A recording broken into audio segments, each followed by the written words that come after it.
Chapter 1, Bizarre Blizzards. One day a young man went into a golden hotel.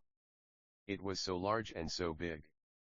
There were waterfalls all over the walls and the floors were made of ice and diamond. He had been meanly wounded by men in shies ties just outside the hotel. They stole his wallet and all he owned. He went to the nice, neat, and swell hotel looking for salvation, but what he found was even greater than he thought. "Hello," said the receptionist. "Here's a place where all your wildest and nicest dreams come true. You only have to believe you know, so, looks like those ruffians the Blacktails got you, not to worry." A helix of little light particles began to encircle him like a dragon or like Twilight Princess or like floating water droplets rose off the ground and began to twirl around him, but all of a sudden his wound healed. "Thanks, so hey, we just spawned in this world, sorry but, where are we?" Max said. His name was Max by the by. Smiley face. "Max, you're in the Golden Hotel of Jesus Christ. These hotels were made by Jesus Christ to protect those who wish to do the right thing. You know how hard it is in the dark mirror after all." "The dark mirror, what's that? Is that the world we're in?" "Correct, Max. Also we know your name because we know you, Max. We dreamt you'd be here. In our dream we saw you'd make this world of dark a world of light. We'd be impressed, Max. Who you want to see in a Beiju? He can answer more of your questions than we can." "He's at the top floor." The receptionist Alex began to call Abeju and he answered. "Hello." "Hello Abeju, it's Alex. Max is here." "Perfect. Please send our nice friend up to our room right away. Tell him Kamina and Simone are here, but he must hurry for there's not much time until the black and white siren stops time again." "Very good, sir, consider it already done." "Bye Alex." "Goodbye Abeju." "Well Max," Abeju said, "you can head up to his room. He's in room DS15. He said Kamina and Simone were there. We have no clue who that is, but he said you'd know." "Good luck little man." "Thanks Alex." "God bless man, love you, thanks again." "God bless you too little hero, dot." Alex smiled warmly at Max. He said this with a soft excitement, like he knew this DB hard, like he knew everything. That man surely had the heart of God. The interior of the hotel was utterly golden, like soft and hard at the same time. It reminded Max of Hunter x Hunter, that one scene where Gon and Killua cut the lights off, or maybe like Grand Budapest Hotel. Max was surely and utterly discombobulated. Kamina and Simone. What like? Gurren Lagann. There wasn't time, surely we need to hurry, he thought to himself. Max was us by the way, or like, you, or you, or you. Max walked over to the elevator in disbelief, his wounds healed. Memories began to pour into him like an overflowing half-earth. He could conjure floating small ice over his right hand, so he did, or fire, or miasma, or electricity, or bubbles, or crystals, prisms. He walked over to the elevator dressed in a white t-shirt and blue jeans. His appearance was handsome, he looked nice, he had a small but confident stature. He walked over stairs or like obstacles or like hurdles and pressed the elevator button. Eventually the elevator opened and he went to the top floor of the Golden Hotel. The hallway was normal with beautiful and pretty carpet, or like ice or like fire. It changed before his very eyes, or it might have never even happened, to the mean or like rude or like impolite, that is. He skated or like slid or like ice skated, or like he wore a fake mustache, or like walked his dogs, or like petted and kissed his dogs. He knocked on door DS15 and Abeju opened the door. He was an angel. He had large, luxurious, white, feathery wings. Behind him were two little white figures, like the god from FMA. When Max entered the room it stayed the same size, or like got infinitely larger, or like the TARDIS, or like, yeah man, it was fucking crazy. Sorry for cursing by the way, but we curse, so yeah, if fucking you don't, cool. Please stay awesome and please read another book. The Bible might be a good option. Hi Abeju, we're Max. They shook hands. So we guess you guys are Kamina and Simone. They became drills, but began to speak.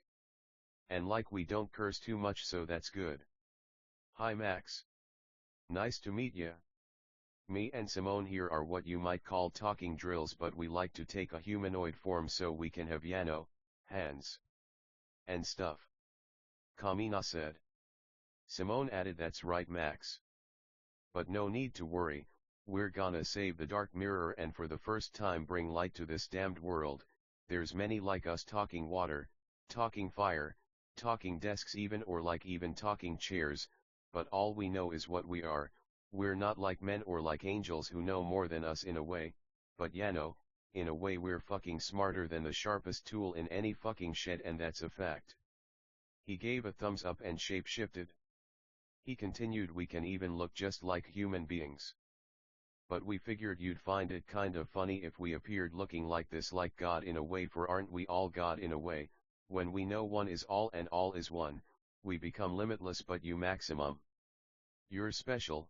It's rare for human beings to be nice or like neat, so we feel in a way you've been chosen to save mankind and the fate of every alien race. Max was concerned. This was a lot of info to take in. Who were those guys that jumped us? They stole our wallet, phone, headphones, and our jewelry. Fucking sons of damn bitches. They'll pay for that. What did Alex call them? Blacktails. They were like giant monsters, but like silhouettes. We just appeared by the old rundown fountain, hardly working, but still pouring out water, we guess. But then, those things saw us or like attacked us. We guess Alex couldn't see because the doors of the hotel were opaque. Then they ran away and we limped over to those automatic doors, but then we saw this beautiful lobby. Was there a ceiling? Things are so hard to remember sometimes. Alex, was he one of these alien guys? He looked pretty human, but that technique he used, oh yeah. Why does our memory keep cutting off stuff? We remember we were fighting, we guess blacktails, or we might have dreamt it. It's like our memories are all gone. If they were even there to begin with in the first place. Max. Abeja waved his hand in front of Max's face. Earth to Max, he said in a funny, almost robotic voice. These guys who jumped you, Max, how big were they? Abeja said. Enormous. Max replied. They were at least double our height. They were fucking gross, blacktails, huh? That's right. Abeja said in a quiet, confident tone. He pulled up a digital screen, or like many, with pictures of blacktails with descriptions of their height, weight, where they're found, and powers. Of course, everything isn't hard enough already, we guess. Blacktails can range from nearly microscopic to the size of buildings, or even planets. If we don't stop them, they won't just destroy Dark Mirror but all the planets in the universe as well. We know you're a skilled magic user, Max. More skilled than anyone, whereas we all have our areas of expertise. You seem to be able to conjure anything, but you must hone and sharpen your skills. Blacktails don't play around. There are human colonies all over Dark Mirror. It's called Dark Mirror because it's thought there's a second half of Earth just below this, so dark that there's no light there. But hopefully one day we can make the half of Earth light and make it just like this one, huh? So what do you say? Can you help us, Max? Abeja finished. He was a manly man, surely the kind to protect women and children. He spoke like he meant every word, like this wasn't his first rodeo, if you catch our drift. Sure. Why not? We don't really know much about magic or blacktails or anything really, but what we do know is that if someone needs our help, we'll help them if we can. Max said this with quiet confidence, a running theme among our heroes. Quiet confidence is knowing if someone won't listen to us if we're quiet, they surely won't listen if we yell. So listen, Max, we've got a game plan for 15 Maple Avenue. We know a drug deal's going down here between the Darktails. We figured we bust in the warehouse, kick some ass and flush the drugs down the drain. Kamina said. He seemed happy and excited. Max was sure he was a skilled and competent warrior, someone who wouldn't back down from a fight no matter what. So no offense, but like, where are the police? Max said. No police, no one really knows where this planet came from. We were notified of its existence just yesterday, that's when we figure it was made. There are small pockets of humans all over Black Mirror. They reside near golden hotels, but they're so scared of dark tales, or black tales, they won't enter them, or if they do they usually don't stay long. That's what makes you different, Max. You're not afraid of these guys, and it looks like you even got some superpowers there just to show 'em what for. Max laughed. We love to see it, nice people doing the right thing. We gotta admit though, we don't remember much of anything, even we know it's unlikely for everyone to do the right thing in this world. That's so fucking mad to us. You can be happy and safe, but instead you choose to live poor, fucking depressed because a bunch of fucking monsters tell you to. Could never be us. Max said. He seemed kind of angry, tears began to stream down his face. The other men felt for him. It must have been hard. They came from alien races where it seemed everyone was nice, but he was different. Maybe had he been the only man it would have been different, but he wasn't. There were men, and they usually fucking weren't the nicest, but sometimes. But we're sure he pitied the women and children too. So when's this supposed to take place? Max said with quiet confidence.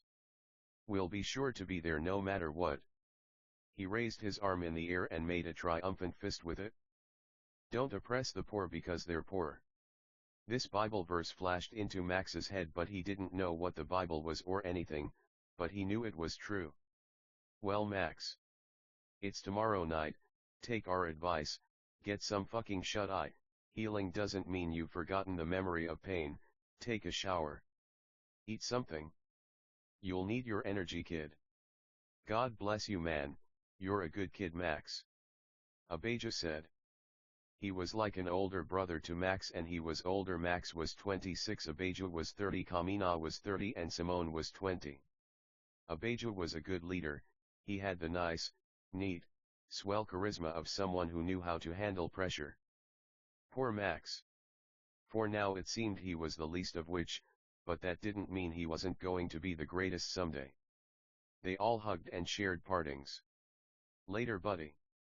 Love you, and don't worry about tomorrow night. We'll have about 15 people there who got you covered. We know you're just getting used to your powers. You might not seem that strong, but your ability to conjure anything is an invaluable asset. Abijah was very bubbly and upbeat when he said this, but then he began to cry, got really quiet and serious, and hugged Max really hard. He said, listen, we love you, you're the greatest, don't let anyone tell you otherwise. He emphasized the word anyone in a way that's hard to describe on paper, but you'd know it if you heard it. He smiled and wiped his tears. His hands were on Max's shoulders, his arms were fully extended, and he smiled in Max's face. Max was only 5 feet 6 inches, Abijah was 5'10" with a blonde bowl cut. A slim cut, but built, and a lean but muscly figure. Kamina was olive-skinned with black gelled hair and a similar build to Abijah, but Simone was at least 6'1" and really skinny. Max was thin. He loved food and always thought it'd be funny if he had a little bit of a beer gut, but the problem was he just didn't drink. Max smiled back at Abijah. Love you, man. Thanks for those encouraging words. We might not remember who we are, but we know who we're going to be. Someone who loves his friends like you guys. Abijah, Kamina, Simone, and hopefully someone who will flip this mirror into a world of light and happiness where everyone can be accepted for who they are regardless of their race, height, weight, gender, or sexual orientation. That's what we fucking like to hear. Everyone said in unison. Listen, we know when things get hard in this world you wanna. Kamina made a motion of his thumb going across his neck. Let me tell you, man. Life is about your ass handed to you until you memorize what the fuck it looks like. Then kicking other people's asses until they don't have any damn ass left. Love you and God bless. He had a quiet confidence. Max cried. Right, he said and nodded quickly once. His voice broke. We're all counting on you, Max, so don't let us down. If you need anything, remember we're here, but please don't, 'cause I'm kinda tired. He laughed. He was like a chibi anime with a huge sweat drop. Duh. Well, love you guys, see you later. Max smiled with his tongue out and a peace sign. His eyes were completely closed, then he vanished. Well guys, let's hope for the best, huh? The remaining members of team all said.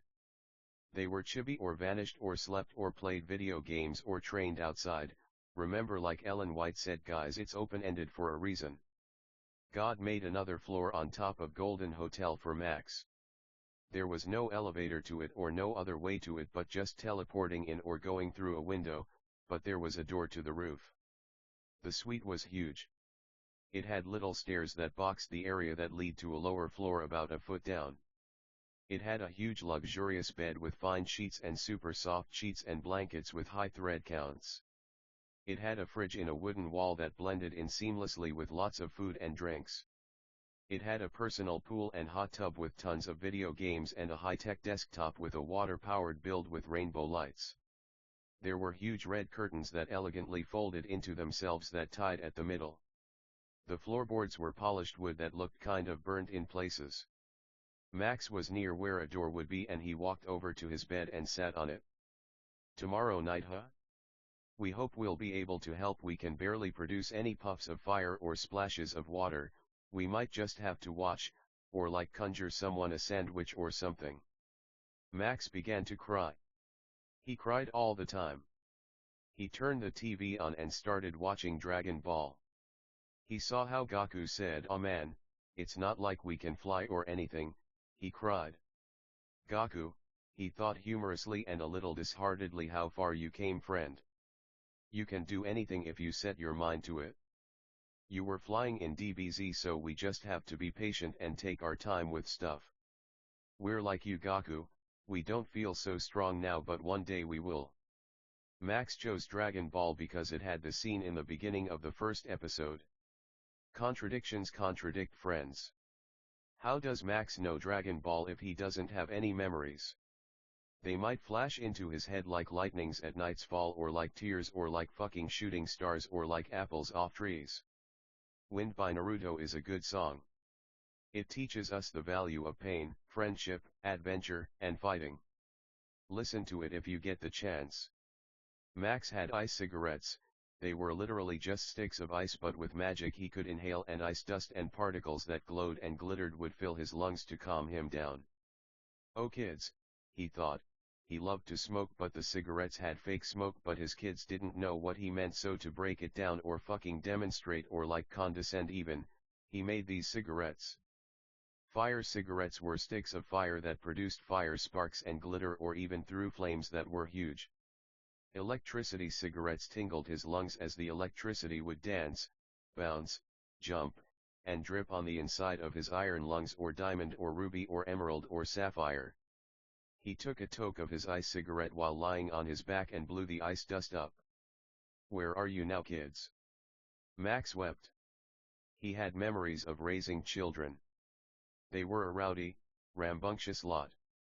They were poor orphans he adopted in a place a lot like Dark Mirror, probably more dark than black, 'cause that's a really popular show, but God bless, they squatted in an abandoned factory. He actually found them all in a box. They were dogs at first, but he made them people. They were all girls 7. They were poor but taught them to play music, to street perform for food. When Max got magic powers, he moved them to the Arctic because he wanted to live in an igloo, and that's where they lived. Elizabeth, Ashley, Alexandra, Lindsay, Angel, Diana, and Ellen. Max was an orphan too. He was 10 when he adopted them. Him and God helped raise the kids. The kids fought with God a lot like Job's kids, but they were good kids. He loved them, they just had some chips on their shoulders, that's all. Elizabeth liked dogs a lot. She also loved code geass and exercising. She wasn't afraid of anything, and she liked fire the most, so we can also call her Fire. Ashley was tall and loved fashion and modeling. She always had big dreams of being a model and wearing expensive clothes. Nothing wrong with that. She loved water, so we'll call her Water. Alexandra was tall too and blonde. She loved hanging on trees and reading Max's Dark Academy series he'd write on a laptop he got from playing music. She loved fishing and camping too. She liked electricity, so we'll call her Spark. Lindsay was a bookworm.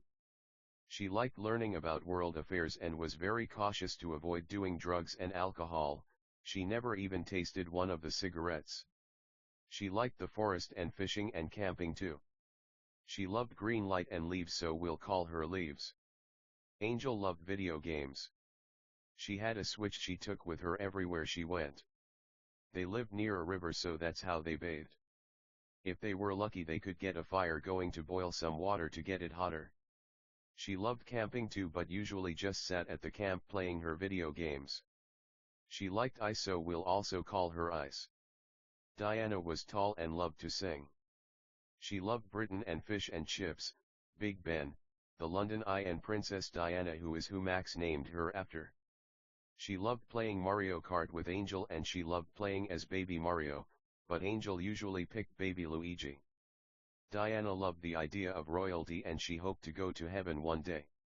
They did go, but there was an earthquake that knocked Max out of heaven down to the dark mirror. Diana loved light, so we'll call her Light. Last but not least was Ellen. She also loved Mario Kart but preferred Smash Brothers. She loved her igloo and had posters of Justin Bieber all over her walls. Everything was made of ice, but it was the only conceivable place Max could think to go without the bad influence of the world. He also didn't like taxes, so that helped. Ellen conjured little icebergs and Mario characters no bigger than a thumb for Max and her sisters. Max kept them in a glass case in his room. Max was single. He felt like he didn't have time to date with all his children. Ellen loved shadows, so we can call her Ultraviolet, Blacklight, Shadow, Moon, or something like that. Max laid on the bed and looked up at the ceiling about 20 feet above him. He had white sock on, blue jeans, a white t-shirt, and as he took another toke of his ice cigarette he thought about what Kamina said. We're all inanimate objects who kind of came to life. No need to look at the beginning of the book, he said something like that. Maybe Max dreamt it, or the conversation was longer than we thought, who knows, man. Anyway, back to our regularly scheduled programming. Max took another hit of his ice cigarette. As he looked at the snowflakes in front of his face, the background blurred and he focused on the individual snowflakes. Some were spider webs. Some were spirals. Some were dragons or like Ouroboroses, some were horses or like ducks. Kids, we don't know how Maxie ended up here, but we know he'll get home one day. Max didn't like to be called dad like a modern Atticus Finch. He knew God was the only true father. Max picked up a book next to him. The Fault in Our Stars. He loved this book a lot. He read it to his kids. It's a heartbreaking tale about love, tragedy, and the value of strength and living without someone we love. He read the first chapter, noting the excellent vernacular, nice imagery, and interesting characters. The only difference was this was a fake story and that was real life. No, just kidding, we just love John Green. It's hard to know the difference between the real and the fake sometimes. Max began doing push-ups. He had a cross necklace and would blow fire at the fireproof wooden glossy panels. They were already burned anyway. Max could conjure about 20 feet of 3-inch fire. This was true of all his elements. Apparently aliens could conjure planet-sized fireballs. Max had a long way to go if he was going to save the Dark Mirror. But maybe there was a black silhouette half Earth under Earth, like two spoons touching, like these silhouette black tails. He might be able to make this place a utopia, with golden hotels, or like Ponyo, or like water, or like light, or like water, or like light. Kids, what did Maxie always tell ya, huh? Anything's possible with God. Max considered what his friends said. Get some sleep. We got an uphill battle tomorrow night, huh? Sorry guys, we'll have to sleep when the sun's out. Max thought with a quiet smile. His head was tilted down. He smoked his ice cigarette, then disappeared. Max was in a steel-walled gymnasium with glossy wooden panels, skinny, burned. Max was the greatest, but he remembered it all. People in heaven. He didn't remember any talking chains, no offense.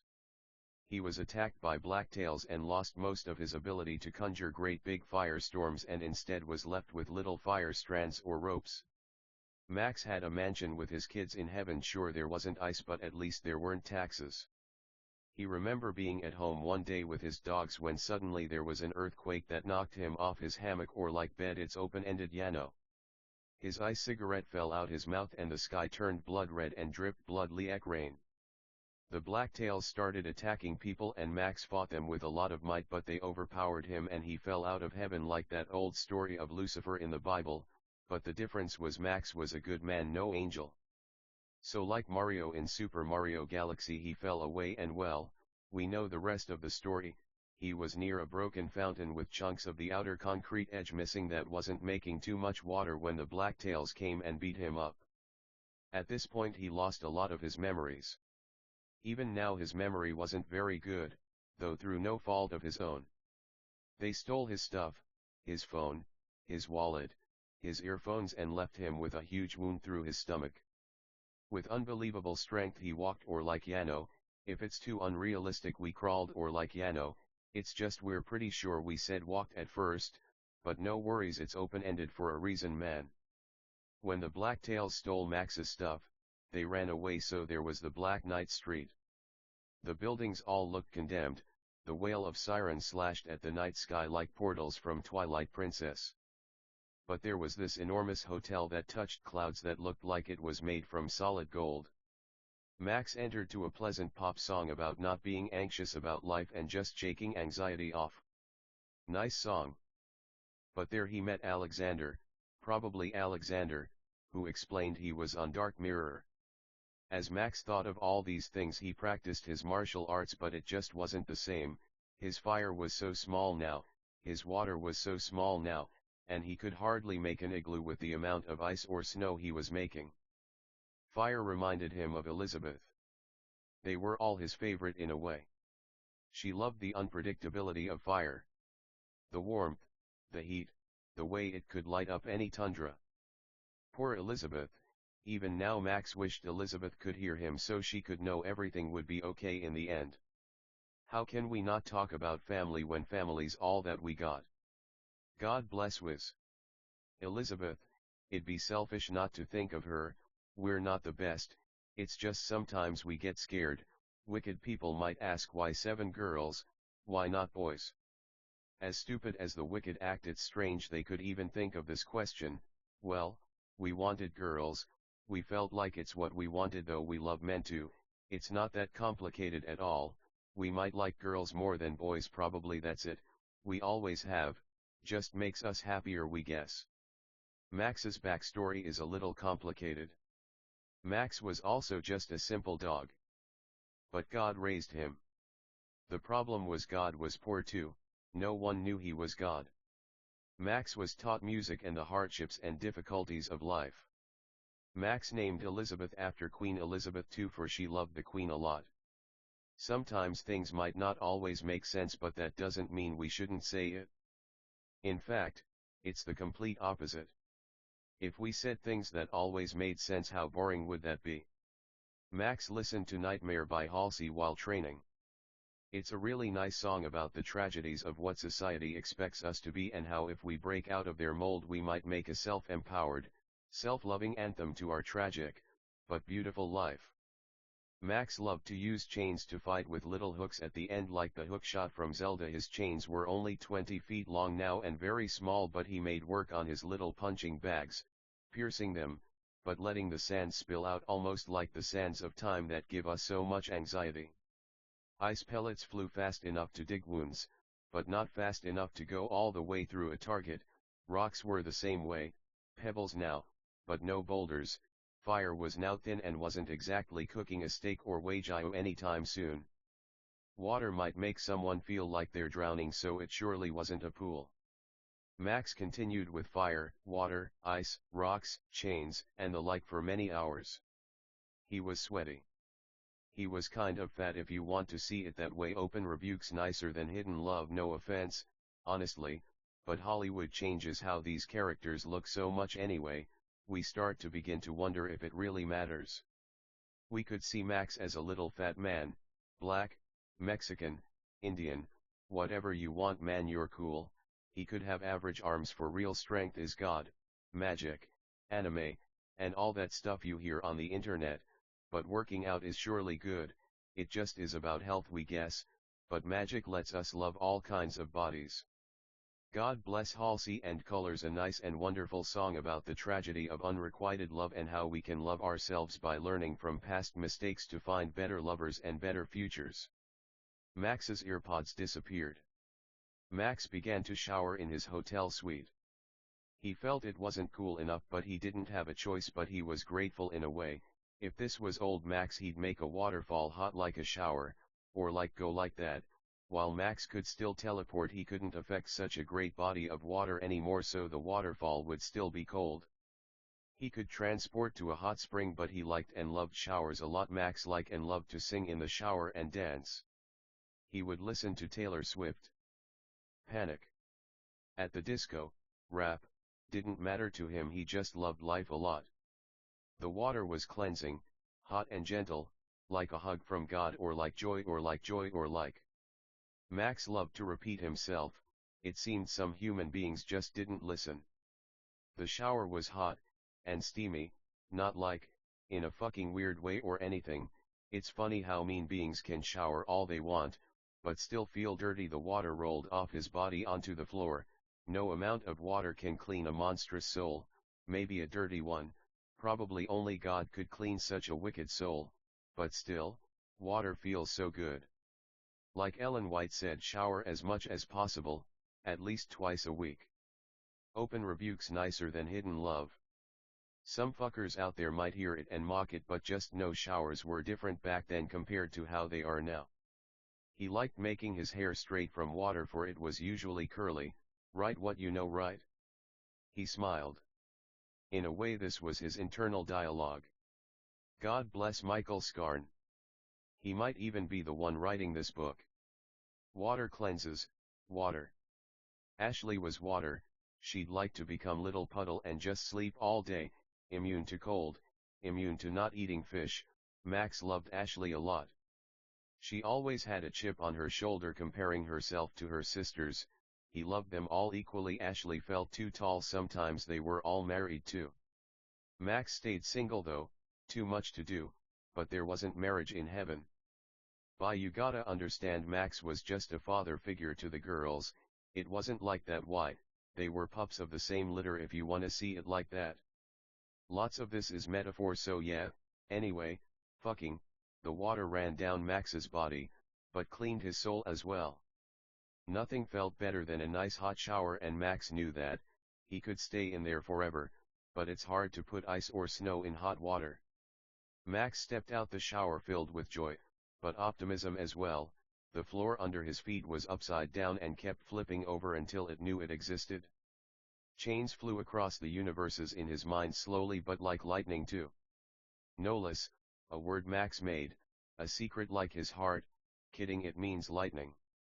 Max could flip his bathroom upside down as many times as he wants, but his rosary will keep falling onto his own shoulders. Fucking spin it one way, spin it the other. That's how he was. Infinite chains are a ladder in an ether we keep flipping or spinning, or like twirling or like swirling. All good is from God, so God bless God for thinking of this, not us, but in a way us for sure, cause God's way smarter than this. Max put on his boxers, basketball shorts, and a tank top. He laid on his bed and watched Inuyasha until he started playing Desire of Ages by Ellen White. He listened to it every night.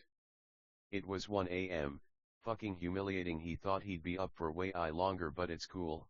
Even better, he hated staying up, though he loved nighttime. Max woke up at 8 a.m. He had a digital alarm clock next to him, black with green numbers. It was 8 a.m. exactly. He blinked several times, trying to digest how grateful he was to see the day's light again. Light. Diana. Diana had a good husband. Max loved him a lot. He was a nice and successful man, a businessman, stocks and that.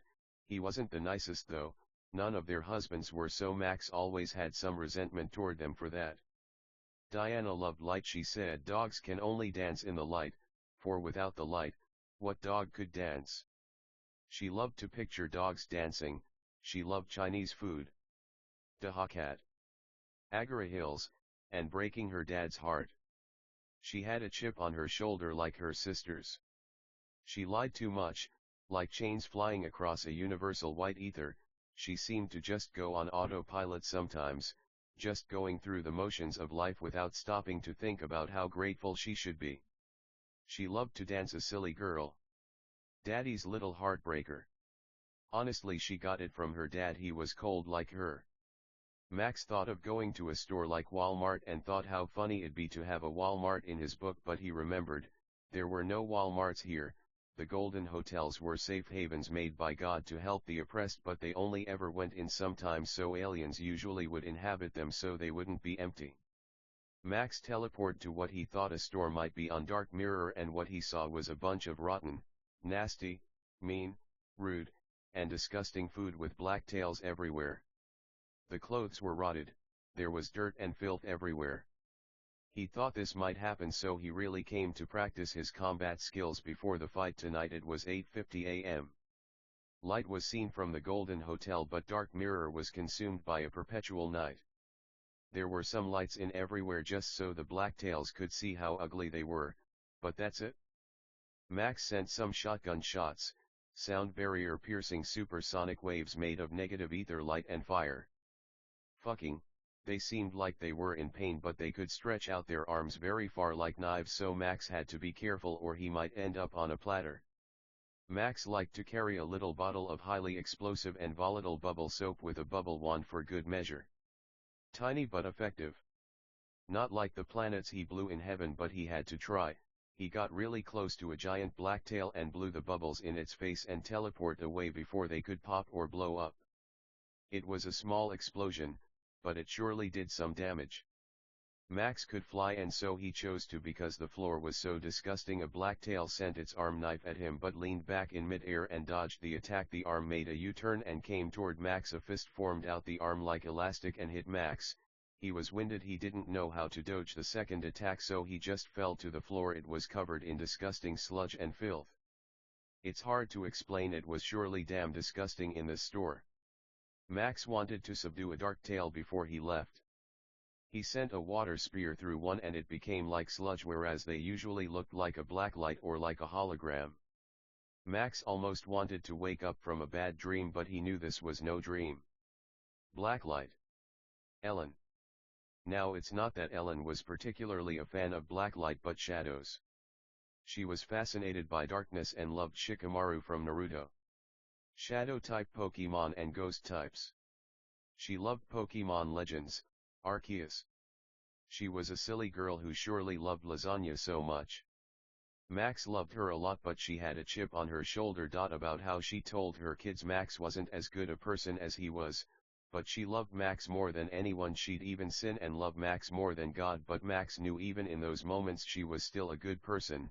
It might not have been a sin necessarily, but it could surely prevent some happiness from shining in the clouds of the eyelids of the transparent white clouds, blue skies.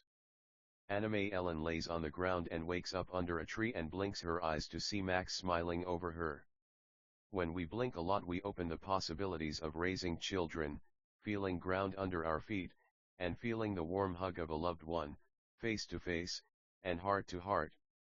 Ellen loved chess and was a nice, cute, bubbly girl. Max loved her a lot. Max remembered when he fell out of heaven how he reached for kids. They held each other at the ankles like a human chain and reached out to grab him, but as the chunks of ground fell out of heaven, Max fell out too. He fell like lightning onto the dark mirror. The semi-sphere waterfalling earth that floated in the middle of outer space.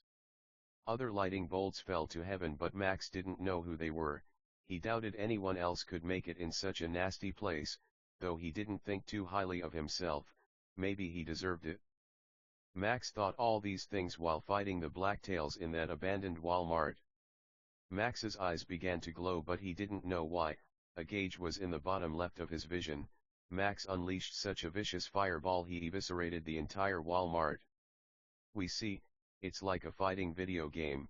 If we fight long enough we can get some of our power back. Well, that's nicer than one. Still, this is nothing compared to the power we had. We'll have to use this smartly. There might be a time limit on it, so it might have been nicest we used it right away. The Dark Tails were terrified, so they brought out fireproof shields. Conjurers, for fuck's sake. Look how we don't even know if we should quote man, 'Cause it's us. Max. Anywho. Max sent a lightning bolt at one and they all let out a lot of moans. They were terrified, they couldn't comprehend how we used electricity, and fire. There must be a timer to their conjure ability, they probably assign who they should fight then. Too bad we can conjure anything we want. They began to laugh. Max assumed it was because his electricity attack wasn't very strong. Max teleported back to Golden Hotel, but God forced the monsters to keep laughing because it aggravated them. Max began playing Breath of the Wild. He loved this game. It taught him a lot about adventure, patience, love, and hope. Golden hotels, they aren't heaven, but in a way we know they're nicer and neater for it's God's will. We just wish we knew this happened, but life comes with its fair share of difficulties. Dark tales, giant, seemingly smart beings who live to only hurt and destroy good things, sounds a lot like the wicked, but even so, we know the wicked went to hell where they turned to ash, or they might not have, but no, these aren't human beings, they're just monsters. They seem to be able to conjure power-deflecting items to fight the aliens, but, with our power to conjure any power, we don't know if it'll be so effective. Pain, those things look like they're in pain. They give on groans, moans, like zombies. Quotes are funny, haha, God bless em. A fashion alien came up to Max by the pool. A walking shirt. Hi Max.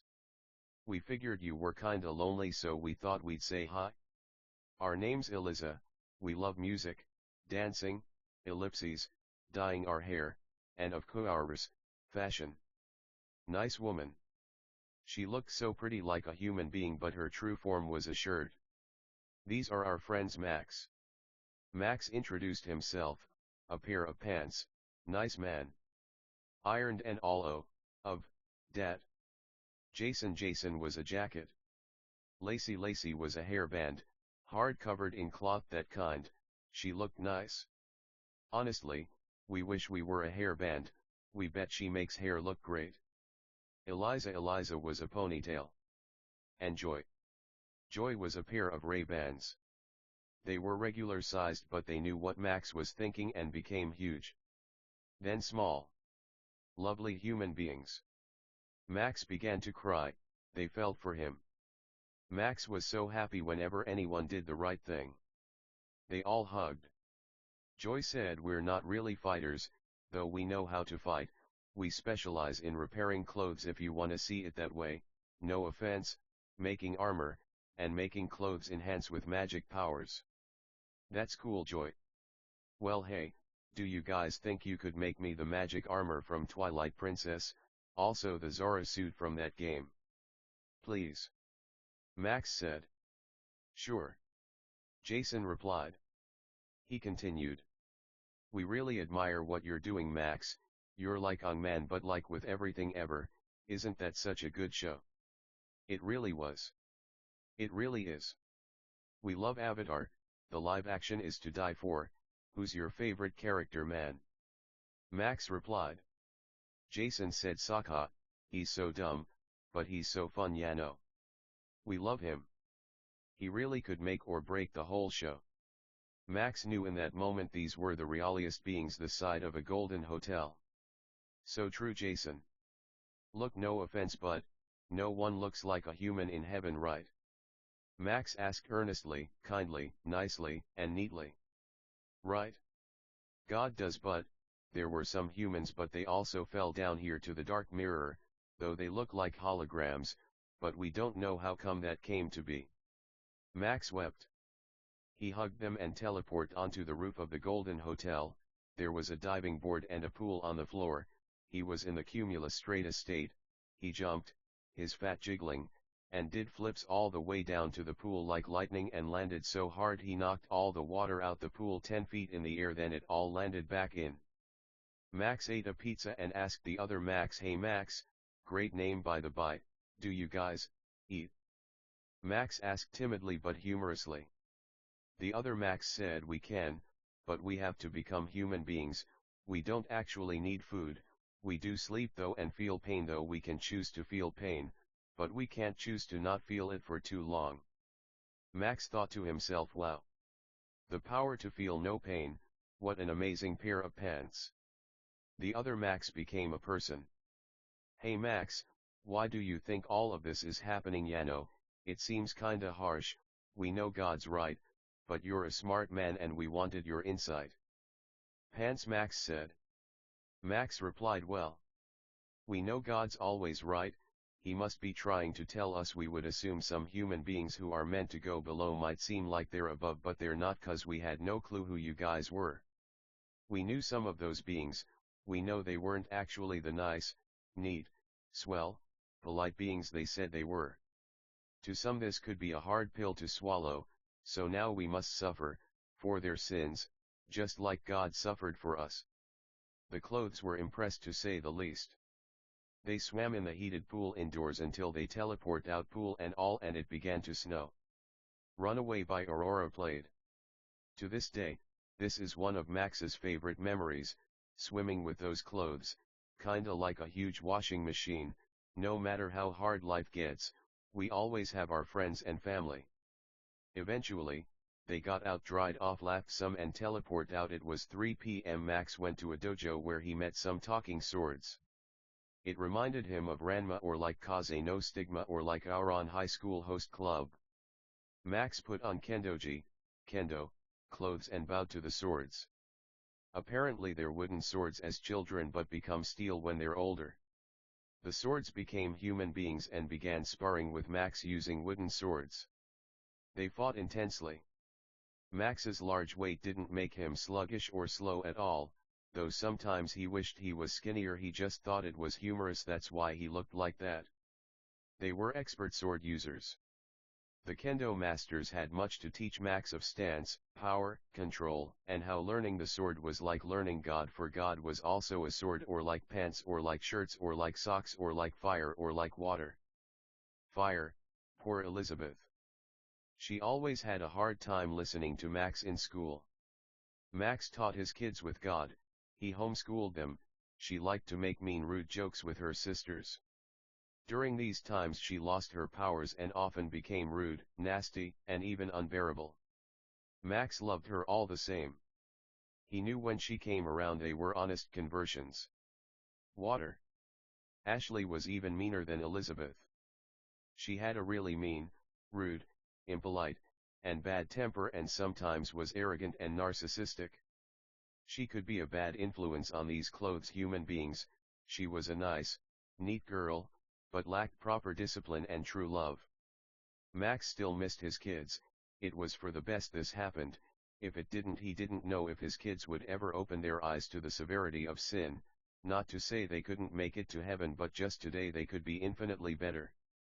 The sword fighters were building up a sweat. We wrote this like, no helmets, then we were like no helmets, but now we're like, helmets, like halfway through or like something like that. Max took his helmet off and squirted water all over his face from his squirt water bottle. Andrew walked up to Max and placed his right hand on his right shoulder.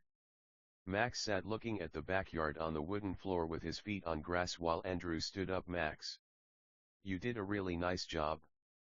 Your skills are to be envied surely. Keep up that way, son, and you'll be a master. We don't want to say in no time this road's difficult and filled with pain, hardships, and the difficulty of being a real samurai. Andrew said. Thanks, Master Andrew, that means a lot, sir. Andrew was at least 200 years old, Jack was 23, and John was 16. Jack and John were Andrew's sons, though we knew what this actually meant. God made all these beings for there's no sex. The backyard was beautiful. It looked like the backyard from Ranma. There was a giant pool, nice green cut grass. There was a koi pond. A shishi odashi, a clacking bamboo on rock that hits the rock when it fills up with water. There were many giant empty green grassy fields that people practiced kendo in. Now to enter this place we went to Andrew's room, which was a portal to this area. It's not exactly heaven, for we had to think it up, whereas heaven is things God made. Max missed Diana. She was a good dog but often misled. She fell in love with the vanities of the world, fame, money, flattery, glazing. She often left the ways of God for frivolous living and sinful folly. Max always prayed for that dog. She loved persimmons. She could grow the sweetest persimmons and Max loved eating them and she loved eating his apples. She made sweet tangerines, oranges, orange juice, grapes, blueberries, honeydew. She loved walking barefoot on grass. She loved stepping on apples to make apple sauce and apple juice. She was a nice, loving, and kind girl. Max prayed for her. Max also thought of Elizabeth, how much she loved Unravel 2, a video game about two yarn guys, though they never finished it. She loved Britain and spaghetti with lots of cheese. Smart girl, she also loved cheesy garlic bread. She loved to write stories on her MacBook and play Paper Mario, The Thousand-Year Door. She loved to read Job, Psalms, and Song of Songs. Surely and truly a dog among pups.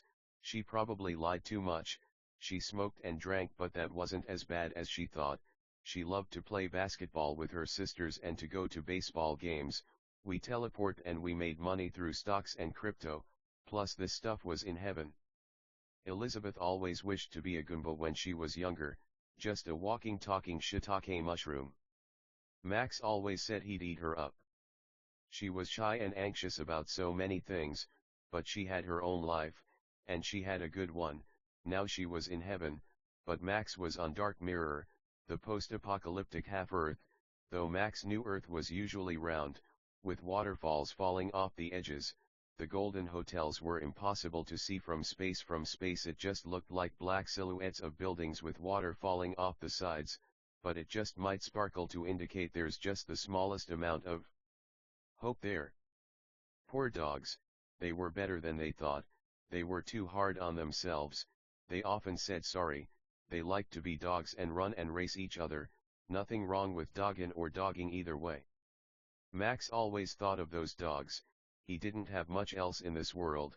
He had 7 dogs, some crystals, Pokemon card. No lol, he loved those dogs, but he had a lot, but in a way those were his only friends. Everyone else in heaven seemed more unreliable, and he'd never met the aliens. Money can never fill the void of true love and friendship. Max missed heaven, playing Quidditch, playing with dogs, hoverboarding, but now he was still in heaven in a way, but a crueler heaven, an uglier one. Poor dogs, a phrase Max said often, never giving themselves enough credit. Elizabeth, Ashley, Alexandra, Lindsay, Angel, Diana, and Ellen, the 7 dogs of Max's heart, one for every day of the week. Poor doggies, they always tried their best. Meanies denounced them so much, calling them goody two-shoes or whatever that means. He loved those dogs, soft shampooed fur, always smiling, biting shoes and feet, sleeping, running, swimming, good dogs, just a little misled and lost but his friends at the end of the day. Poor dogs. Max prayed for them, for Satan has asked to sift them like wheat. Those dogs cried, they languished in anguish, they didn't know why the world was so cruel, but they did their best, and at the end of the day that's all that really mattered. Poor dogs. Max was always saddened by animal abuse. Animals are our best friends. They offer comfort, cozy cuddles, soft shampooed fur. You can lightly bite them, you can kiss them, you can hold them, rock them, make them dance, dress them up, put sunglasses on them, a shirt, make them DJ, ha ha ha ha. You gotta love animals. To Max the saddest thing is when a dog cries, cause you can tell they're trying to be so strong during it. They're so confused and hurt. He loved dogs. There were an infinite amount of dogs in heaven. Poor dogs. It surely was a dog-eat-dog world. In a way Max wrote this book for his children so they'd learn to do the right thing. Poor dogs. God, Max's heart was broken. He might as well change the name of the book to Dempo. Poor dogs. Max hit his ice cigarette. He blew our carriages, TVs, Link in iron boots fighting Wolfos in ice cavern, and Naruto eating ramen. He liked to make little snow figures his ice smoke, though it was more like ice particles. Max passed his cigarette to Andrew, Jack, and John. Bear in mind guys, John was 16. But it was more like candy than a cigarette. Don't smoke, kids, and don't let fucking idiots tell you an ice cigarette is a cigarette.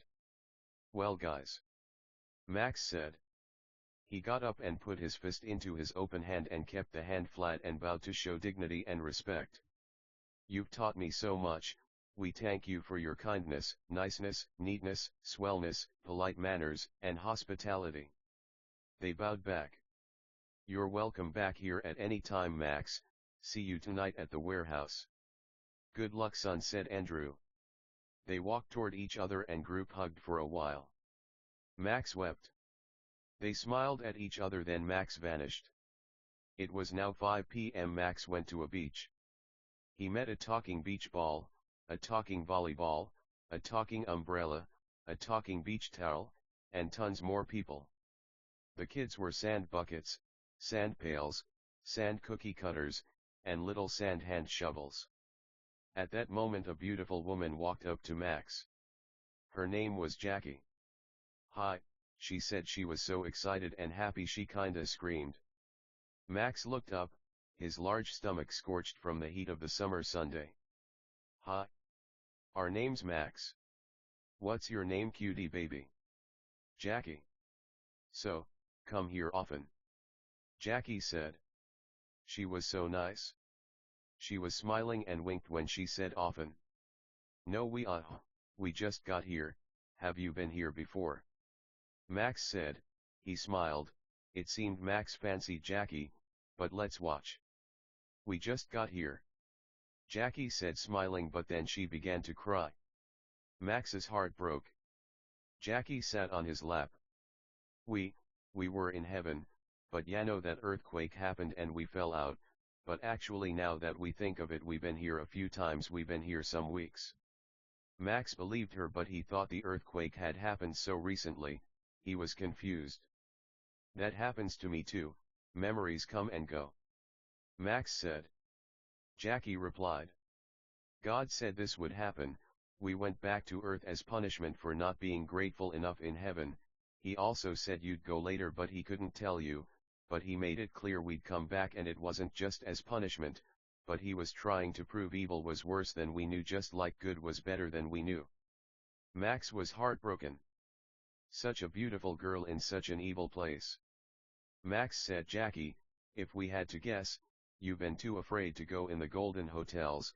Tell me, Jackie, why are you afraid of those scumbags? Blacktails are nothing more than monsters who think they're Jesus Christ himself. They're nothing to be afraid of." Jackie was crying. "We know, it's just, we feel like sometimes we might love our own family more than God, which feels right.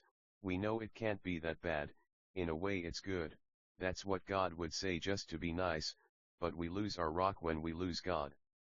Jackie was crying a lot and hugging Max. Max pitied her. They kissed. There wasn't kissing in heaven, but Max assumed it was okay down here. Max wasn't the best, which is why he ended up here. If he made any more mistakes, they'd be his to make. "Listen, Jackie, we know we're not in heaven, so it might be okay."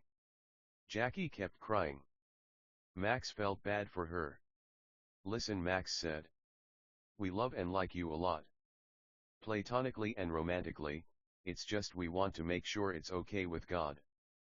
But Max had a feeling God didn't care. So long as they weren't in heaven, he couldn't see why at least kissing was wrong, and so they did kiss, and they kissed a lot, and Max told Jackie about himself. Jackie told Max about herself. She said, "On this hot summer day in the hotel room of a beach towel. Our name's Jackie Johnson, we went to Connecticut College and majored in art. It was in a town called New London. We smoked and drank, but we made sure to go to church, read our Bible, do mission trips, and help the poor. But, we never fell in love, just meaningless affairs that meant nothing. We're sorry. Max. We love you, and no sex is fine, we just feel like it's hard to tell someone we love you without sex, but we know that's our fault, not God's." Max replied, "Listen, Jackie, we're sure sex with a pretty woman like you would be fucking unbelievable cool and good, but, you know God's rules about monogamy and that, we're already such a sinner. We already know we're not going to be the monogamous husband you want. We can only imagine the difficulty of being monogamous, that's why we prefer being a virgin." Jackie replied with a smile, "Well, we can still kiss as friends." She was very close to Jack's mouth. She said that with a smile. She inched closer toward him while speaking, and then they made out again. Max wasn't the best, but God was, so he let it slide. To God, he thought, one man one woman makes sense. Though it hadn't been this way always, for better or for worse. Kissing surely wasn't sex. Max was just confused, but surely felt a little sexist. But wouldn't it be bad if he was okay with Jackie kissing other men? Wasn't it more acceptable for a man to do it than a woman? Max wasn't the best, but it wasn't sex, and it wasn't going to be, so we don't know how it's cheating if there's no sex and the women know. Poor twisted human heart, swayed by the simplest things. Room for one please, a little white man said. Oh. It's you. Dear, why it's. The little white man pointed both his thumbs at himself. When we say little white man again, we mean like the God from FMA. Jesus Christ, baby. Alex ran from behind his desk in front of Jesus, who backed up and bowed down. Lord. To what do we owe this great honor today, Your Highness? We came to see a certain Maximilian Hillian. We heard he's committing adultery on the beach. God said and smiled at the end of his sentence. He smiled more and pointed his thumb at his teeth. Smile. Surely you jest, Lord. Folly, yes, but adultery is sex, isn't it? Alex said. He laughed. We guess you're right, Alex. Should we take the elevator or just like, poof, Yano? God was smiling when said just like. He pointed both his thumbs at himself, and when he said Yano he tucked his checkmark thumb and index under his white chin. Well, there's nothing wrong with exercise, sir. Can you believe Max? He's so big he might keelhaul any moment. Alex said. He had a posh voice. He was kinda like that examiner from Hunter x Hunter, the one who made them run for miles. God stopped smiling and frowned, but then smiled again, this time with teeth, then laughed. Alex, man, don't fat shame, he said with a frown. No, but he looks good, right? Very good, sir. Those are my apologies, dearest, smallest Jesus Christ. Here's a room key, Jesus, you go right on up. Alex said. Thank you, Jesus said, letting the key dangle in his right hand while he held it up. He swung the key, which looked like a traditional key and a keycard on a keychain, while dancing and whistling over to the elevator. He pressed the elevator button and smiled and laughed while waiting. He hit the e-cigarette and said, "Don't discriminate, kids." When he said kids, he gave a thumbs up. He said it as if he was looking at a camera. He walked in the elevator, turned around, smiled and waved at everyone. They all screamed positive compliments at him. The doors closed, then the screen went black. Jesus was like 3 feet tall. He usually looked like a human, but he liked to look like this as a joke. He took another hit of his ice cigarette. Ice was the best flavor, blueberry. He was disappointed in MX. But what could be done? Plus Max was usually a pretty nice person. The elevator could move like lightning, so Jesus arrived. The elevator began to smoke and he was disappointed. We need to fix that. So weird. But technically we did it on purpose, cause we thought it'd be funny to annoy people who are too picky. But how can it move so fast? Isn't that dangerous? Jesus thought in a mocking voice. That's the point, guys. Jesus didn't curse cause he was better than us. Jesus exited the elevator door and coughed as he waved smoke away from where a nose would be. We wish we cursed. We don't, but we just pity people. No, it's not the worst thing at all, but it's wrong. Jesus walked down the corridor until he found the door he was looking for, but unlike all the doors, this one was opened with a sign that said "Welcome," stitched like embroidery in a frame hung on the door, red yarn over white cloth.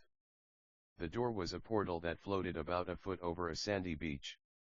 There were tons of people, though they looked like people. They weren't actually people. There were vaults, tables, desks, pens, pencils, anything you could think of, really.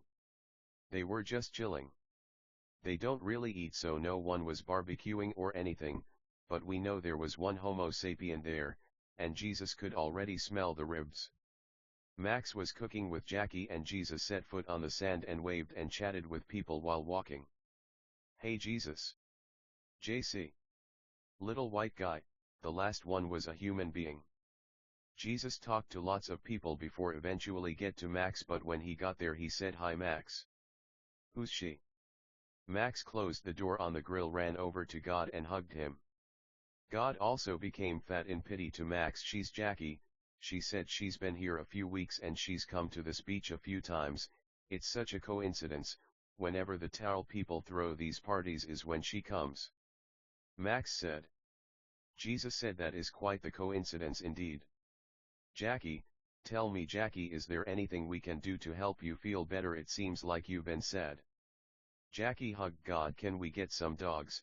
We love dogs." Jackie said. Just then 20 dachshunds from pups to elders spawned on the beach's hot tan sand. "If it's dogs you want, then dogs you will get." God took a bite of a hot dog. "Anyway Max, you know if you kiss one woman, you should only kiss one woman, but we know women can be cute, not for me though, we're better than everyone obviously." God said. "Obviously, so God, how long do you think it'll take to get everyone back to heaven?" Max replied. God said, "Who knows?" He looked genuinely concerned and deep in thought. He continued, "We intend or like purpose for you guys to learn from this, or like come back. This is a more limited heaven but more blessed in a way, for pain is a blessing. Max, we only came to encourage you to keep up the good work. Unfortunately not everyone will pass our test or like get back to heaven." "God bless you fatty."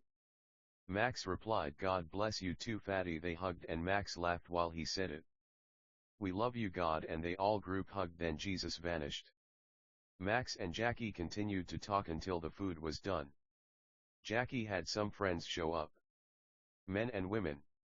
They were all actually human beings: Brad, Peter, Edward, Tommy, Haley, Jessica, Maddie, Cassie, Kayla, William, Stephen, Jose, Tracy, Stacy, Marilyn, Diamond, Olivia, and Ruby. "Nice to meet you. Our name's Brad. What's your name?" Max replied. "So tell us guys, how are we feeling, fellow youths?" "We're all right," Peter said.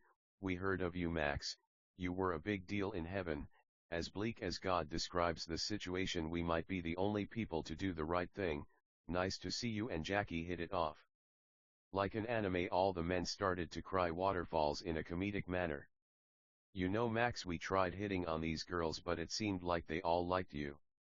Like an anime, they stopped crying and they all had tuxes on and held bouquets of flowers. "Our true love is God anyway, and it's even better because romance distracts from the love, kindness, justice, and beauty of God," the men said in unison. "Anyway Max, we'd love to stay but we just wanted to help the girls get to know you." The men then left the Golden Hotel. Envy probably got them. They continued to fight the Blacktails, but who knew if they'd build up the courage to just leave and come back to Golden Hotel. Max blushed. This was a lot of women. It was kinda like Drake and Josh. "Hey guys!" the women all screamed excitedly. Max did notice the men kept flickering. Being a man is a difficult thing. These women didn't flicker, but God, they did bigger. "He likes me most, Yano," Cassie said with a smirk. "To you. He obviously likes a girl with a more petite body. No offense Cassie, you're cute to other less awesome men, we're sure." Tracy smiled really big at first when she said this, then tucked her thumb and index under her chin like a checkmark. Marilyn said, "You're lucky there's no sex or you guys wouldn't have a chance." Max wept. "Guys," he said laughing. This was also a reason Max always stayed single. It seemed so women fancied him, he'd feel bad to only choose one, but without sex. Max was willing to trifle. "We love you guys all equally. We don't know if kissing should be a thing." The women started to cry and Max felt for them. Crush by Tessa Violet started playing on a speaker nearby. Jackie motioned that she wanted to talk. She said, "Max, we know when we speak for all of us." And the other women agreed with nodding. "We don't have to kiss, but no, we don't like anyone but you. Should we lie? Liking the same man can't be a sin, right?" They all agreed, "But we don't need to type it 'cause we feel like the audience kinda gets it, Yano." "Well, I like and love all you guys. You're not wrong, but I am, so let that punishment fall on me." We feel like we'll just end up kissing later, so we might as well do it now. Then Max was a really bad person and made out with all of these cute ladies. Cassie motioned that she wanted to talk and everyone motioned and nodded to give her the floor, their attention, and the mic. Cassie said, "Look Max, we feel like we speak for all of us when we say." And the other nice women agreed. Cassie continued, "We don't want to lie, but we can pretend we're just friends if you feel it's immoral or God, people are sensitive, open relationships are a thing, right?" Cassie said, and everyone agreed. Max, like, dating shows the man dates all the women then picks his favorite, we could do something like that. Everyone laughed. What a nice, neat, swell, polite, good, and great idea. Then at the end I'll Max pointed up. He winked. Pick our favorite woman, perfect. This wasn't Jesus's favorite thing, but it wasn't a sin because he didn't know it was sin, plus polygamy used to be considered okay, so that might have been why Max thought he was smart.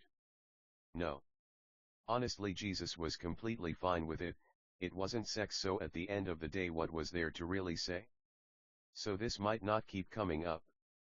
God bless the church, Christians, the Bible and Crush by Tessa Violet. Little baby sand pails and sand castles. As people. Hilarious. Max already knew what they looked like, but he was just fucking around. So contestant number 1. Why do you think we should be your special chocolate man who's best friends with talking towels and towel accessories? Well, Jackie said we love washing machines, detergent, little towels, towel accessories. King of the hill in a way. Open rebukes nicer than hidden love. It's good but not for us, but we like the propane and propane accessories joke. We love Ghirardelli, Hershey's, Feastables, Ferrero Rocher, chocolate turtles, animals of all kinds that are chocolate, Skittles, being nice, neat, swell, polite, and confident. And we love you. Jackie screamed in joy at the last part. Max wept. Such a nice answer. You are a nice and beautiful woman, and they kissed. He had her stand behind a curtain to hide what she looked like as a joke. One could only see her feet, that's it. Contestant number 2, please step behind the curtain. Tommy stepped behind the curtain. Even though we could all see her, we could see her silhouette, but that's it. Contestant number 2, what's your idea of the perfect date? Max asked in a silly, deep voice. Well. Tommy started excitedly, she seemed so happy.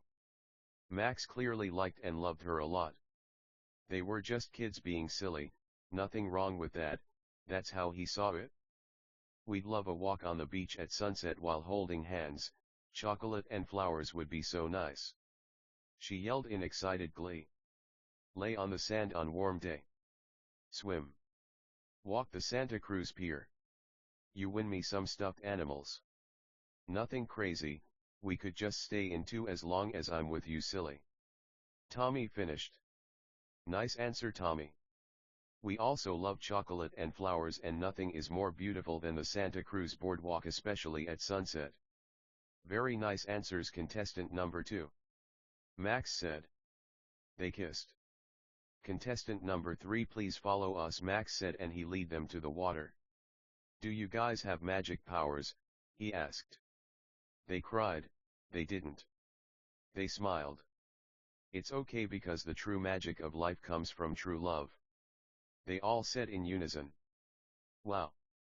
Max exclaimed, he started laughing. You guys all said the same thing, ha ha ha. Max said. Well, we'll have to give you our powers. Max temporarily relinquished his abilities and gave them to Haley. Haley. We want you to make us an ice sculpture. They were standing in the water about knee height. Haley took a deep breath and held her right palm up. She wept. She was nervous and anxious. Her face looked calm until it got a little more intense. Then an ice origami swan appeared about 3 inches tall. Haley wiped her face with her right forearm and smiled. Sorry guys, we just felt like, insecure, like we wouldn't be able to make anything cool, ha ha ha. Get it? Cool. Ha ha ha, come on guys, chill out. Ha ha ha ha. She was such a cute nice woman. Max loved her and her bubbly attitude. She had a cute bright blue bikini on. She was tall and blonde with an honest smile and blushy, rosy tan cheeks. Jessica, can you top Haley? There's only one way to find out, kiddo. Let's see what you got. Max said. He looked like anime-like. Phoenix, right, or like he pictured it at least, any-hum. Jessica took the power from Haley. They touched right palms, hands held high bent at the elbow. The ice power spiraled like snow around Haley's arm, then transferred to Jessica's arm.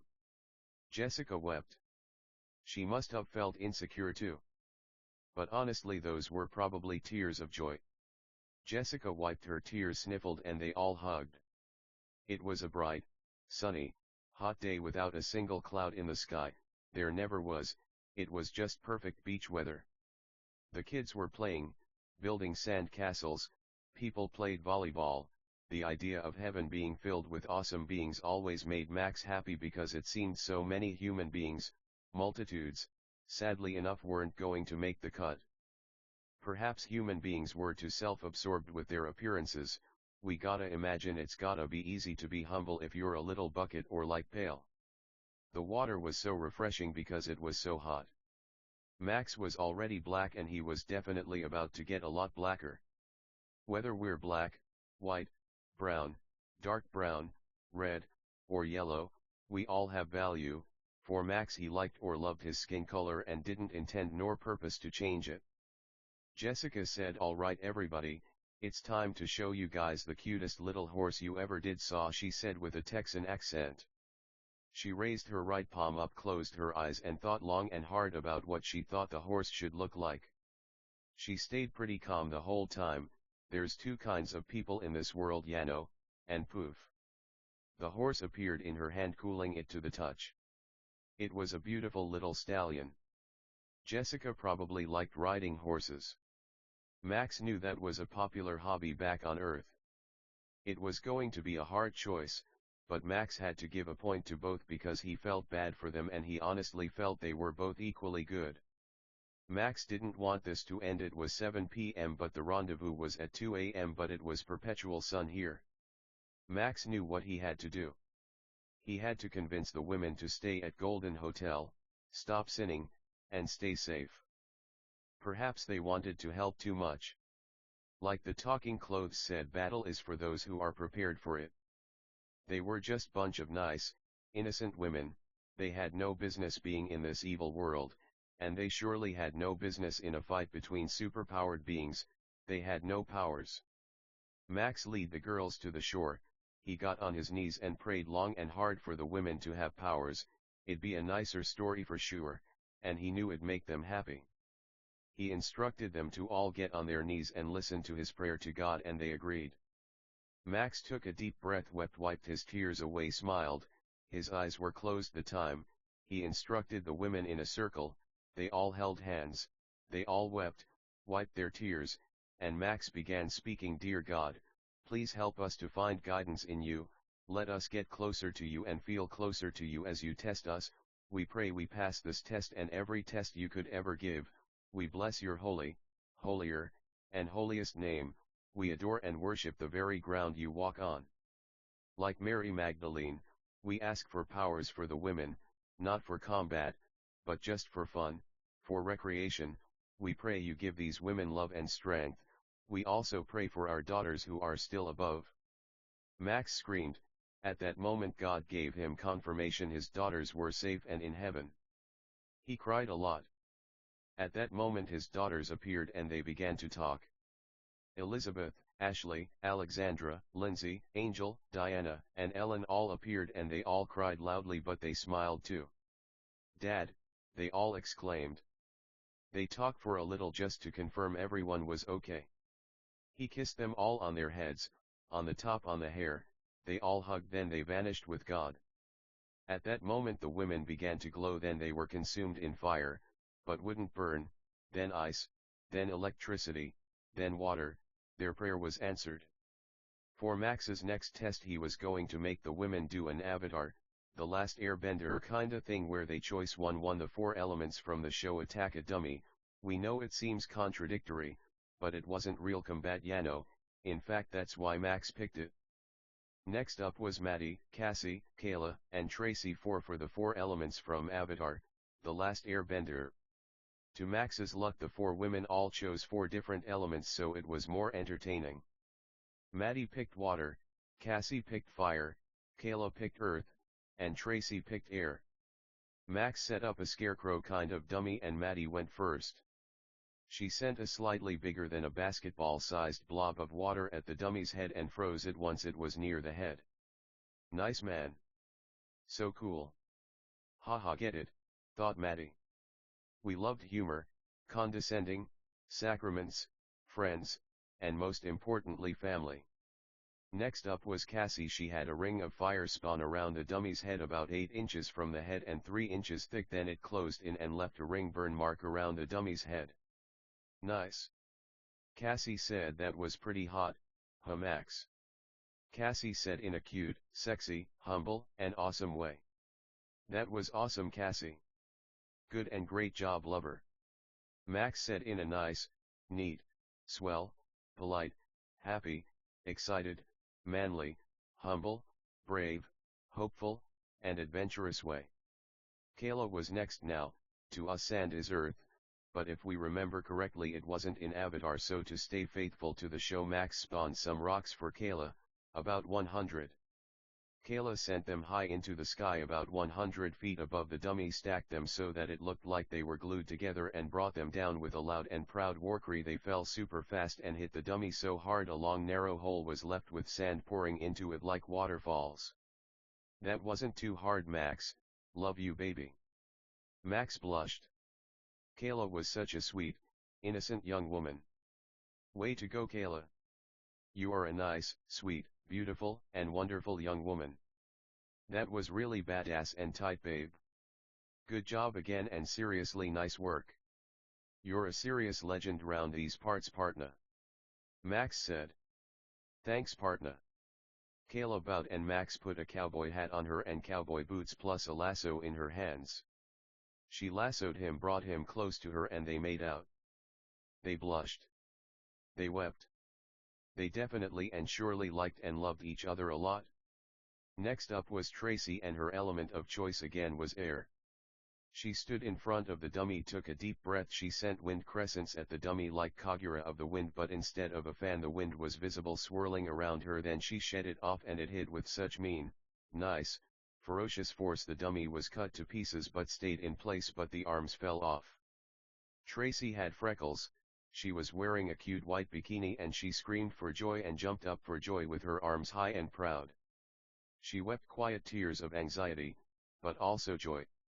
Tracy loved to dance, she was sisters with Stacy, they loved to dance and they loved hip-hop. They also loved footwear and anime. People gave Em a hard time for no reason, but Max really liked Em. That was a breeze. Tracy said in a flirty, cute, and sexy way. Max blushed. He laughed at all their jokes cause he thought they were genuinely nice, neat, swell, polite, and funny.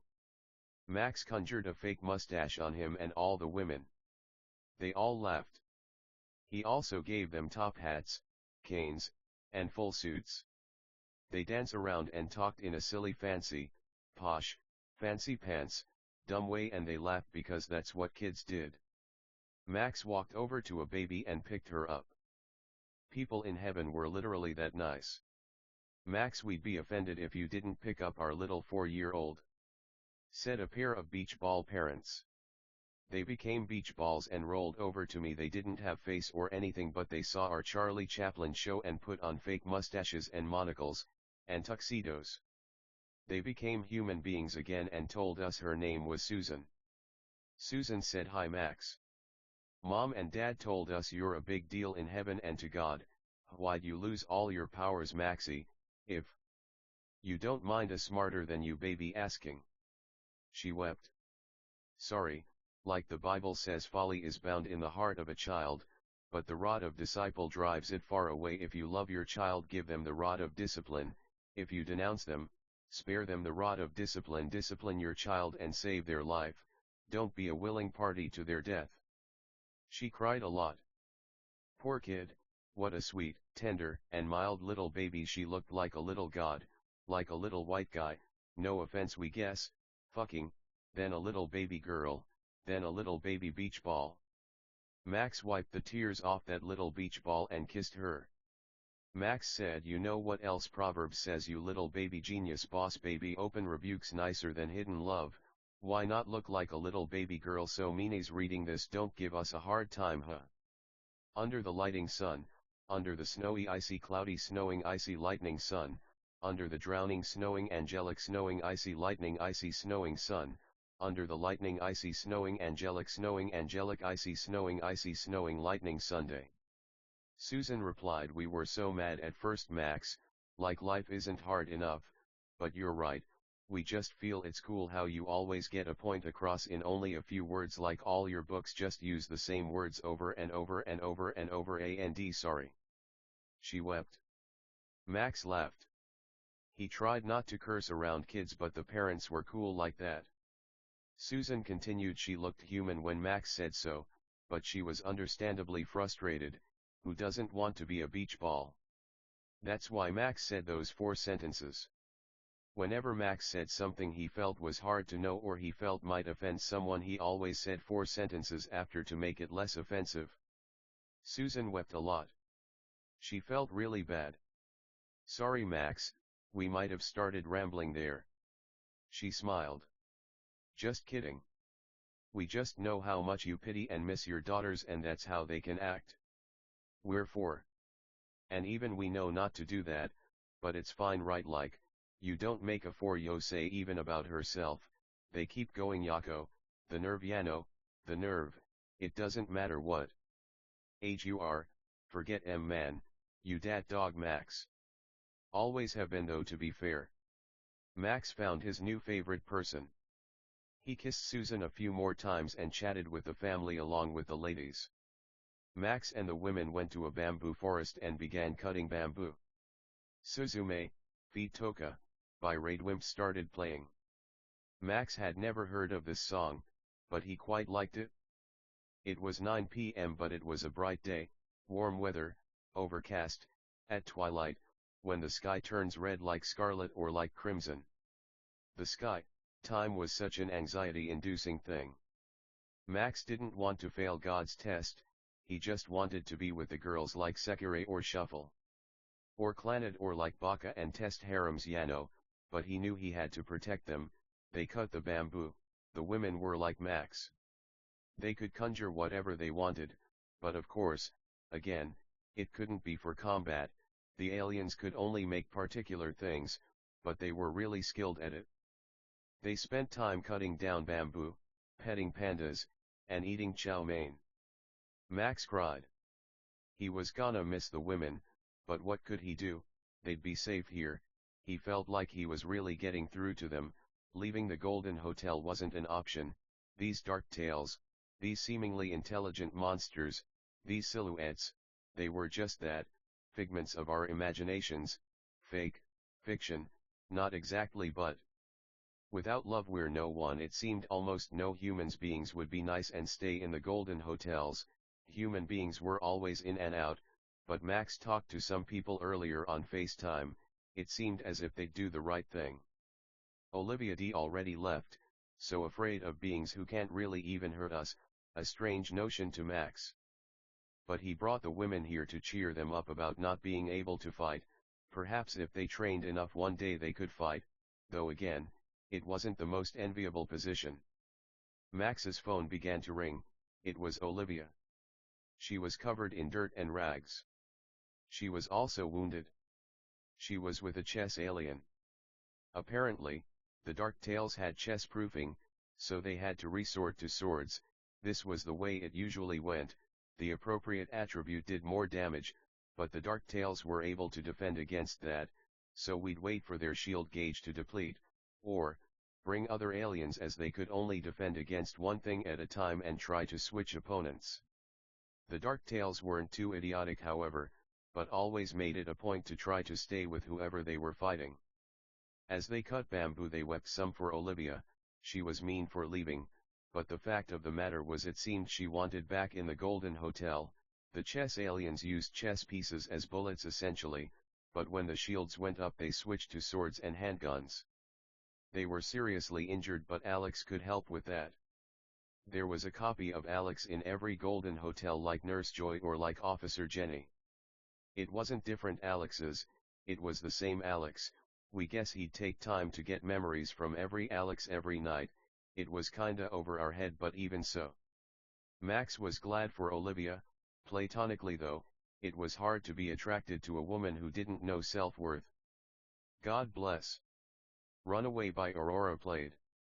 To say sorry Olivia had some friends, the men from earlier plus she'd made friends with the chess aliens Keith, Carrie, James, Firebeam, Snowball, Starfire, and Blizzard. We. Kamina. Simone.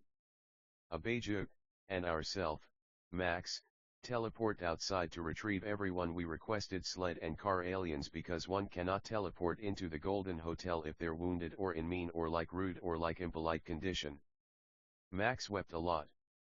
He was comforted, people already knew why he was so depressed and anxious, he missed his friends Jackie and Dem, another dark tale, great. Max wanted to handle it alone but Abeja punched him so hard he flew Earth, the darker part of Dark Mirror down through space through the boundary of the universe like a ripped hole through the top of the boundary of the universe, through outer space again, back down to Dark Mirror and left a hole next to the hole that he just left. He laughed. Magic had its limits, he intended to fix the holes in the ground as a joke, but he didn't want to exhaust himself. Max created a flame dagger and flew toward them thrusting at them and burning them some. They howled and groaned with very deep voices. They grabbed Max's ankle, with a black slimy, tentacle, kind of appendage then smacked him on the ground back and forth, leaving holes in the ground. He was hurt a lot but he wasn't weak by any stretch of the imagination. He was cutting at the tentacle where his ankle was held with his fire dagger. It was kinda like a video game. Damage wasn't exactly visible, instead the attack went through and the black tail flashed red when hit. They also had life bars if you focused hard enough. All the women left the Golden Hotel. Max was let down but he wasn't too surprised. The human heart is a picky fickle thing. The men and Olivia also left. So what was the point? Was it just for them we did this? Was it not also for us? If they ever came back would not these words surely testify against them if they ever claimed they were flawless? That's why Max loved his kids, they proved someone could stumble but still manage to do the right thing. He also loved the aliens for the same reason, but he thought of his kids first for a reason. Max was crying and grunting out of his closed teeth. He also was screaming and yelling at the dark tail. He was in a lot of pain, but he was used to it. His cross necklace swayed with inertia and blood, his white shirt, and blue jeans dirted. The black tail flung him at a brick wall, he wanted to be mad at Abeja for hitting him, that's why he lacked energy, that's why he was getting beat up, it was his own fault for having so much pride. He sent lightning bolts at the black tail, he was glad there was only one. One could get so angry they start thinking there's more enemies than there are. It put up electricity resistance. Max figured as much and sent fireballs at it. They did a nice amount of damage, the black tail laughed, arrogant. Kamina sent drills at it.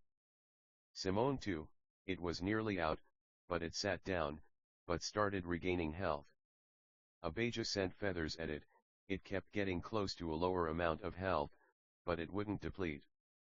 Simone teleported above it and with the loudest warcry you ever heard and with the most serious face you ever saw he sent a huge drill on it. The sleds and cars arrived.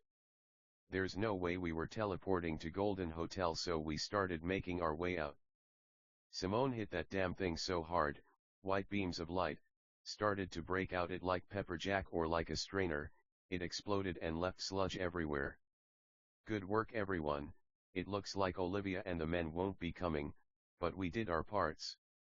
Screw 'em. Kamina said. Goddamn ingrates, just 'cause we can heal doesn't mean the memory of pain does. True enough, said Abijah. Well. Abijah's phone rang, it was God. Hey Abijah. God laughed. How ya doing buddy? We're nice God. Just helped some fucking losers and took out another blacktail with Max. How come what's up JC? Abijah seemed angry. Who wouldn't be, it looked like the women were on their way back to Golden Hotel, so no need to be too angry, they heard of everything that happened here, that's the thing about helping. You never know who will be helped. He also sounded very serious, but earnest, and curious too.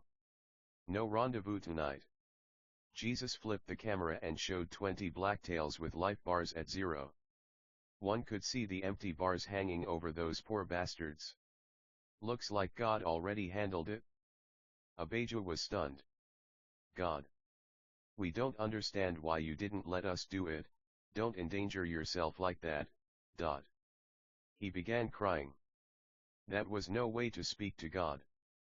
Max said that's what you get for hitting me so flipping flopping flapping flipping florping fleeping. Abijah knew. Max didn't need to say it. He might have went too far. He wept. Anyway.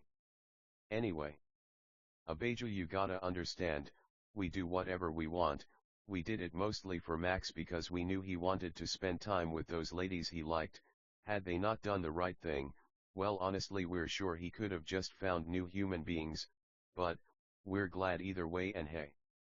Less controversy right? Anyway, we love you guys. Everyone was stunned. Father and Spirit appeared walking over the blacktails' bodies. Everyone bowed. You kids get home safe. Father said. We'll see you guys later huh, added Spirit. More blacktails appeared. We didn't want to lie, we knew they were fine. God bless M. They started fighting M. Jesus smiled big at the camera with his teeth all showing then started making anime silly faces. Faces that aren't possible on earth, but heaven. Later. They all said in unison. Well guys. Simone began saying. We can also call Kamina and Simone Kyle and Preston respectively, copyright, we don't know, better safe than sorry, but we know they're cool, great show man. Looks like we can finally get out of here. Max we're glad your friends came around for you, they're not our favorites but they are really nice. We love M and pray they convert even more than they have, seriously, you'd be dumb not to love M. God bless guys me and Kamina are heading out. Simone smiled while wringing his coat out and they vanished. Abijah said well guys, we gotta go do angel things, you understand. He smiled and threw up a peace sign and a silly face then vanished. The cars and sled said. Well Max, we can still take you buddy. Max agreed and they went back to Golden Hotel. This chapter was initially called Bizarre Blizzards because we felt Max's gauge should fill up then he'd use a huge blizzard to eliminate or like take out lots of mean ol blacktails. But we felt letting Preston do it was a humbler, nicer choice. Blizzard was a chess celestial though, a nice, neat, swell, polite, cool, haha, and kind woman. We find it bizarre meanies don't like the word celestial so there we go. No kidding. Blizzard is a sweet, pretty, beautiful, and awesome woman. We could just picture multiple copies of her because Blizzard is plural. She did have a twin Snowball so there you go. Also again God bless Keith, Carrie, James, Firebeam, and Starfire. Bizarre blizzards, more like awesome and wonderful blizzards. Or like people are cool man, bizarre blizzards, still so true because the blizzard is really the fight we have in our heart between fighting, repentance, forgiveness, and friendship. Bizarre indeed. Bizarre blizzards. Okay, next chapter, voracious volcanoes. Whether it goes how we think or not, we're sure it'll be fine. God bless. Chapter 2, Voracious Volcanoes. Max was in his room, the women left again, poor bastards. But, he still had his daughters. It wasn't all like that anyway. The way they treated each other, the envy, wasn't his favorite. Now we can sit here and blame Max for being a womanizer, but in his head he just felt bad for them, who knows. Fuck the ops man. Fuck M. He admired his room. The beautiful wooden kitchen doors. The huge TV. The pool on the balcony. Sex was a fickle thing. Aliens didn't have sex. Human beings did. It made them mad in a way. Unable to think clearly. But their desire for romance and affection, we felt, wasn't wrong. Max wept for them. They'd never believe it, but even now he felt bad for them, but what could he do? Some human beings felt more comfortable being aliens, so if you're wondering where they went, like some men for example, for it seems the women might be nicer than the men, but we know all are created equal. Max loved the idea of love, but for now he was okay with being by himself. Aliens weren't into that, and for that he appreciated them. Max started playing Super Smash Bros. Melee, his favorite video game in a way. There were so many great games. The other Smash games, Kirby, Mario, Zelda, Halo, COD, he loved Melee for he felt it taught him a lot about life. The game was made kind of by accident, with some of the most difficult, yet rewarding mechanics. It taught him a lot about patience, victory, niceness, neatness, swellness, friendship, power, control, the flow of water, the ferociousness of fire, the steadiness of earth, or like the carefreeness of air, or like wind. Max sat there playing Melee when his phone rang. Please remember, Max's room didn't have a door, one had to teleport in. It was his friends. Looked like they finally came to their senses. Max wasn't sentimental, everyone needed a good, hard punch from a beiju every now and then to stay on the straight and narrow. To leave Golden Hotel was just suicide. One had to denounce it in the harshest or like meanest, rudest, impolitest, most explicit language, or like, wouldn't they just leave again? What were we supposed to what? Delete that, act like they didn't leave? Well, in a way they were always with us, to say human beings wouldn't do this, to be human, to have sex, these things were hard. That's why Max didn't have sex, to spare their feelings. He felt really bad, but when mean motherfuckers make us say this, just opens old wounds. There's no point really bringing it up. They were okay, that's all Max really had to say about that. They all went to Max's room and played Truth or Dare. Max said, Stacy, since we left off on you at the beach, why don't we start with you? Truth or Dare? Stacy replied, why don't we choose Dare? She said in a cute, flirty, and sexy way. Mac thought of it for a while and then he said, we dare you to try to lick your elbow. Everyone laughed and Stacy tried really hard, but she wasn't able to. Max made a little copy of her and she licked her elbow. He usually could do a full-sized one, but he was unable to due to losing his powers. Stacy said, Marilyn. Truth or Dare? She kinda lunged forward in a cute, innocent way when she said Dare. Marilyn started tapping her chin with her right index finger. She said, Truth. She said with a big smile. Max was happy to see them doing the right thing. It broke his heart they wouldn't be nicer. Fragile human soul. Hips Don't Lie was playing by Shakira. Stacy said, who do you think like Max most here? Stacy said in a bubbly and kind way. Stacy was such a pretty woman. She'd had some bad relationships. Max believed in her though. It's hard to be humble, but she was doing the right thing. When multitudes won't be nice, or like it's all up to you, if you had to choose, would you go to heaven alone, or to hell with professed friends or like family? Max wondered. Marilyn said, personally, we're so insecure about our appearance, we feel so pretty sometimes, but other times, we feel like a little ugly duckling. We feel like Diamond must like or like love Max more than anyone. She wept. She wanted to lie and say she liked him more than anyone else, but she knew it would be a lie. She was thinking of that song Hate Me by Ellie Goulding. A nice and wonderful song surely, but obviously she was thinking it because the blackness and tar of unrequited love was trying to blind and choke her. She ran over to Max and hugged him. They kissed. She ran back to her spot and said, well, it could be us in a way. But Diamond's so pretty, cute, and confident, it's not easy trying to feel sorry. She obviously likes Max most, right guys? Everyone nodded. Nothing wrong with that. Everyone said agree to disagree except for Diamond, who just said agree. Max was also quiet. He felt so bad for Marilyn. He liked her a lot. It's hard being a woman when people are constantly judging and putting you down. Diamond began to speak. Diamond was Max's favorite, that was undeniable, but his favorite changed sometimes. Diamond said so. She was such a goofy, silly, and really popular woman.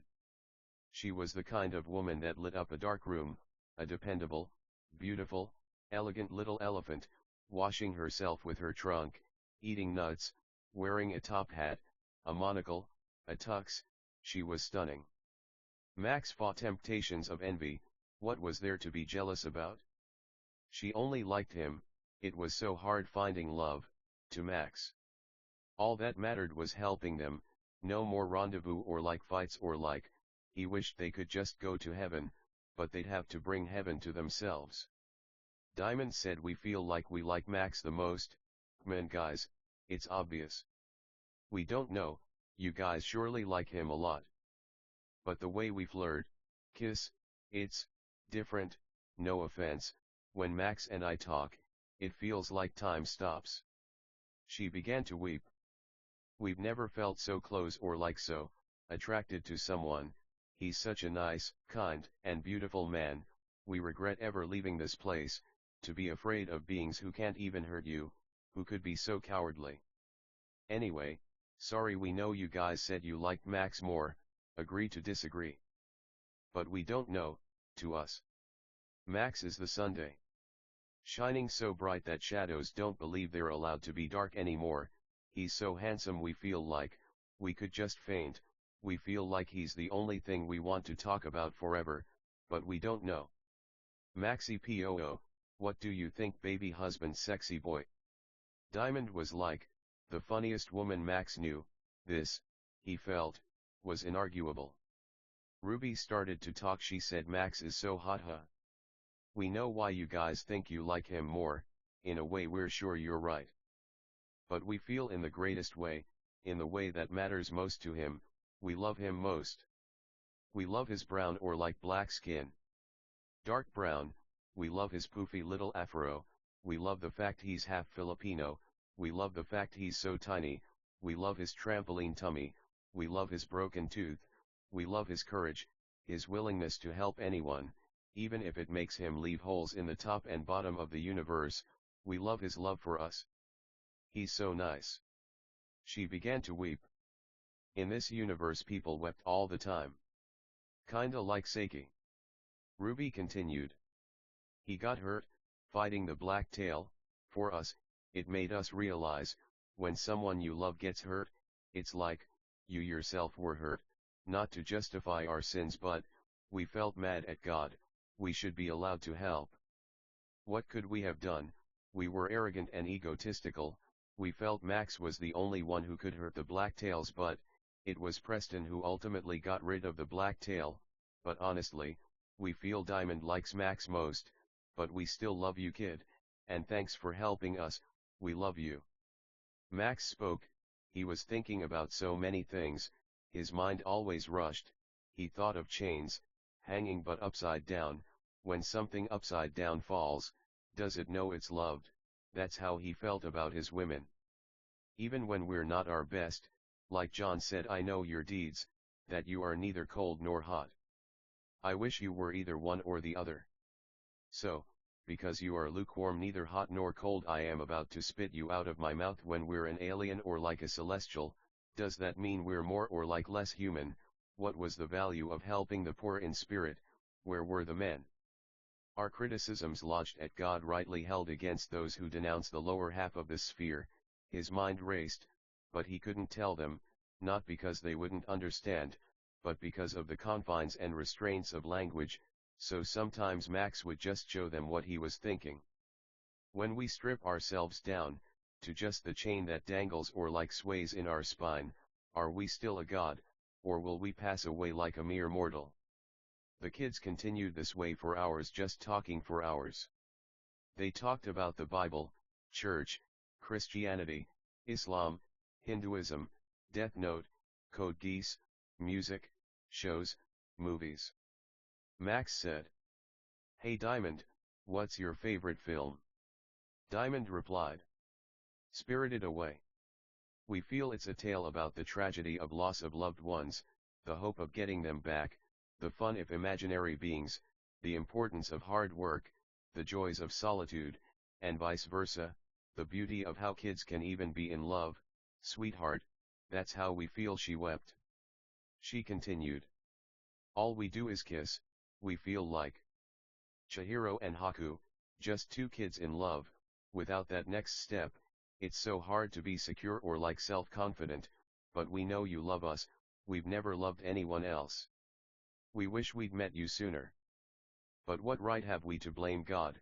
He's just a little white man with a big stomach, he's enough problems." We feel like when we watched Spirited Away, obviously we're spirited away, but it's not obvious when we get lost, we'll always find something new, something unfamiliar that becomes familiar, we'll find someone who's been our friend the whole time and we didn't even know it. Then we go home, but home is where our heart is. Jake the dog, or like, home is where Max is, where he's going to be, where he's been, and when we're not with him we're just a little girl whose parents have become pigs. Also God bless Runaway by Aurora. Max replied, "Diamond, that was the nicest, neatest, best, most important, most concise, most prestigious, hottest, sexiest, and most beautiful description of Spirited Away we've heard in our entire lifetime." We agree. Spirited Away is rainstorm, when we flip it upside down it rains out the TV screen, but if we flip it upside down infinitely like an accordion or like chains hanging upside down, what we find, is that when Chihiro and Haku fall, if they fall upside down, is we pause the game, if rivers flow out the TV, they spill into the imaginary heart, when we denounce imagination, we denounce ourself for we are in Neverland, that's to say we never age, so when Captain Hook wants pizza, we give it to him. The women knew what Max was trying to say. Under the lightning icy snowing sun, under the angelic snowing angelic icy snowing sun, under the angelic icy snowing drowning lightning icy sun, under the lightning drowning icy snowing angelic icy snowing angelic icy snowing angelic icy snowing drowning icy snowing drowning icy snowing angelic icy snowing Sunday. Max said. Diamond spoke again. "Listen guys, if you leave Golden Hotel again me and Max will pray for you, but like he said, love your enemies, there are always consequences." Diamond was cut off, the other women literally up and left if the middle of her sentence. But like Jesus said earlier, if Max wanted company we're sure he could find it. At that moment 3 more women appeared. Emily, Elena, and Samantha. However, these women were aliens. We don't want to offend anyone by making Max kiss too many women, but Max remembered Drake and Josh and said why not. Max's heart broke, not so much for their sin, than the fact they utterly and really harshly cut Diamond off. Samantha looked a lot like Diamond.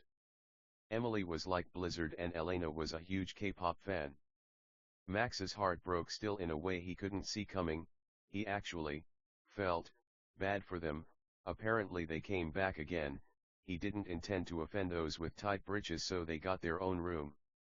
Samantha spoke, she said, "Diamond, we'll be the first to admit you're Max's favorite, besides God there's really no nicer compliment, that's true but, we might have to let those women come back." Diamond replied, "There's no point, they won't even feel worth anyway, they sin and for some reason it's our fault. Fuck 'em. They said they were our friends too, we pray for them, but for us guys, especially Max. Them coming back right now just feels impossible. Max loved Diamond a lot. His mind was wandering in ways he wasn't proud of. If he chose Diamond, could they just? It was wrong. The man lead, so he stopped those thoughts right there. Emily asked, "Hey Max, we're new here, sorry, but can you explain why sex is wrong before marriage?" Max felt guilty for what he'd just been thinking. He knew it was wrong. Why was polygamy okay before? Shit, why was it wrong now?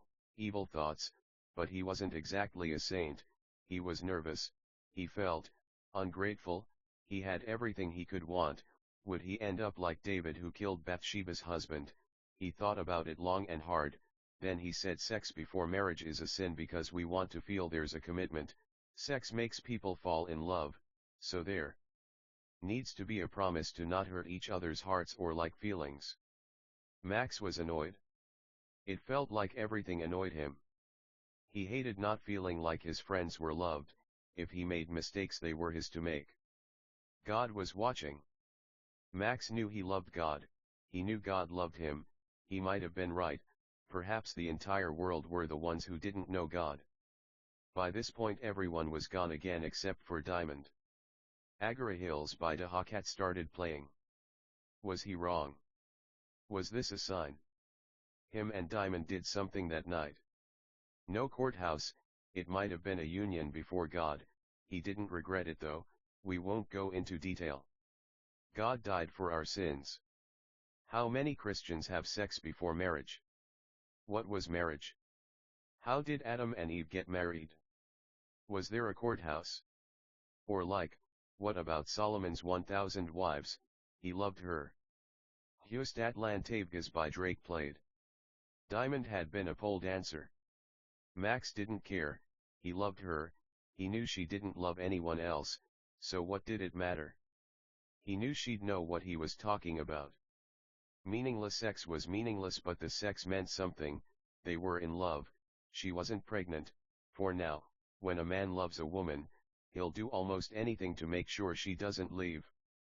Autumnal, reverb, upside down, leaves stain the ink on the orangest, reddest, brownest, part of our stripped down metal heart. Max and Diamond made the kind of love that doesn't die. Again, we don't want to go too into detail, but suffice to say, they were in love. They woke up the next morning and kissed each other. It was a committed relationship now, and they proved that again in a way we feel we don't need to explain. Shut It Down by Drake played, and a montage played in Max's head to where if they knew each other their whole lives. Friends at a sandbox. Sharing box juices, walking dogs, at the skate park, playing video games, Max getting acne, classes, hanging at each other's houses, working, applying to colleges, getting married. Max loved her. He felt one woman was enough. God was right, but of course he still loved his friends. Jackie, Tommy, and them. He thought of kids. They'd be proud of him. Max finally got married. It's about time. They did hit the courthouse, we just didn't intend to say, for we felt for those who've made mistakes. Max stayed in bed and played Ocarina of Time. He started a new game. Diamond went to the kitchen and started making him breakfast. Diamond was wearing Max's button-up long sleeve. They intended to go back to the beach today, hopefully with all their friends. Ocarina of Time, this was one of Max's favorite games. It taught him the value of adventure, the beauty of feeling comfortable getting lost, the calmness of staying calm under pressure, the value of growing old, the power of romance and protecting the one you love, and the nostalgia of starting over. Diamond called out to Max. She said, "Sweetheart, your breakfast is done, come eat, silly. The game can wait, you have to get your energy for the day. Plus, you know we love that little tummy suo, eggs with bacon, hash browns, ketchup, orange juice, toast, jam, butter, milk, and love, just the way we know you like it. Why don't you give me a kiss while you're at it, baby daddy? Moi." Max was hungry. He had just started the game, but Diamond and her food were more important than saving Hyrule for the 100th time or whatever. What was it to be a hero? Max loved My Hero Academia, though he'd not seen much of it. He loved the sports festival arc, where the students competed in games of strength and wits in different categories and genres. Deku was a great example of the coming-of-age story, or like the underdog tale. Katsuki, Enji, Okako, and Tsuyu were all, we felt, well-developed, capable, nice, neat, swell, polite, strong, fantastic, heroic anime characters. To be a hero, well, to us it meant, helping Diamond, helping the aliens, helping animals even. What a sad but pretty world. Max paused the game while the music still played in the room. He got out of bed and started walking toward the dining table, where he saw all the nice, neat, swell, cute, pretty, delicious, and nutritious food Diamond had made for him. He felt Diamond was the right one for him. He felt bad for her all the time, for she'd been in many abusive relationships, but his resolve was solid, his morals fire, his ethics ice. Kokiri Village was a nice song. It reminded Max of a nicer world. Perhaps even these little Kokoris existed on some alien planet far far away, studying youth, the color green, or like Deku plants or like Deku seeds. To save someone's life meant you had to protect them from someone who's dangerous. Diamond, even when she was mean or like rude, Max still loved her, because that's what love was, loving people even when they're not achieving the way they could. Max was 26 again and Diamond was 27. Max started eating the bacon and stuff. Adventure Time, the cult classic. What a wonderful, nice, neat, swell, lovely show. When we're given a treehouse, a talking dog best friend, candy people, what do we do with them? We treasure them like our own friends and family, weary to never go where the Ice King lives, for he doesn't love mortals but the mean, despicable things of this lifetime. Diamond was like Princess Bubblegum, smart, calculated, knowledgeable, fun, mysterious. Max liked her a lot. Her insecurities ate at her sometimes. He prayed for her with a broken heart, sackcloth, ashes. He loved her, that's just the way he was, plus she really open-minded, adventurous, and best of all a great helper. All she intended to do was help Max. Like Zelda and Link, these two were lovers across all of time and also space. Max enjoyed eating. He was a huge food fan. The crispy honey taste of bacon, the saltiness of those strips of fried pork, the fluffiness and liquidiness of egg yolks, the soft, dry, crunchy, sweet taste of toast with jam. The salty golden, crispy, crispy, crispy, crispy, humble, confident, wet, excellent, nice, neat, swell, polite, delicious, filling, taste of a well-cooked hash brown. Fucking, winky face, told you we don't curse too much. Meanies always made us curse maybe a little more than we would have liked in our older books, but moving on. The orange juice was fresh squeezed, tart, sweet, punching, kicking, dancing, fucking, tangy, zany, swimming, surfing, orange, humble, sweet, sweet, sweet, orange juice. Max loved Diamond's orange juice. Any orange juice she had, he'd drink it. Max finished all the food, then him and Diamond went to find some kokiri. Max thought about this part, didn't know if he'd get in trouble for copyright. He decided it, then decided to base beings on kokiri called leafers, leaf beings who study youth, or like Venus flytraps, or like trees, or like flora. So there we go. They put a door on their suite to make it more inviting, then walked into the hallway. It was beautiful with long patterned carpets, white walls, beautiful glass casings for light bulbs along all the walls. They walked over to the elevator, pressed the button, then waited. So, what's your favorite thing about Venus flytraps? Diamond asked Max. Max thought about it. We like how they eat bugs. We know it's obvious, but, to know a plant can eat a bug, we feel like bugs think they run this place. Even a freaking plant can fuck you guys up. So yeah, what about you, Diamond? M\X asked in a nice, calm, neat, swell, polite, quiet, earnest manner. Diamond answered him. She said, "We love that too. They're so cute. They're tough too. Bugs might intend or like purpose to break out their mouths, but, to no avail. Surely.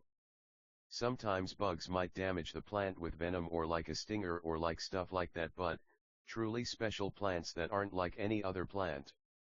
We can learn a lot from them about what it is to be ourself, but also not to fit the mold nor expectation of what others want us to be. We love you, Max. We're so insecure, we never felt aliens existed. We hope we can show them a lot of niceness and kindness." Max loved Diamond's personality a lot. So silly, the way she inflected words, her confidence, her laugh, everything about her screamed wife. Max just hoped he'd always listen to those screams. The elevator arrived. Man, that took a long time. It just proved how cozy they were with each other. It was never awkward, a nice, sure sign of people who weren't just lovers but also best friends. Max typed in "Leafer" to a digital screen on the elevator wall where the buttons usually are. It was above the buttons. The elevator screen turned green with a checkmark. Just right about after the doors closed, they reopened in a forest village. There were green leaves everywhere. They floated around or like talked to each other, but when they saw human beings, they became human beings to welcome their visitors. Max listened to Suzume again, that song he'd never heard in the bamboo forest. He felt it appropriate since he was in another forest. He was greeted by a leafer called Oak. "Hi guys. Oh my god, are you Max? Man, you're like, so cool, man. We heard stories about how you were a master of all kinds of elements in heaven." He wept. "Sorry about what happened, your leaves are looking more like our children's now," Oak said. Max wept a lot, but Diamond a little, then a lot. "Thanks, man. So what's your name?" Max said with a smile. He pitied Diamond. It's not that she didn't care, it's just that a lot of this stuff was kind of hard to know or like understand. "Oak. Our name's Oak Shalinto, so you must intend or like purpose to learn about flora. Well, we've got you covered, friends.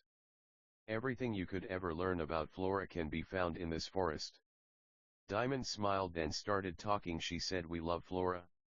We love crown shyness, the Amazon rainforest, cacti, daisies, roses, all kinds of stuff." She was really happy. Max was glad to see it. She deserved it after the hard lifetime she had been through. Oak replied, "That's funny you should mention our last name comes from the phrase crown shyness in a way. Right this way, friends, let's take you to the tree houses." Max and Diamond followed Oak. The forest was kind of like the Korok forest from Breath of the Wild, or like a Native American settlement. A tree had a door in it. They walked in and it was like a portal to the inside of a tree house.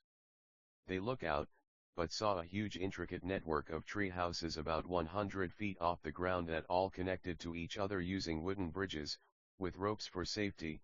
The tree houses had torches on them for light. Apparently, each tree house was a portal to different flora environments. "We know you lovers love love, so how about we go to a huge rose field? You know us, Max. We don't marry nor we're given in marriage, so it's nice and refreshing seeing people who love each other the way you guys do," Oak said. Max and Diamond blushed. Oak didn't know they consummate their marriage last night, so they told him. "Mazel tov. You know, we heard giving birth is the hardest thing a person can do, Vyut. We know that baby would be like, the cutest baby ever. Human beings are special because they're masters of all like angels, so what would you guys name such a precious, mild, tender little Max Diamond?" Oak said. Max said, "Haha. Well, and thanks for asking, Oak." He looked at Diamond. She wept and hugged Max. They were holding hands. Max felt Diamond's hand sweat. She was so nervous. He loved her. He wept. Had he been the nicest, neatest, swellest, politest husband he could be? He hoped so. "We like your hand sweat, Diamond," Max said. Guys. Please no PDA, we're fucking around." Max, you should fucking lick her hand, sweat. Oak said. The realist couldn't blacken this man. He was a legendary og through and through, that much we knew for sure. Diamond said, thanks cutie. She wept. We just feel kinda insecure, sometimes, Buyut. To answer your question, Oak. Oak would be a nice and lovely name for a little tree-making baby. Or like. She put her right hand to her chin to ponder, imagine, meditate, contemplate, or like Yano compliment talking leaf people. Oak said, gee Diamond. We really appreciate that. Yano, some of our own little ones are named after Max. We surely need some diamonds in these rough parts though. They made it across the bridge to a hut with a painting of many roses. They walked in. Oak was an old tan maid with white hair about 5'4". He had a white button-up short-sleeve white shorts, a white hat with a string that fastened under the chin and a walking cane. For such an old man he surely had a lot of tenacity in his step, for the painting was so high he kinda just jumped in, without bending his knees or like anything, he kinda just flew in. He was kinda Asian looking if we want to put it that way.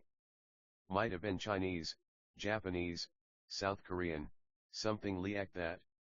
Max dolphin dived through and so did Diamond. Max thought Diamond was being silly at first when she had such a serious face, but when he saw her resolve or like how serious she was, while she was still silly, he fell infinitely more in love with her and felt unworthy to be with her. A brave, heroic, and courageous woman, just like the woman from PROVCH 31. Just what he prayed for, no. Even more, not even close, not even comparable. She was the field of roses, but he was just a humble bee being it up, not a human being, but, a bee being. Bebe Reka. Don't stop beliving, humble, meek love, not false humility, but true humility. The word humility demands or like deserves respect, if not, it just walks away, but it doesn't look back, like Diamond. Diamond Rainbow Call, Max's last name. God gave Max his last name. He loved gays, he loved Noah's Ark, it was a fitting name. What they saw, words couldn't really capture, but we could try. They saw a giant rose that became many little ones, it rained roses, upside down, roses grew like trees, they spun, they smelled like orange juice, honeydew, persimmons, grass, boomerangs, persimmons, persimmons, persimmons, just like Max's books. They were Polaroids that bled into other Polaroids, they were upside down near the ground while the background or like the ground constantly changed, they were the sun, they fell like wet stars, you could walk on them like Jesus did water, but not damage them at all, in fact, they'd hold you up. Leafers could think of something way nicer than this, but this was Max's gift to Diamond.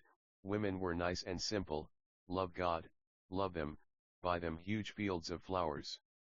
Amen. Max was going to stay with Diamond because he feared for her safety. So we're going to follow Abijah, Kyle, and Preston while Max looks at the flower fields with Diamond. Team All was in a black version of Hawaii. Everything was black or like silhouetted. They were near an active volcano, but again the lava was just black, but it did glow. They were fighting blacktails. Some flew like bugs, some were like human-sized flying dragons. Some were like reptiles that hopped around on hind legs, some looked like palm trees. They were making quick work. Again they were kinda like titans, kinda intelligent or like the demons from Inuyasha, but not human beings either. The tree ones fell down so one could see from a bird's eye view. Jack and John were there. Andrew was so old, he kinda had eternal youth in a way, but he felt his kids would learn more if they were by themselves. Tough love kinda thing. Andrew wept and prayed for his kids, honestly, we all did. Team All fought with a kind of bravery or like heroism that's rare in the world we live in, they were all wounded. Max wept for he felt bad for Team All. Listen. Max started. We have to help them. Him and Diamond cried. Oscar had been pretty far away so he didn't know what they were talking about. At a point he did see them weep, however, which broke his heart so he wept 2 tears. He was a pretty happy man. One from both eye, as Diamond would point out. Diamond spoke. She said, "Look Max, we actually just remembered we dreamt it'd be nice for us to go. To prove we can help and that someone who's made mistakes can leave Golden Hotel, but still come back, leave nice, but come back neat as well. We know you're gonna say we've always been nice but, we've made mistakes, but it's time we rectify and atone for our sins." Max agreed. He loved her. She was better than him, he felt fucking dumb, but even so, we have all made mistakes. He didn't intend for her to feel like a sinner, but that's how she felt. Max was sure she was just being humble, he was sure she didn't mean it, he hoped not, for she was the love of his life, a smiley, nice, kind, beautiful woman. Clear skin, long beautiful hair, he loved her a lot. He knew she held her past against her, but he also knew she shouldn't, but no matter what he was gonna love this poor insecure woman. We're all insecure, but we vent our insecurities, but we move past them, we love ourselves for who else if we won't. The two ran toward Oak. Again, there were roses everywhere, there were grassy spaces, however, not everything was a rose. Some of the human beings were even roses, like Rosalia the Pokemon or like those flower people from Paper Mario. Oak. We heard about what's happening in Hawaii, but we felt we needed to help the men fighting over there. Oscar wept a lot. They all did, and they all hugged. We know how the scene looked.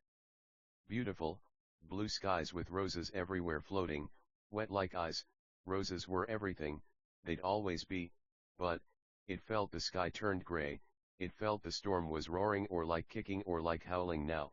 Their clothes were whipping, they were soaked, lighting peeled, but they were about to experience something much worse than that potentially, like lightings. Max and Diamond disappeared, the rain was the tears of those poor leaves, the leafers. Oak hugged the children in the rain. "God bless you Max and Diamond, you guys are awesome, we hope you save Team All. When God asks us to do something, we do it. No matter how difficult." A little babe said this. Okatha. She was a little fair-skinned, blonde, blue-eyed 4-year-old. She started to look super serious, raised her arms to heaven, and the storm stopped and the scene looked normal again with blue skies and everything dried. They dried their tears too with their arms and smiled and hugged. Max and Diamond appeared in front of a golden hotel in Hawaii not too far from where Team All was. It was storming black ink. There were flashes of light in a forest about 100 feet from where they were. The golden hotel was on a beach. Never to take parables too literally, they stood there for a bit, but when they saw the flashes of light they began running to where Team All was. They run through all the foliage, black trees, fallen black trees, black plants, black ponds of water separated by some white lines to show the distinction in stuff or like might not have been. It's open-ended for a good reason, man. They kept running like Aurora in Runaway, which played during this scene. They saw them fighting blacktails. Max sent 2 punches of fire at the blacktails. The aliens kept intending or like purposing to switch opponents, but the blacktails wouldn't let it happen. Again there was a Beiju, Kyle, Preston, Jack, and John, the latter of which got there later than the former. The men were already resorting to guns or like swords, but Max was their secret weapon. Little did anyone know, their real secret weapon was Diamond. The monsters laughed because Max didn't have much power, but his power to keep changing powers did scare them a lot. Team All was bleeding, but they weren't out quite yet. They kept fighting. Some blacktail life bars hit 0, some kept regenerating, some were red, some were yellow, some were green. Concerning spoilers, we don't know. Meanies are smart and say we knew Diamond D saved the day. Then why didn't you ever treat her with love and respect? Then it gets really perverted, and of course, obviously we don't want to get into it. Preston sent the drills at blacktails, which left tails of light and glowed brightly. They were a few inches big. Kyle too and a Beiju used feathers like metal flower petals or like fucking blades. They fought a lot and they were kicking some serious ass. The blacktails morphed to mimic or like mock the human being form, so they started doing hand-to-hand combat. It was intense, poor heroes. God was watching, this was a test, but would they pass? Max excelled at hand-to-hand combat. His ability to conjure anything was obliterating the blacktails. Max's gauge filled, so he hit them with a twin snake that coiled around his aura. Then more huge snake dragons came and ate the blacktails from either side of the screen like lines on lined paper, or like the chains of Max's mind, or like the game Snake, but the whole screen eventually filled with these green flying snakes. One blacktail left and he was much stronger than the rest of them. He set his sights on Diamond, but because Max loved her so much, his gauge filled again. Like Inuyasha and Kagome, the men were too hurt to conjure, and Max knew he'd counter because the blacktails countered the first magical endeavor brought on them. Max ripped his right arm off, which scared or like confused the blacktail, then sent a little fireball at its head. It didn't know Max had more than one conjure ability, so he set his defense to fire, but Max set the arm to a giant diamond sword. Kyle took one big swing, then the life bar of the dark tail went all the way down to 0. Kyle cut a ton of the trees in the forest down with that swing. Something was wrong, the ground started to shake, then the volcano erupted, but it started walking around or like threatening to ear the heroes. The volcano was a blacktail itself. Diamond couldn't fight, but she could heal, so she began healing Max's arm. The other men were doing nicer by this point, so they decided to buy them time while Max's arm regenerated. Team All knew Abeja was strongest and he used feathers, so they hit the volcano with drills, but it actually didn't block. It was because he didn't know Max's powers, or like he thought Max might have a trick up his sleeve. The volcano sent boiling hot black lava at Team All, but Abeja teleported them out the way. Halfway to Max's arm, they hit him with more giant drills until he decided to just block against drills, then Abeja hit him with his feather tornadoes. The swords also sent their swords at him, they were huge. His life bar was also halfway down. The volcano sent out such a huge lava spit the men put up a force field. Max's arm was done and he kissed Diamond. Max knew the men were done, so it was Diamond's job to hold the force field. Diamond, because of her, Max's gauge filled again. The volcano's timer ran out, so he could pick to block whatever attack Max sent. Max had to think. If he messed this up, they were finished, but what were the chances it chose what he was thinking? Max spoke to it. Blacktail, tell me what it is you fear the most. The blacktail laughed and cursed at Max. We fear no one on this earth, Max, we know what you'll choose already, so just give it up. Plus give me the woman, she will make an excellent wife. The volcano laughed. Fuck you. God damn it. Max thought, he could conjure a little god because fear was mentioned, or like how about some diamonds because diamond was mentioned. No one's coming for you, Max. Just fucking give up. Max wouldn't do it. How about holes for when Abeja hit him because he knew his pride must be showing. Max knew. He'd pick black lava because it was the one thing the volcano didn't expect. Double or nothing, said the volcano. What the fuck are you talking about, you fucking damn mean son of a bitch? Max asked. They were running out of time. He was angry. There's another volcano, he will also fight unless you get the element right. The volcano intended to consider black lava, but God made him forget. So what? Max had been done listening to this. If you leave right now, your little friends are safe, if not, they're surely doomed except the woman. The volcano said. Shut that ugly ass up, you volcanic black lava son of a bitch. The volcano kept intending to think black lava, but God wouldn't let him, plus. Max kept mentioning black lava to make the volcano think he wouldn't pick it. Well, Max, it's your mistake. Max faked a sneeze, then sent a huge tsunami of black lava at the volcano from an inch from his palm. His arms were out for Okatha, Susan, Diamond, Kyle, Preston, Abeja, Jack, John, and all his friends and family he's made on Dark Mirror, also for his daughters. The sneeze made the volcano think he should defend against water, saliva, sneeze, wind, or like stuff like that. So a little after the sneeze the volcano picked defense against those things. The lava hit so the volcano screamed or like groaned or like moaned in agony, but to Max, it didn't matter, the volcano fell. There was never a second volcano. But we have to consider what arrogance is. Max was so far away that volcano was going to have time to block against anything, even lighting, because blacktails of this size have different powers. He already had a light, sound shield up, the only things that could move so fast it might catch him off guard. Open rebukes nicer than hidden love. No one would have blamed Max for getting it wrong, but they surely would have passed away then been in pain for a month, surely utterly out of commission. So when Max faked that sneeze, we don't do that around nice beings, but sure, when Max faked that sneeze it utterly confused the blacktail. He couldn't change his aura wind invisible air glass shield fast enough, then he was done. Team all fainted, then Max fainted, they woke up on a beach. You know, the one they were at before with Susan and the women. It was hot.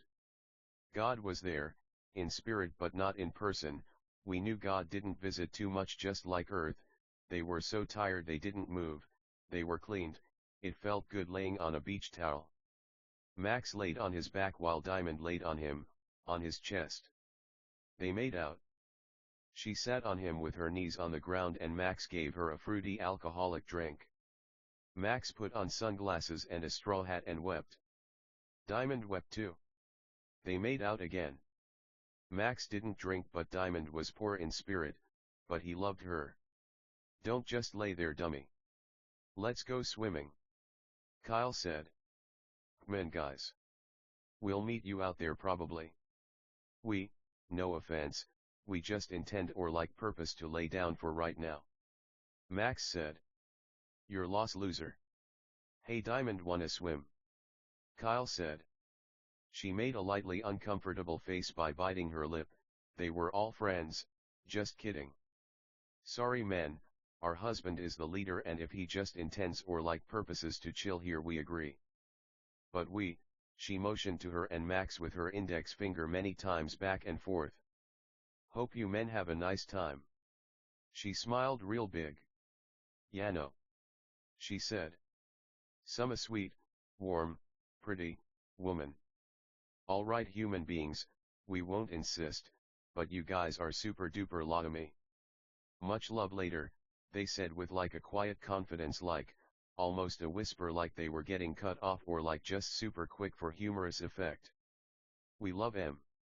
Last one in's a rotten egg, screamed Preston. Then they all ran toward the ocean.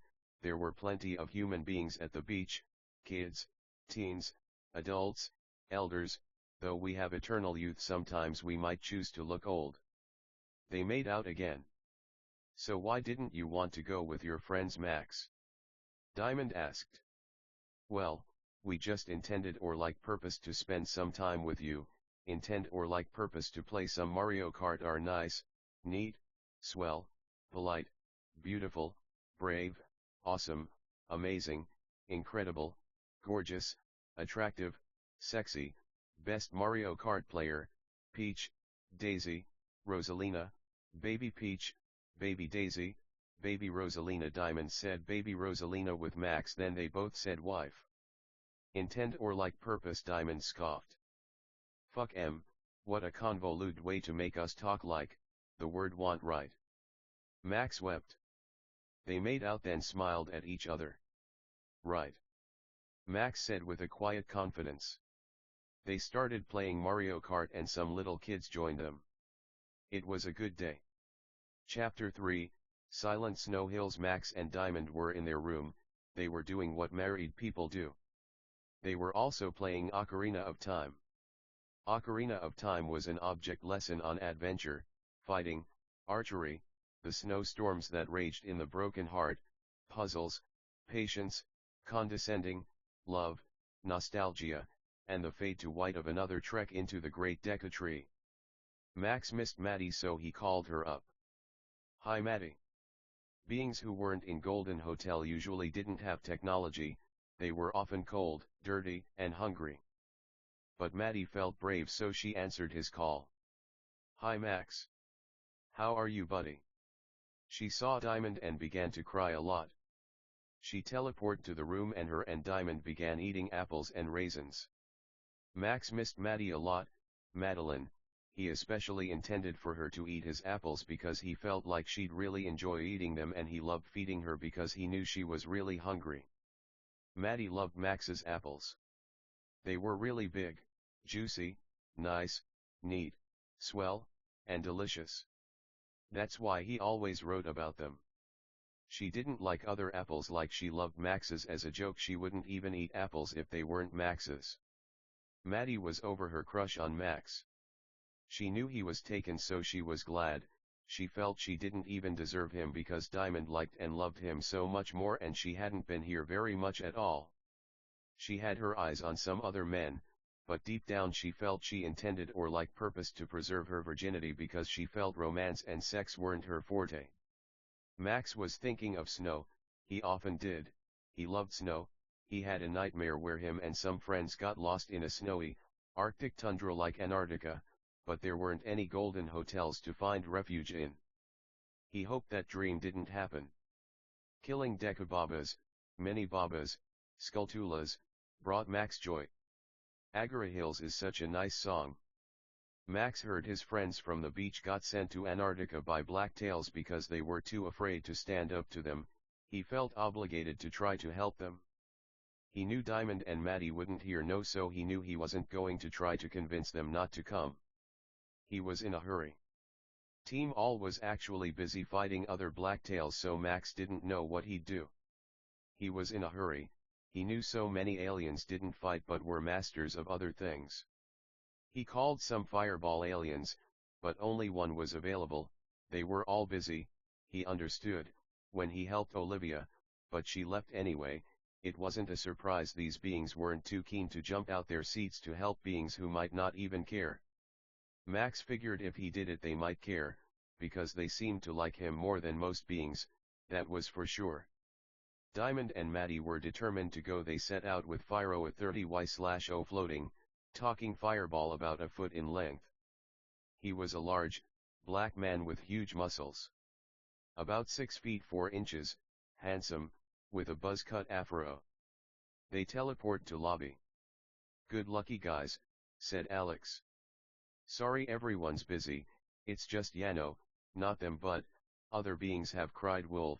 "So many times people closed their schedules to stuff like this. We hope you convince them though." Alex threw Max a pencil-shaped stick with a big red button on it with a lock for the button. "That's a golden retriever. Named after the fluffy little dogs. This will bring a golden hotel to you, but it only works once, so please don't use it until you find them. Please really intend or like purpose to help them. Living in this slum city is one thing, but making it in Antarctica sounds utterly different. Well, anyway, our heroes and heroines, good luck." "Thanks Alex. We love you man." "God bless, thanks again. Open rebuke's nicer than hidden love. We'll see you later beautiful." Alex blushed. "Max, stop being fucking weird and just Dave our dear little friends please. Love you guys." They all smiled. Then Team All ran out the Golden Hotel into a black and white tundra. They turned around, but the Golden Hotel was gone. Max's phone started to ring. It was Alex. The team were feeling really anxious. "Hey, Sue. We didn't feel the need to say this, but a blacktail gave us that pen. We had our doubts, but after thorough examinations, we felt it was real. However, it must have made the Golden Hotel disappear." The team knew what he meant. "Well, thanks Alex, we love you man, wish us luck." They wept. "God bless man." Max was quiet. "We're sure you'll find them Max. Team All hasn't let us down yet. We're sure they never will. In fact, we're positive beyond a shadow of a doubt, no tundra is stopping you guys. Especially not Fyro." Fyro spoke. He said, "Thanks Alex. We love you man. Well, no offense, we're gonna go try to find em. Wish us luck and bless us." Alex replied, "Good luck. And God bless you nice men and women." Later, He hung up. We know the geography of Dark Mirror might be confusing, but it constantly changed all the time. They began walking. They were in thick winter clothes except Fyro, he didn't need them. He was in a button-up Hawaiian shirt with cargo shorts, high white socks and boots. This is why Max didn't feel too much need to recruit too many helpers to team all. Hello. Max, we presume. We figured you'd come, we saw them, we intended to help them, but we were overpowered, then those damn cowards ran away. Hey Max. Where's the Golden Hotel? Also, our name's Ishal, we're in charge of the group who study the black snow here. Ishal said. The snow here was clean. Max thought everything in this place was just disgusting, but now that he thought of it, Hawaii was okay. Diamond said, we got a button that can call a Golden Hotel wherever we are, but it made the current one disappear. The ice aliens rubbed their chins. They were floating snowballs with ice cores, but they became human beings. There were both men and women. Well, Ishal continued, we are more than ready to offer our full support in the retrieving of these human beings. We suspect they're in some kind of cave. We're situated all over Antarctica, so we find it strange we haven't heard anyone found them yet. This is also why the aliens chose not to help. They were pretty sure these ice or snow aliens would do more than a nice enough job finding the beach crew. Max was really sad for them. They must be freezing. God alone could preserve their vessels so they didn't get hypothermia or frostbite. Some blacktails appeared. Max started glowing, and like an RPG he leveled up. He especially upgraded his fire powers. His flames and all powers would now be much greater, but so his friends weren't defenseless, he gave them flames, so his flames would remain the size they were since he split it. IDGAF by Drake started playing. Max conjured water balls and hit all the blacktails so they set their defenses to water. So when Team All started using fire, they were confused. They were disoriented because Max leveled up. Max used a fire whip. Diamond used a fire bow and arrow. Maddie used a fire gun. Fyro was making quick work of the blacktails with huge fireballs, but there were at least 200. They fought hard. The ice or snow aliens froze them, hit them with super fast snowballs, used ice spears, and had all kinds of really cool magic weapons to fight the blacktails. Ijid was such a nice song.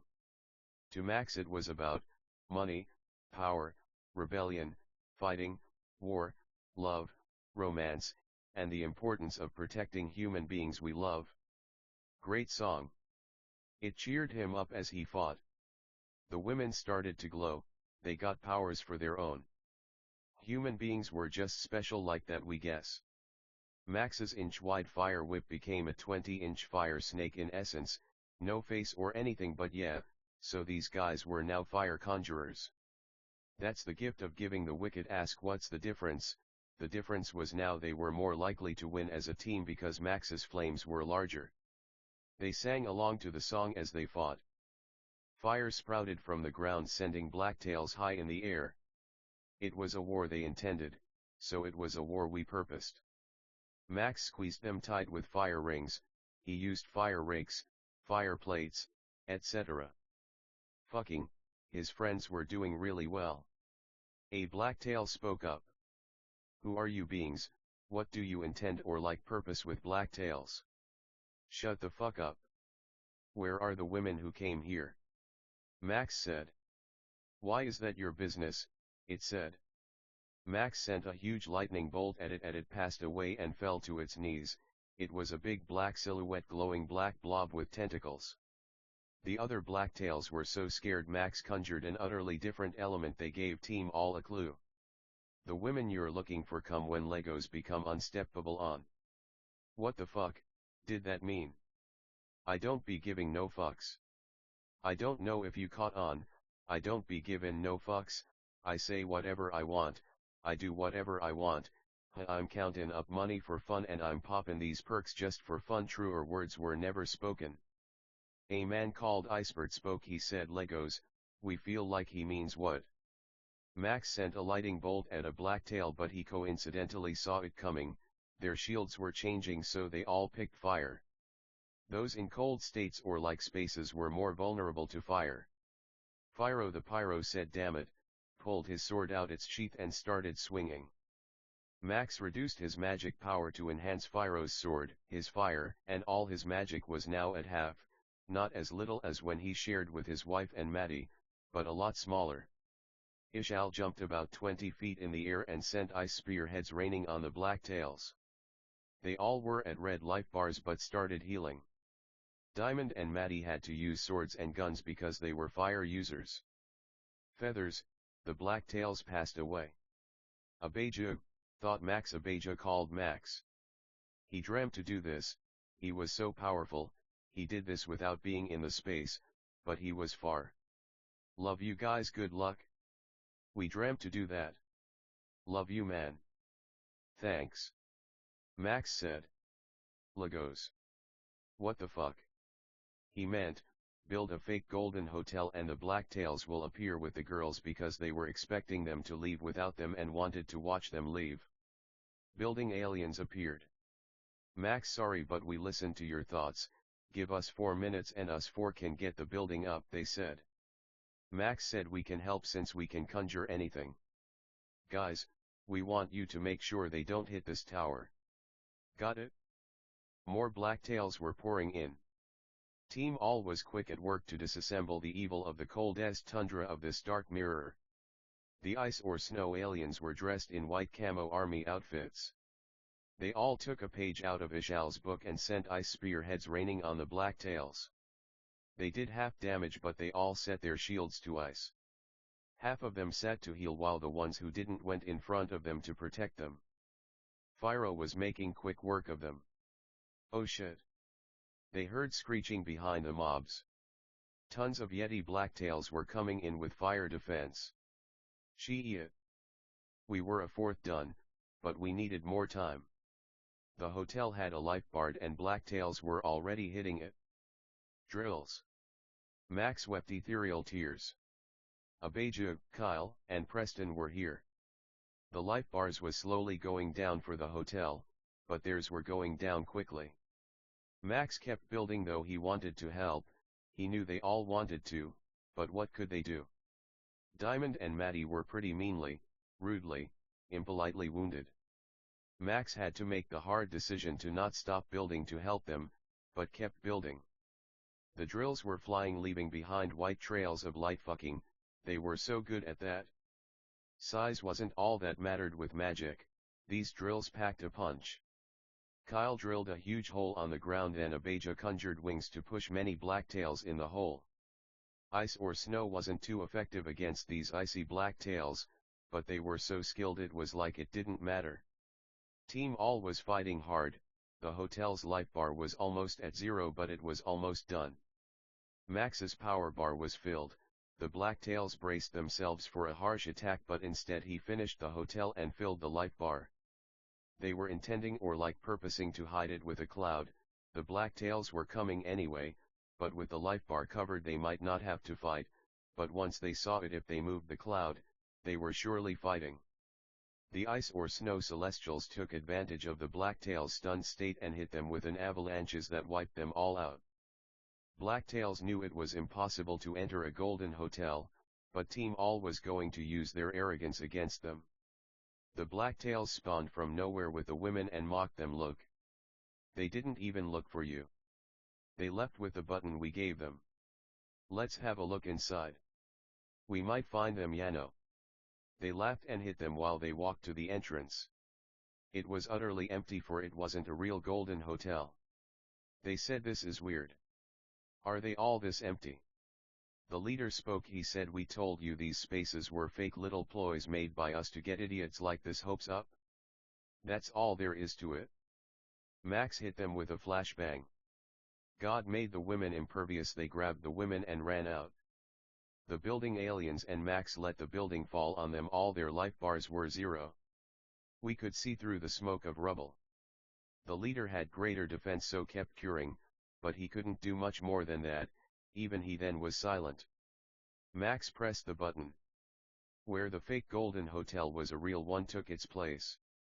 They walked in all wounded, but alive. The building aliens were the only ones not wounded. They greeted Alex. Alex yelled at the women. "Well, ladies. We sure hope you learned your lesson because we can't go saving beings who don't know how to act." He began to cry. "Well, for our own sake we're glad you're okay, you're not as mean as you know, Yano." They smiled and wept. They were in pretty mean condition, but they'd be okay. They promised to stop sinning and leaving Golden Hotel, so we intended or like purposed to hold them to their oath. They walked over to the elevator, which was huge inside. They laughed and talked about all that had been happening. Max pulled out an e-cigarette and hugged Jackie. He prayed for his daughters. These women reminded him a lot of them. They all walked into the hallway. There were 20 ice or snow soldiers. The hallway was a clean, beautiful, nice, neat, pretty view. Blue carpets with intricate curved patterns that reminded Max of fire or like candelabra or like wind. They made it to the door with the beach and read the sign that usually hung on the door. "Welcome team all, good job saving those women. You know we rejoice more when one of these beings is saved than when any of us do what's nice." They wept. Nice beach balls. They forgot to let Alex heal them. Oh well, our nice, neat, swell, loving, cool, brave, icy soldiers walked in the summer sun over to the waters. They all got in. Alex appeared over the waters, blessed them, then the waters cured them. They were all having such a nice time. Nothing could ruin the fun they were having. Max kissed Diamond while they stood in the water. Their clothes turned to swimming clothes, those huge winter clothes on the beach. They were strong. Sounds like hell to us. But Yano, it's open-ended for a reason. Max and Diamond swam underwater so they could look at all the ocean animals. They could breathe underwater. Magic Yano. Fucking, the kids played, the men played, the women played. For now everyone was happy, and for Max. That was enough. You know, the beach was Jackie's idea. Now it seems we always come at the end of the chapters. We suppose there's nowhere else to go, is there? Max could just picture him and all his friends laying on some beach towels under that ringing, scorching summer sun. Smiling like an anime. Look up at the blue sky, like that blue sky you too, dear reader, have no limits. Tears might skew your view of perfect blue, but when you know you, nothing can blur the blurriness of a perfectly hot day. Diamond crawled onto Max's lap and they made out. They blushed. Before they knew it, after a day of beach partying, volleyball, barbecue, racing, magic, anime, and love, they were back in their room. Chapter 4, Upside Down Umbrellas. Max and Diamond played Ocarina of Time. The Forest Temple. Max loved the Forest Temple, the key in the first room, the ghost block puzzle, lowering the water, the twisted hallways, the wolfos, the pose, the bow and arrow. It was all everything he could want. Max was teleport to a world where he was upside down. For some reason Diamond didn't come. He was kinda glad. Helping her gave him anxiety. He liked having her where she was safest. "Greetings," a disembodied voice said. "Max, we have sentry guns pointed at you." He appeared out of nowhere about 20 feet from Maximum. "All you have do is catch us before 1 minute passes," the villain laughed. Max knew there must be some kinda catch. It's probably like video games. Our sense of direction is probably really skewed. Even if we found a pattern, it'd probably change again.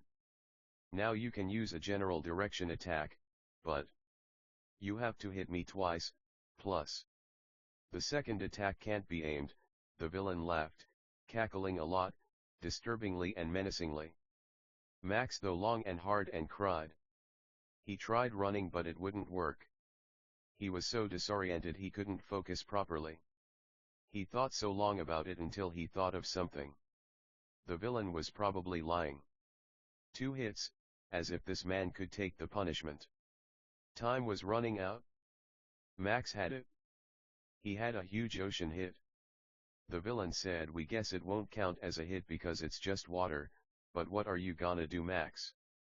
Holy damn, this man was fucking arrogant. Max gritted his teeth, then sent lightning bolts into the water that fell upside down. The electricity traveled through the water, knocking them both out. The villain passed away and Max woke up in a mirror chamber. Chapter 5, Mirage of Mirrors. Max was in a mirror chamber. There was a villain in all the mirrors, but he looked just like Max. But he sounded different. Very clever, Maximilian. But if you don't destroy the mirror with the true image of me before it's the last mirror, you'll die. Thanks to God, death wasn't permanent, but Max had no plans of dying.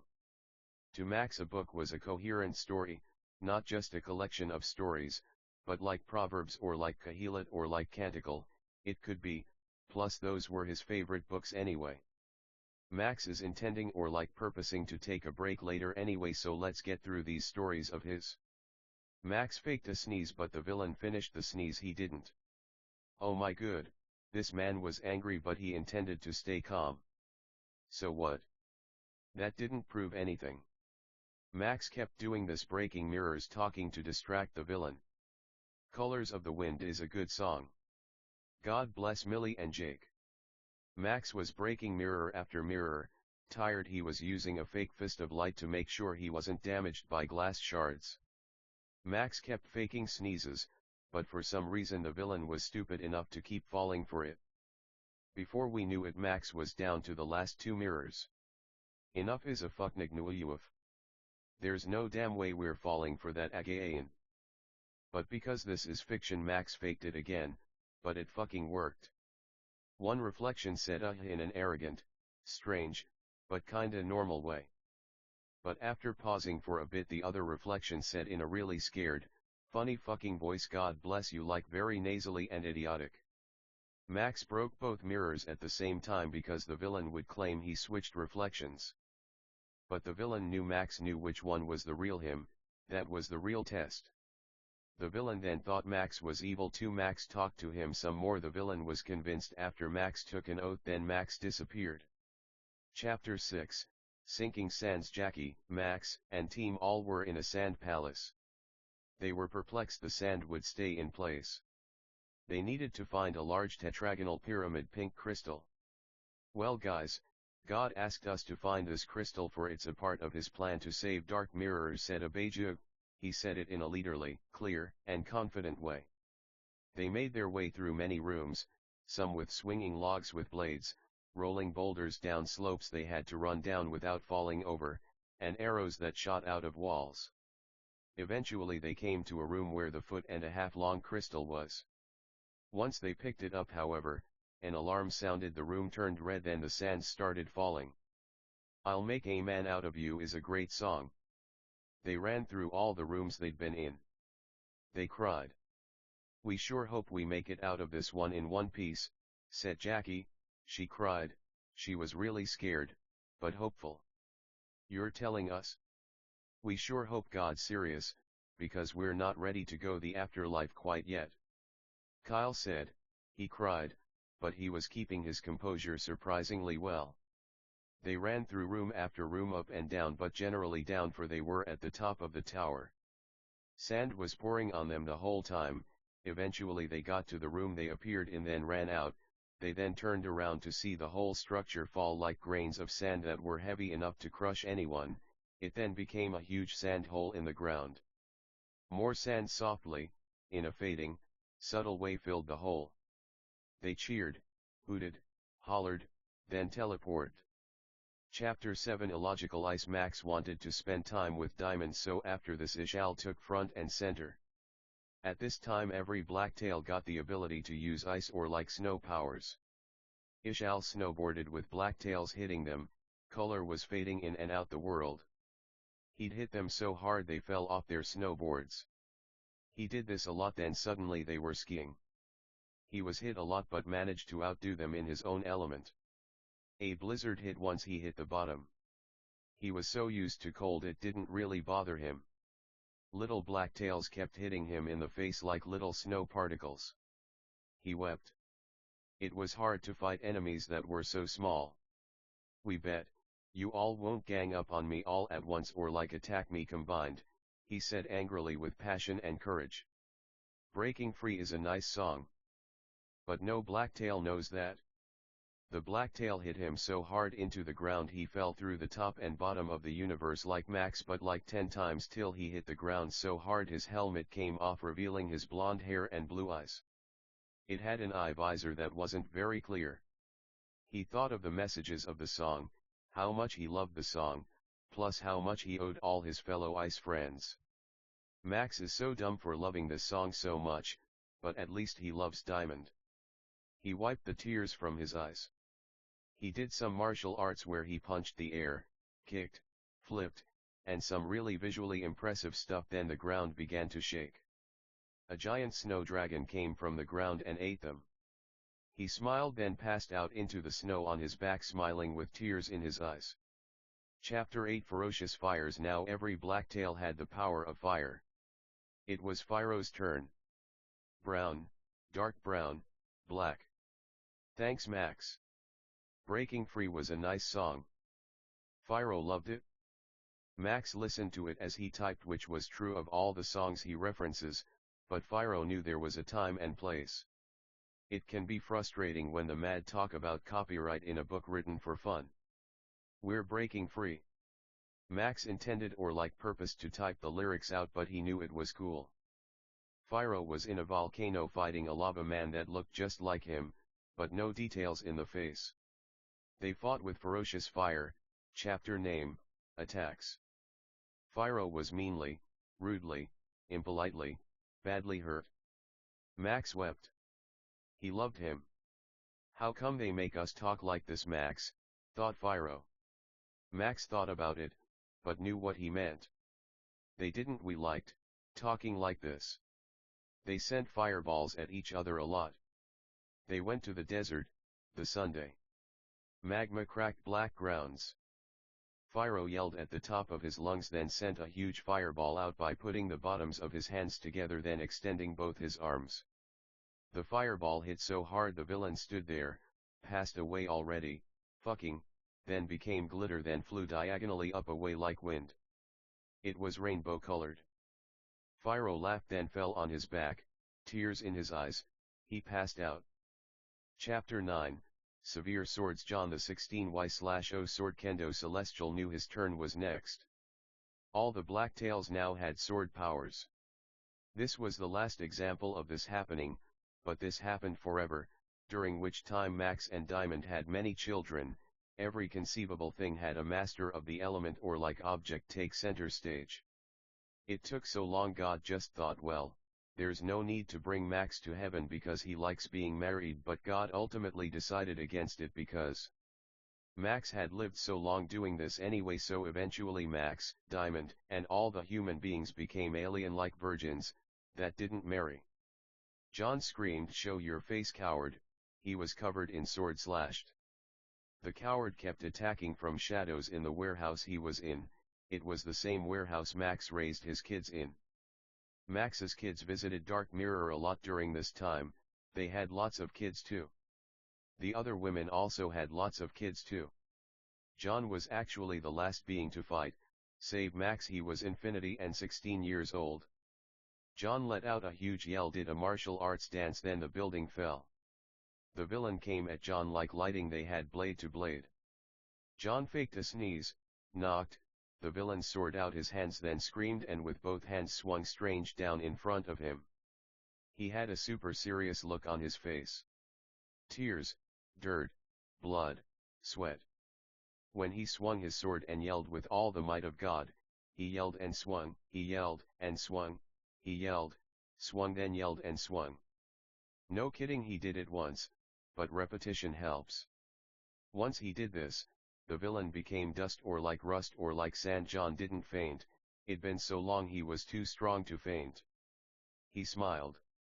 Your turn, Max. He still chose to fall to the ground and sleep. He went to the beach. In his mind, the wounded can't go to Golden Hotel, but Max was about to change that. Chapter 10: Fierce Finale. Max was face to face with the fiercest blacktail, the devil. They had a long hard battle where Max kept choosing different elements and objects, but the blacktail kept blocking, so smart he kept choosing the right element to block. This went on for a week. Max faked a sneeze, then hit him with a lightning bolt. His life bar was half down, but it tried to sit to regain health. Max faked another sneeze, hit him again, then it was out. The black bottom half moved slowly to the top half. God moved everyone while this happened. Once it was in place, Earth glowed. No more oceans, but all ground, fucking, maybe a few oceans, who knows. The golden hotels were back in place, everyone lived happily after. Max listened to All for One from HSM2 while typing this. He planned to repeat the song until he was done cause he felt he was close to finishing, plus he felt the song fit nicely. For sequels, Max considered beings who go into virtual reality like Sao to relieve what this experience was like. What fun is it to know everything? Leave that to God. It's fun to start from the bottom. Don't be like that, it's true. We wouldn't change our hard life for the world. So what does that mean? Right? It means it was nice and good. This song played while they were at an earthly beach. Elizabeth, Ashley, Alexandra, Lindsay, Angel, Diana, Ellen, Jackie, Tommy, Haley, Jessica, Maddie, Cassie, Kayla, Tracy, Stacy, Marilyn, Olivia, Ruby, Emily, Samantha, Brad, Peter, William, Edward, Stephen, Jose, Pants, Max, Jason, Eliza, Lacey, Eliza, Joy, Andrew, Jack, John, Keith, Carrie, James, Firebeam, Snowball, Starfire, Blizzard, Susan, her parents, Fyro, Ishal, Iceberg, the Ice or Snow Soldiers, Oak, Okatha, Kyle, Preston, Abeju, God, Max, and Diamond. If we missed anyone, which we're sure that can't really be true, we love you. Sorry. And you're better than us? Fucking for real, man. We're Christian but we say fuck wild, right? Max couldn't help but feel God's super planned for him to hear the song while he was finishing the book. God bless him. The kids played, the elders, the teens, the adults. It made Max cry, they all danced. Everybody, all for one, our real summer has just begun, hey. Let's rock and roll and just let go, feel the rhythm of the drums, we're gonna have fun in the sun now that all the hard work is done, everybody, one for all and all for one, yeah, all for one woo. Oh, yeah, the credits rolled like a film. It was the names of all the people Max apparently missed, with individuals or like groups dancing or like doing silly things. Max loved love. He was so happy. Jackie was surely right about the beach. Max could cry and we was. Gee Max. You know in our book people don't cry so damn much. Kyle said he didn't want to cry but it was Max's book so Max made him cry. Never change, kid. God said, and him and Max hugged. That's the end of our story, folks. We hope you learned about love, kindness, niceness, neatness, politeness, hope, bravery, and all that good stuff. Fuck bad things like hate, evil, treachery, lying, deceit, and all that shit. Chapter 11, How to Not Be Sentimental. Fuck you, Satan. It's alright guys, it's over, but you can always read it again. We cry all the time, but that's okay. God bless, let this song fade you guys out. Go out the theater, feel that bright Sunday. Super annoying, right? Love ya. Have a nice day. Please come back whenever you want. And most importantly, remember it's okay to cry. Love ya. Bye. Max's voice was super loud, echoed, and faded and mixed with this song. Time for real life, shit, we wanted to fucking live here, now you're getting it. One more time. Everybody, all for one, our real summer has just begun, hey. Let's rock and roll and just let go, feel the rhythm of the drums, we're gonna have fun in the sun now that all the hard work is done, everybody, one for all and all for one, yeah, all for one woo. Oh, yeah, after the credits finished rolling of awesome people dancing and being silly while white names were on the left. The screen went black. Some people started leaving already, but the real ones knew. "Mommy," said a little girl. "Yes, sweetheart," Diamond replied. "What's Daddy doing?" Susan asked. "Daddy's playing a video game to relieve his glory days, we guess," Diamond said. Happy but just worried for Max, for the game got intense and could feel super real. "Can we play, Mommy?" They were eternally young and put on basically nerve gears. "Sure, honey. But just remember you have fire because that's what Mommy used. We know we can do anything now, but it was different back then," Diamond said. She cried. She loved Max so much she didn't know what to do. "Okay, Mommy." The little woman was very happy and made a fist to pull it down in triumph. Diamond. "Susan. It's nice to see you girls," Alex said. "Max is fighting some dark tales in the Arctic again with Team All. You better hurry, girls. Much love and God bless." He smiled quietly and wept a bit. The girls ran out the door and yelled thanks Alex. When the cameras showed the snow, it went to black. Chapter 1, Return to Randomness. Diamond and Susan ran out the Golden Hotel, but were greeted by a roaring ice monster. It was in black and white because that's how Dark Mirror was. "Hey guys. What are you doing here? Have you been watching Cell?" Max was flying around. He had rocket shoes that he used to fly around. He was using a very thin fire whip. The life bar of the blacktail was decreasing like molasses. If Max didn't get help soon, he was losing this video game, with 0 achievements at that. Diamond had a higher power level than even Max in this game, but as we know, Susan has never played the game before. Susan was the last child Max and Diamond had before they became angel-like creatures who can't have children. He had her right before he fought the devil in the last book. It's been a few years since then, so she wasn't really old enough to know what the Heaven Helmet was. It was basically a super sophisticated VR headset that created a simulation of Dark Mirror. They could use magic or like a training room that teleport them digitally or like magically, but Max didn't intend or like purpose to leave the house, so he used the helmet. Elizabeth was playing the game with her dad Max. All Max's kids were there, the 7. "Them dogs, dem dogs." Diamond screamed and sent super rapid fireballs from both her hands, arms extended in front of her. The monster howled like a monster, screech, high-pitched, loud. "Listen guys. He's just gonna try to heal, we have to find a way to make sure it doesn't sit down," Max yelled. Lindsay floated the blacktail with leaves, then Elizabeth made a pool of fire under it.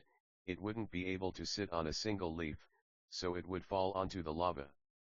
This is how this kinda always felt to Max. When we come back to life, what was life but one big, nice, neat, swell, polite, awesome, video game? Mario was still nicer in a way, but Max loved coming back to this world to kick some butt every now and then. "Anyone else hungry?" Ashley asked in a humorous, calm way. They all took their helmets off. They were on FaceTime. "Helmets are the way to go," said Elizabeth in a humorous, calm way, just like her sister. Max loved them. They still struggled so much, but Max loved them a lot. That's what mattered. This was kinda all they did. Helmets were the way to go to meanies. They talked about it before. Elizabeth told the truth, but it was true, for today, because they felt like Susan would finally ask what Max was doing. They usually liked to go into the simulation rooms, that way it wasn't weird to the wicked. Spending all our time in heaven playing video games might seem counterintuitive, but Max pitted his kids. It taught them a lot about suffering, love, drama, romance, violence, niceness, meanness, everything. The NPCs got married. Ashley's idea. Smart kid. Lots of beings might be like romance, fuck 'em. She said it, we wrote it, we took advice, but you know what? She was a lot smarter than the wicked thought. when we ate in the game. It nourished our real bodies as well, though in heaven we didn't necessarily need food. Anyone feeling some chicken wings? Everyone laughed. Phiro, Ishal, Alex, God, a little talking hamster. We all ate some wings, barbecue, buffalo. It tasted just like meat, but it was vegan. It wasn't like imitation meat on earth, which was still really nice, neat, swell, and polite. It tasted just like meat. Once everyone was filled up with fake meat goodness, they all teleport to the same training room, a huge room with metal walls and a wooden floor, same one from before in a way. The scene became the scene they were just in. The men had pain mode on, like some women, but it was off for all children. To varying degrees, our heroes chose to feel pain so they could be nicer, neater beings. The blacktail intended to fake a sneeze, but it felt it was actually sneezing, was too calm, intended to sit. But the leaves wouldn't hold its weight, but once it started falling it kept falling, so it melted in the fires of Elizabeth's magical power. An NPC couple joined them, Jacob and Cynthia. They kissed. That was awesome. Lindsay and Elizabeth, what inspired you guys to think of that? They asked. They were so nice. Lovely beings, but we know there's no marriage in heaven, not to hurt us, but just to make us nicer. To prove it wasn't that mean, we had these NPCs who weren't hurt by their romance, but just weren't as fulfilled or like joyful as the unmarried in the celestial realm of Sabaoth, the little white man who watches us all. Alexandra said, we heard there were some blacktails who were getting high by eating power wires in an abandoned power plant. We feel like they shouldn't do that, Yano. So, let's go stop them. Nice idea, Alex. You'll be in your element. We feel you should take the lead on this one. Max said. He was Infinity and 26 years old. But he didn't look a day over 22. They all teleport to the power plant. It was Team All, Abejug, Kyle, Preston, Phiro, Ishal, Max's 7 daughters, Diamond, and an unhittable, unfeeling Susan. No pain mode, Yano? A giant lightning bolt took Alex out. Everyone's ears started ringing. Her hair became super fuzzy. Slight pain mode.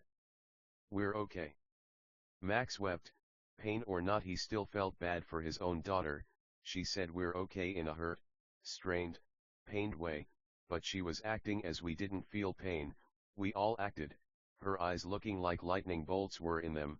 She started glowing electricity, then sent that blacktail's attack back at it so hard it howled like a deep voiced demon. Its life bar was at 1 HP. Susan teleported in front of the blacktail's face, so she blew fire bubbles.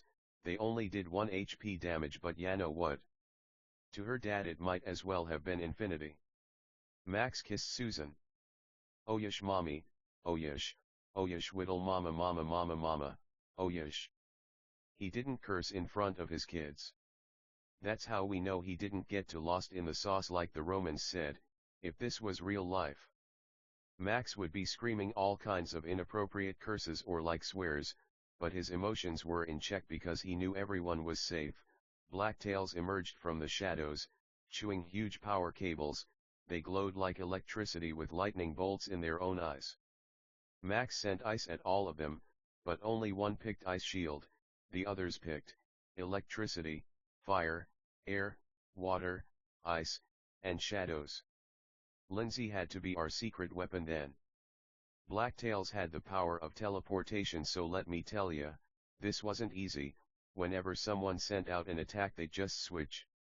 Lindsay knew she should hide her power, so she used her sword or light gun, which we all carried, though it might not always be visible. Max used tables, chairs, cups, plates. He hit them all with a tree, but to be sarcastic, none of them re-upped their shield for plants. Lindsay knew her time was here, then sent razor-sharp rose petals at all the blacktails. They were all halfway down. Max's gauge limit filled, so he used it to make the blacktails re-pick their power shields, but in fear they all chose nature. So we let em have it. Ishal stole the show with a blizzard so cold they all froze in place, then blew up in little increments up their bodies until they were snow dust on the floor of a black and white power plant. Ha! The power of plants. Max is going to take a seat back to let some of his friends tell their stories. They went back to the Golden Hotel, to the beach. Some things never change, we guess. Chapter 2, Lovely Light. Diana was fishing in a peaceful village. This version of Dark Mirror had more civilized societies. This was a peaceful fishing village, but still, all was black and white. The NPCs were also completely black, like light or like silhouettes, though they could become more normal. So Diana made them normal because she liked how it looked. She also made everything look normal cause she wasn't Max. She was her own dog, though she loved a dog called Max. She caught many fish and kept them in a cooler to eat later with her friends. Something was wrong though. Her rod became so heavy if it weren't for magic it would have broke. A huge fish flew out the water, then started attacking the small fishing village with water attacks. Diana blinded it, then sent balls of light at it, about a fifth down. Her friend Teixeira, a talking Tyra, sent emeralds, diamonds, rubies, sapphires, garnets, onyx, lapis, and tourmaline at it. They were vertically long hexagons. About 5/6 down. The giant fish opened its mouth, sent its sticky tongue out, ate Teixeira, and jumped back in the water. Diana wept, then jumped in the water to catch the fish. There were so many blacktails she surrounded herself with a light force field, then sent it out with such force it eliminated all the blacktails right away. They were small fish or like swimming plants. Mean ol, rude ol, impolite ol motherfuckers. Teixeira made the inside of the fish glow, then jewels flew out of it very quickly that glowed their respective, brilliant colors. They held hands, then swam back to shore. Diana sat with her friends on the beach at night, roasting their fish. Sorry Toddy, we wish we could have helped more. Diana said. It's cool Diana. Toddy was a light-skinned black woman with long curly hair, but her normal form was again a beautiful, clean Tyra. We know that thing took you off guard. Fuck it. But please be careful next time, Yano. It was our fault really. While we went hunting for firewood you were fighting our dinner. Toddy said with a quiet confidence. She smiled. They knew they weren't really in danger. Diana said, well, what do you guys think? That's one of the nastier ones we've seen. Diana said. She smiled with a quiet confidence. Poor kid, she's come a long way from pup days.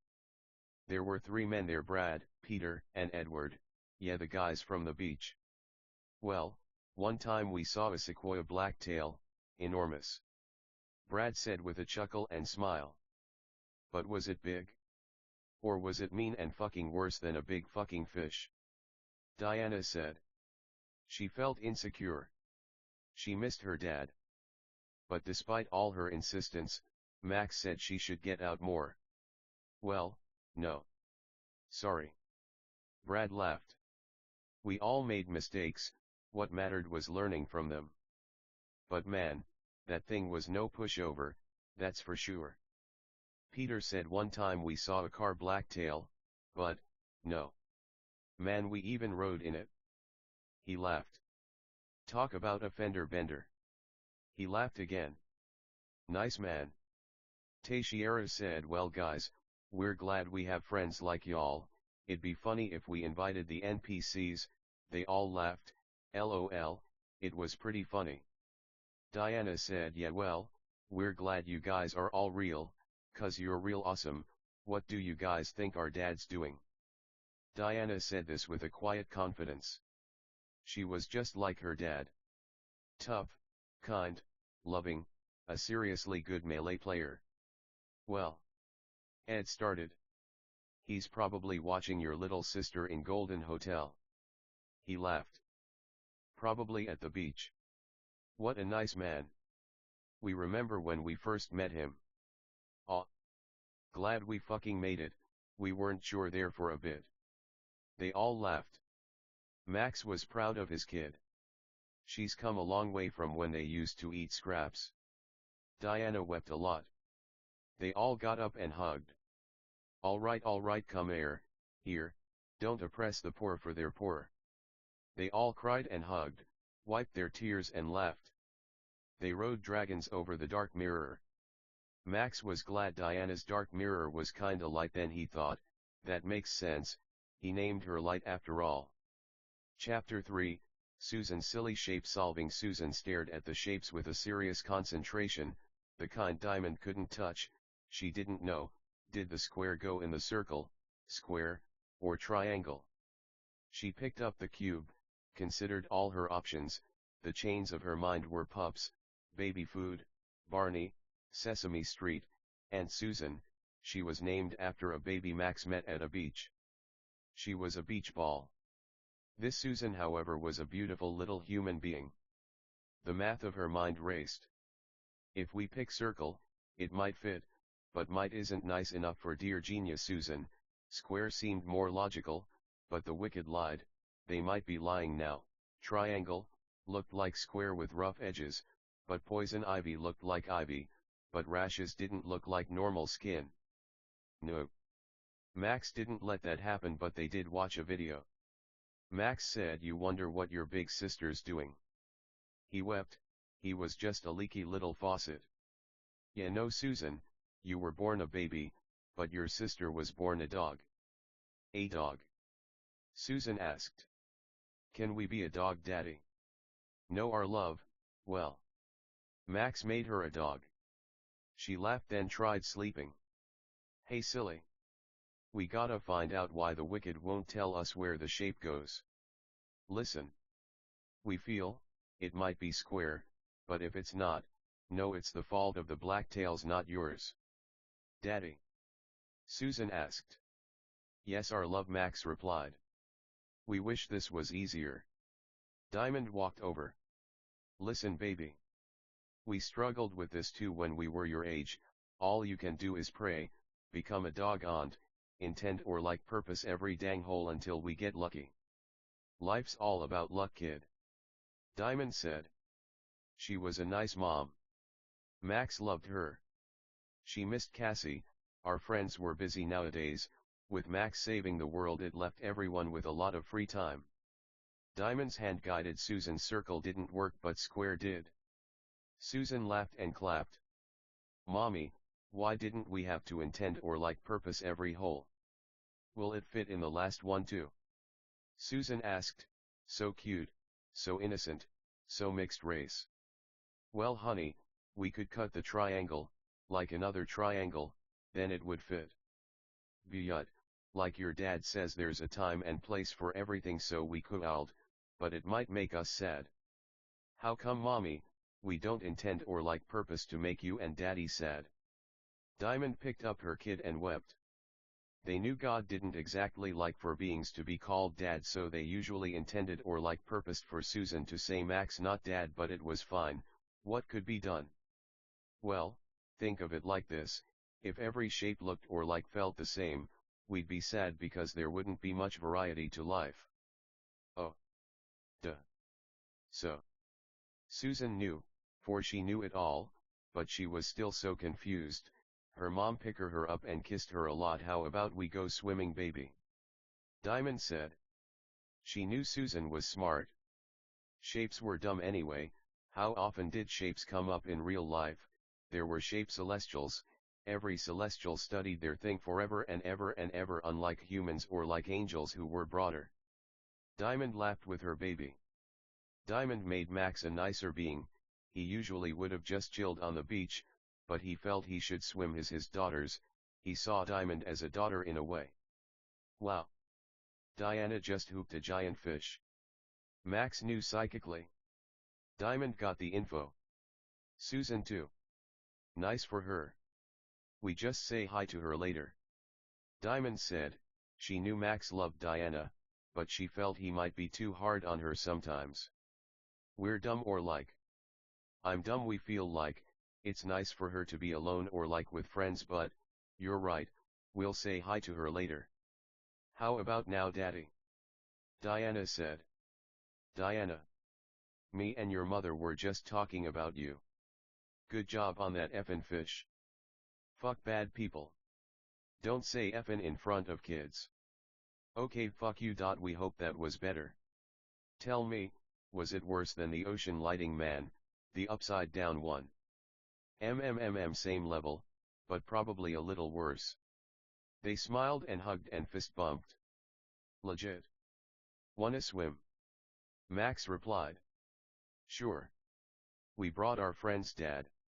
Oh shiz. What's up guys? Long time no FNC. How are we? Max said excellent sir. EFF shapes. They're pointless. Especially circles. They all laughed hard. Then swam. Kids, teen, adults, elders, flooded the speech, they named it after God. Max was too humble for all that. God's cold water, nice name.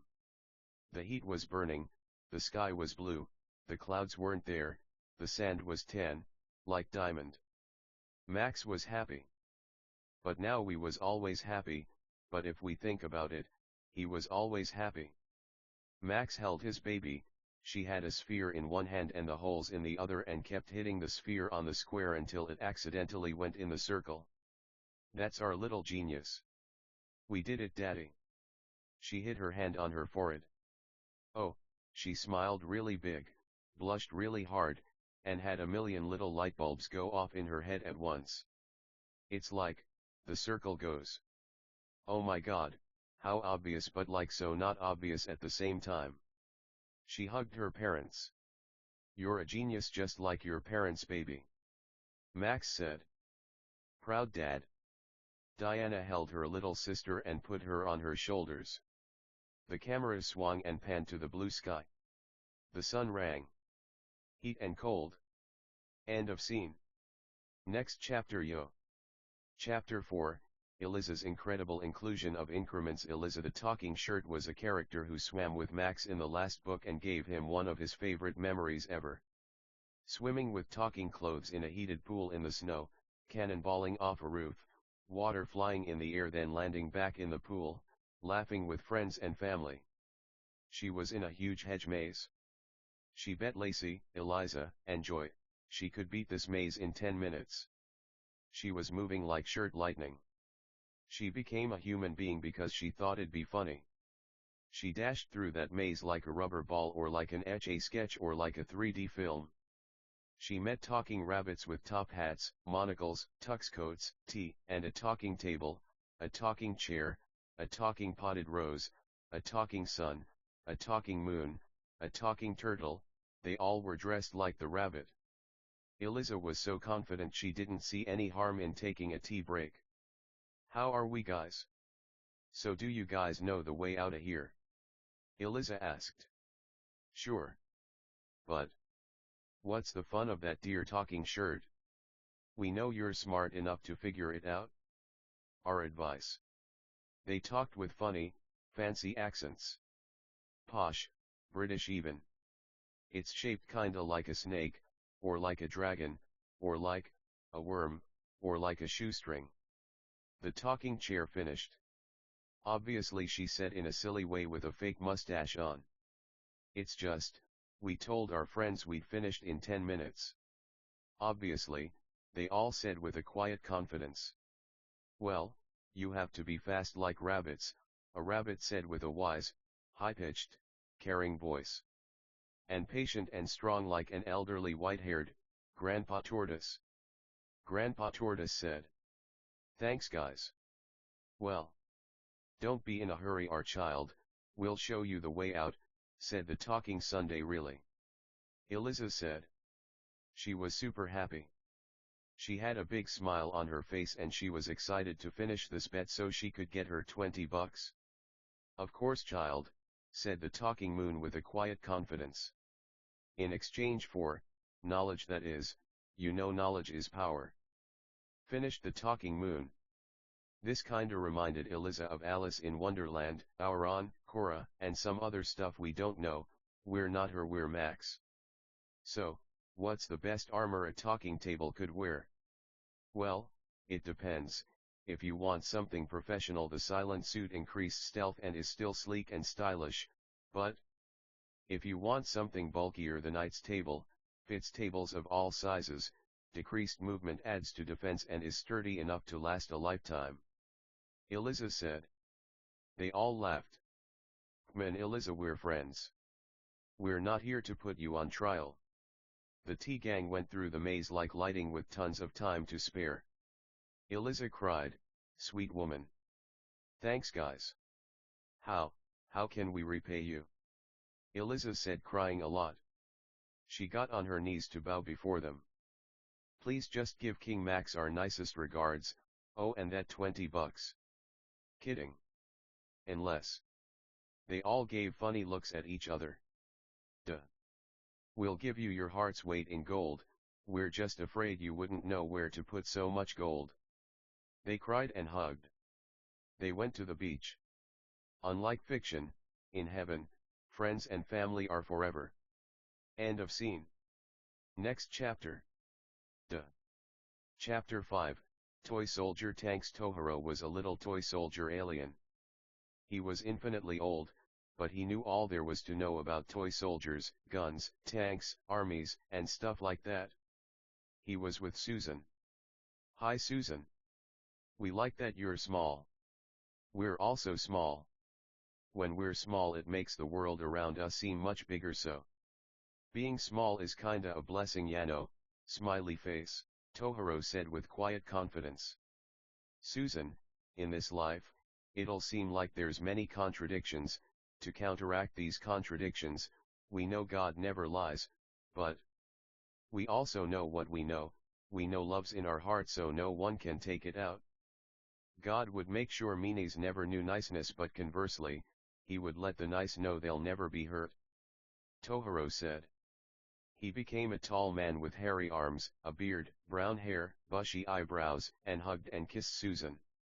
"Thank Tohiro. We intended or like purposed a real, experienced soldier to tell our daughter that while war is an invention of the wicked, we can still live happy, peaceful live." Max said. He sounded happy and proud of his daughter and friend. "Of course, Max. It's a pleasure and honor to be with the man who saved Dark Mirror from Satan," Tohiro said with a scruffy, quiet, nice, and confident voice. The thing was, this world wasn't necessarily digital, it was more magical, but that was surely a way to see it. "Susan, we know it's a contradiction, but sometimes, war makes peace. We know it sounds crazy, but when God died, it was like a war in his mind, but you know what?" Tajay said with a nice, neat, swell, polite, cool, kind tone. "He won. The Lord Sabaoth, the commander of heaven's armies, won. But not with hatred or like weapons or like violence, but with like love, but love for his own enemies, so they were so ashamed they left the righteous alone forever," Susan said. Infinity was in that voice, surely and truly the daughter of the true God of heaven, not necessarily Max's daughter, but he was glad to be her dad for sure. "So true, Susan. Goo goo. Goo goo. Goo goo." Tajay kissed her, hugged her, and made a lot of silly baby noises with her, then said, "You ready, Max?" he said with quiet confidence. "Of course." Max replied. He grabbed his baby, gave her some hugs and kisses and reassurances, then gave her to her mom. "Love you girls. We'll be back, we're gonna go kick butt. Please be careful, husband. Love you, man. Later." Diamond said in a royal, elegant, kind, nice voice. They made out a little, then Max and Tajay vanished. They were in a town, black and white. The NPCs were silhouettes: white, black, brown, red, white, even blue. The smoke from weapons was white, the buildings were outlined, it looked like neon. God bless Diana, we love her notion of color, we just feel black and white looks nicer, neater, sweller, cooler, and all that. Max could send only the littlest missiles. But they packed a nice big punch. Poor Max. He intended or like purposed for kids to know life was about fun, not who was the strongest, for it was God anyway. God proved the same thing by dying. Max was hit by what looked like his own move, his life bar went down about 1/8. What the, he thought to himself. Look, we're not the strongest but that looked just like our own attack. Max loved Little Toy Soldiers by Eminem, he also loved Till I Collapse, which started playing for the heroes to hear, not the villains. A mirror. What was a mirror doing in a battlefield? Max called in a favor and a loud shriek broke the glass of the mirror, his life bar went all the way down, the glass was clear though, for we suppose clear isn't a color. Thanks audio. Don't mention it buddy. Hey Max. Let's hear some poetry huh? Sure. Under the lightning snowy icy drowning sun, under the snowing angelic icy snowing angelic icy icy snowy drowning angelic icy icy snowing angelic icy icy snowing angelic storming sun, under the angelic icy icy lightning no less angelic vein snowing angelic vein vein drowning raining loving icy icy snow angels ice ice snow storms angels ice ice snow storms angels ice ice snow storms angels ice ice snow storms angels ice ice ice snow storms angels ice ice ice sun. Nice man. Well call if you need me again. Just no. They both said probably for mirrors. They laughed a lot. Something like that, love you man. Bye. They both hugged. Max said his partings then audio left. Max let out a pretty loud shriek, not from his mouth but aura, it rattled the blacktails a bit, for they knew he didn't have audio powers, no he had them all, just he intended or purposed to make sure that mirror became a reflective dust so bright, so mean, so nice, so refined, so fine, it scratch any mirror's surface so hard it became transparent or translucent or opaque or two mirrors or God bless Amaranth. Max was hit by two Blacktail, Shadowtail, God bless Anya and Furiosa, toy soldiers on roofs. His life bar was going down. He conjured a potion that reminded him of an elf man, sword man, drank it, then his life bar went up, but wouldn't go down for a minute. He spun like an elegant ice skater, ballerina kinda of thing, it wasn't really him. During this attack he transformed into an infinitely long pole that flashed like planets or like supernovae or like lightning bolts of fire or like ice or like snow angels ice ice snow storms angels ice ice snow storms angels ice ice ice. This sent ice everywhere, the size of a bead but the power of a bullet, fire beads, electric beads, his gauge filled. Max conjured gas masks for the fellow toy sodders. He pulled what looked like a grenade's pin from a grenade, but in reality it was a smoke light spike infinity physical, intangible, blacktail fucking eliminator.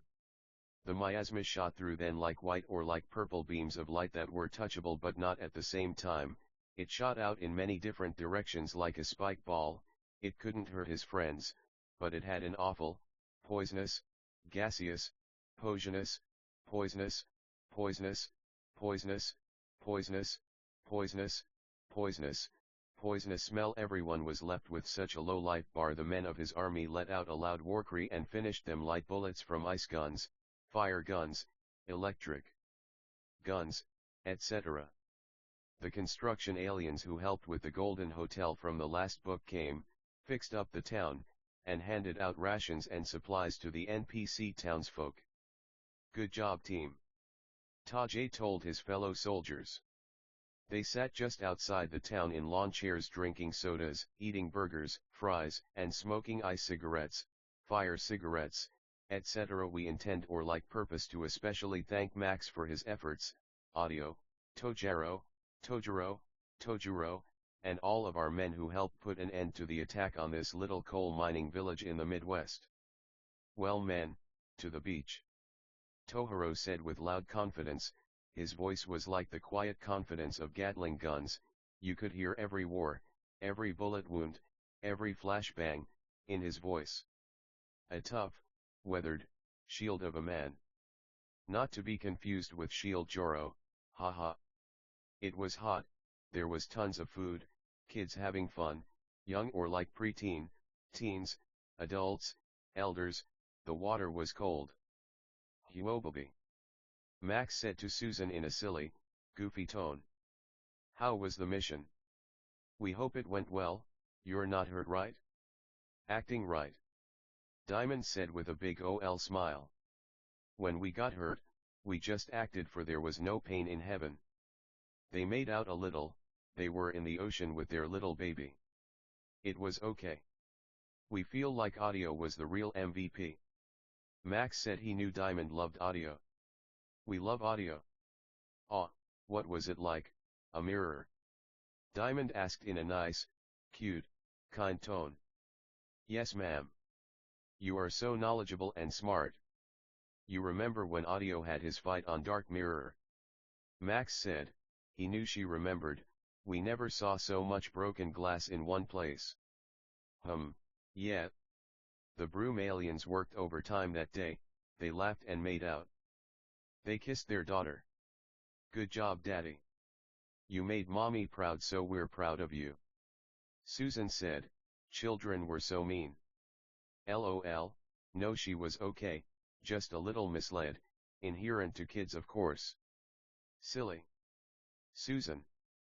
Please don't talk to Daddy like that, or no lollipops. Max said. Susan cried. She didn't know before, but now she knew. Susan. Daddy makes us happy all the time. Where on earth did you learn to talk like that, silly? You listen to Daddy and Mommy, okay? Susan cried and hugged her parents. Then her mouth was filled with lollipops. Her parents kissed her cheeks, then the screen closed like a black circle on Susan's cute, round face, then went to close the circle to all black. End of scene. Next chapter. Chapter 6, Diamond's designer directions. Well, you'll have to watch, Susan, cause you know we have a fashion show. You'll be there, right? Diamond asked. She cried. She hugged Max and rubbed his fat tummy. She'd miss him. Susan misinterpreted her mom's tears. It's not cause Dad hated her, it's because she loved him a lot. Happy tears, really? Of course. Well, if you need our little genius, we'll be building sandcastles, or something like that. Max put fake mustaches on him, Susan, and Diamond. There was still making out in heaven cause God was cool like that. If you don't think so, that's cool, man. To us, yes. Obviously.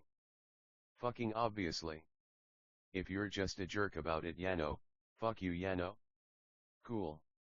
Anyway. Max loved Diamond, so no one was going to tell him he couldn't kiss his own wife. They made out again and hugged tightly, closely, and lovingly. They stopped and smiled at each other for 2 seconds, then Diamond vanished. Well, baby. Max lifted Susan up and down. Susan cried. She missed her mom. Max's friends came to give them company. Max fed Susan broccoli, a sandwich, crackers, cheese, and a milk on the beach. Then she was happy, but she still missed Mom. Max kissed his baby for 2 seconds on the forehead, then the scene changed to Diamond at the backstage of a prestigious fashion show. Hey everyone. We just intend or like purpose to say from the bottom of our heart, thanks for taking part in our fashion show. We stayed up long nights, though we know there's no sleep in heaven, but we all love to sleep. Everyone laughed. It was the fashion aliens.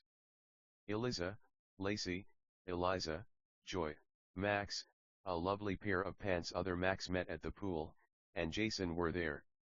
We put our blood, sweat, and tears into these designs. Thank you for your constant and unending support, love, kindness, niceness, neatness, prayers, inspiration, Diamond said. She was so happy. Max would have been glad to hear it. He was showing Susan how to play volleyball whilst she questioned why the net wasn't lower, the court wasn't smaller, and why Daddy himself was not a huge edible, chocolate volleyball. Diamond wept. She missed her family. We're your family too, Mrs. Rainbow Call. No offense. We all love Max and Susan. But we know it'll cheer you up to hear your husband and baby will be here for the actual show. A talking clothes rack said, but he was gay, and a human being, man, he's called Raki. God loved gays. Max never knew what the Christians were on about. Diamond wiped her tears. Thanks Raki. You are the nicest, neatest, kindest, most generous clothes rack we've met, no offense to the other clothes racks here. Diamond said incredulously but with love and kindness. The other clothes racks motioned to let everyone know they weren't offended. You got the biggest rack, if you know what we mean. Diamond said and everyone laughed and Raki shook his chest as a joke and everyone laughed and copied him. Well guys. The show's in half an hour, it'll take about 20 minutes to show all our new designs. This isn't our first rodeo friends. Look fabulous. Elegant. Majestic. Powerful. Empowered. Magical.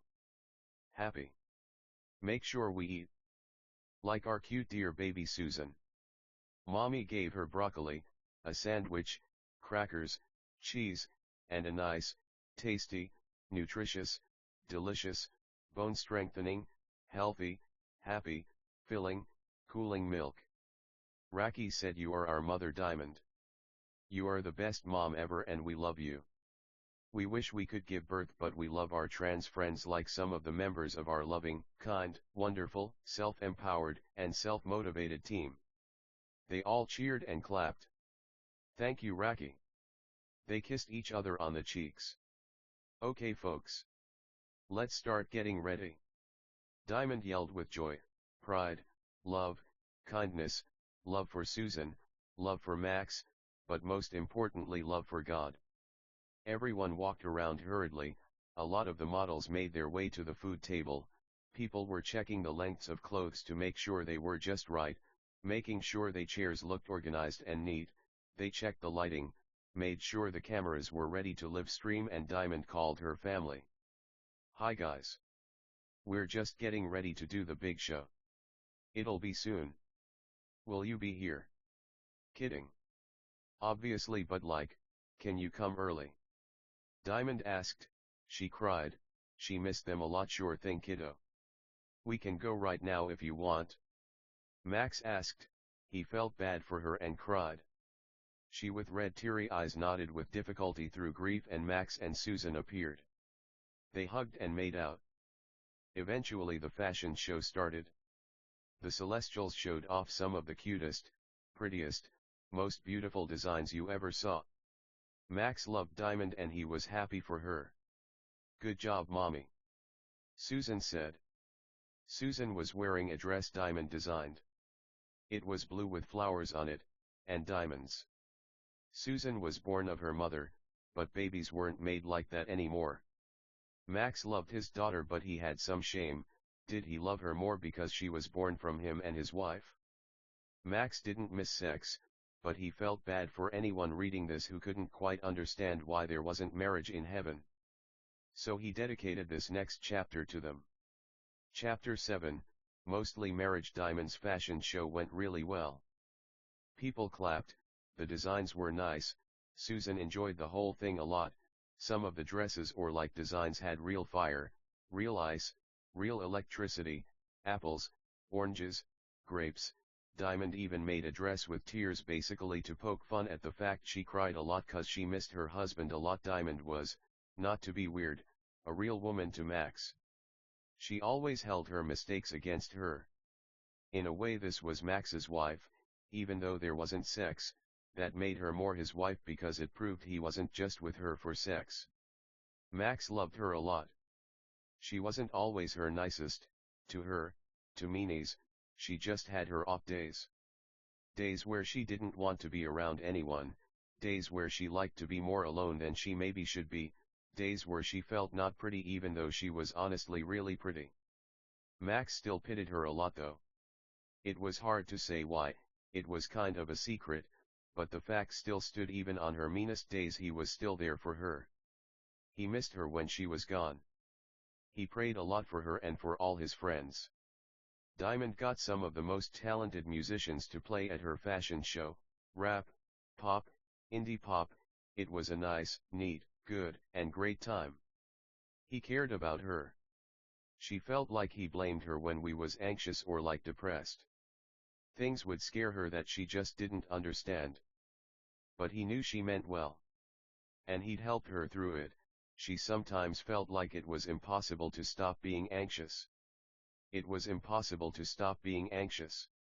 Max thought while watching the fashion show. Anything's possible, Diamond. He loved her. To stop being anxious isn't just knowing the last thing, the most important thing in a thought process that stop anxiety, and that's what she taught him. When the anxiety stopped and she knew the difference between anxiety and depression, and Max liked that about her. Anxiety was kind of a cool word, like that Logic song. She loved Max a lot.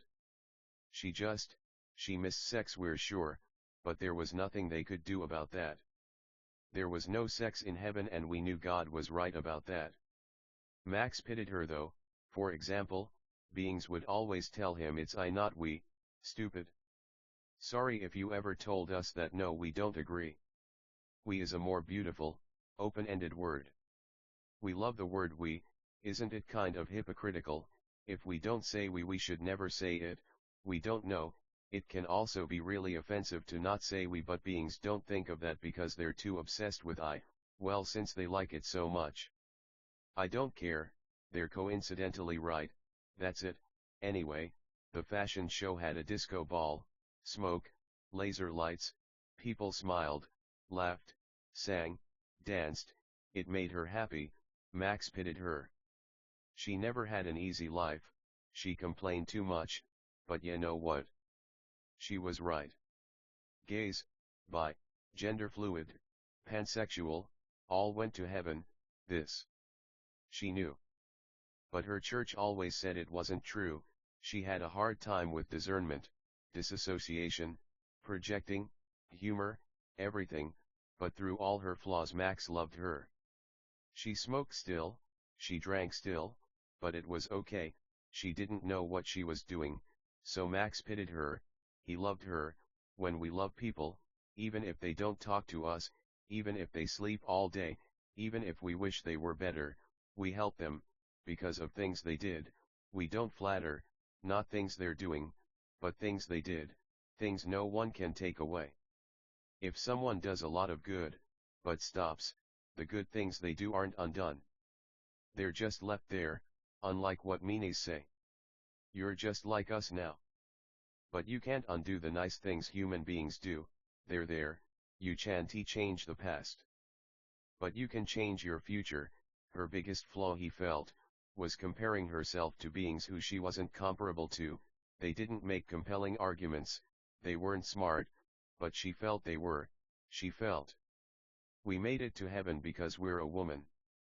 It's not anything nice we did. How fucking dumb. Fucking unfortunately women didn't always make it to the fucking, pearly fucking, so offensive, but for what? That's how far gone she was sometimes. Max pitied her. She didn't even realize how inappropriate this be to say in public, but he pitied her still. It was more okay to say in public than she thought. Diamond loved the word we. Max was mad at her. Elizabeth also wasn't being very nice, but to cheer her up, he intended or purposed to write her a story. But, when he opened the book he saw his wife's fashion show. He was mad. He didn't want to finish it, but he missed her, and ya know what, from reading one probably couldn't even tell he was mad at her. That's what he was intending or purposing to tell her. It didn't matter. Then what? Meanies say. Oh, it's not you. What do the wicked know of the words of the kind? But still he was patient with her. She was a woman, and that wasn't nothing. Often we did help women and children in a special way, unlike men. But the same way there were an infinite amount of women in heaven, there were an infinite amount of men. The order matters there. It's offensive because meanies are the ones who said it, the very same ones who read the last few words we've written. Things weren't offensive just 'cause they were offensive, say the wicked. They were offensive because they were easily offended, wanted to be offended by nice, neat, swell, polite, good, great things. They were raising a child.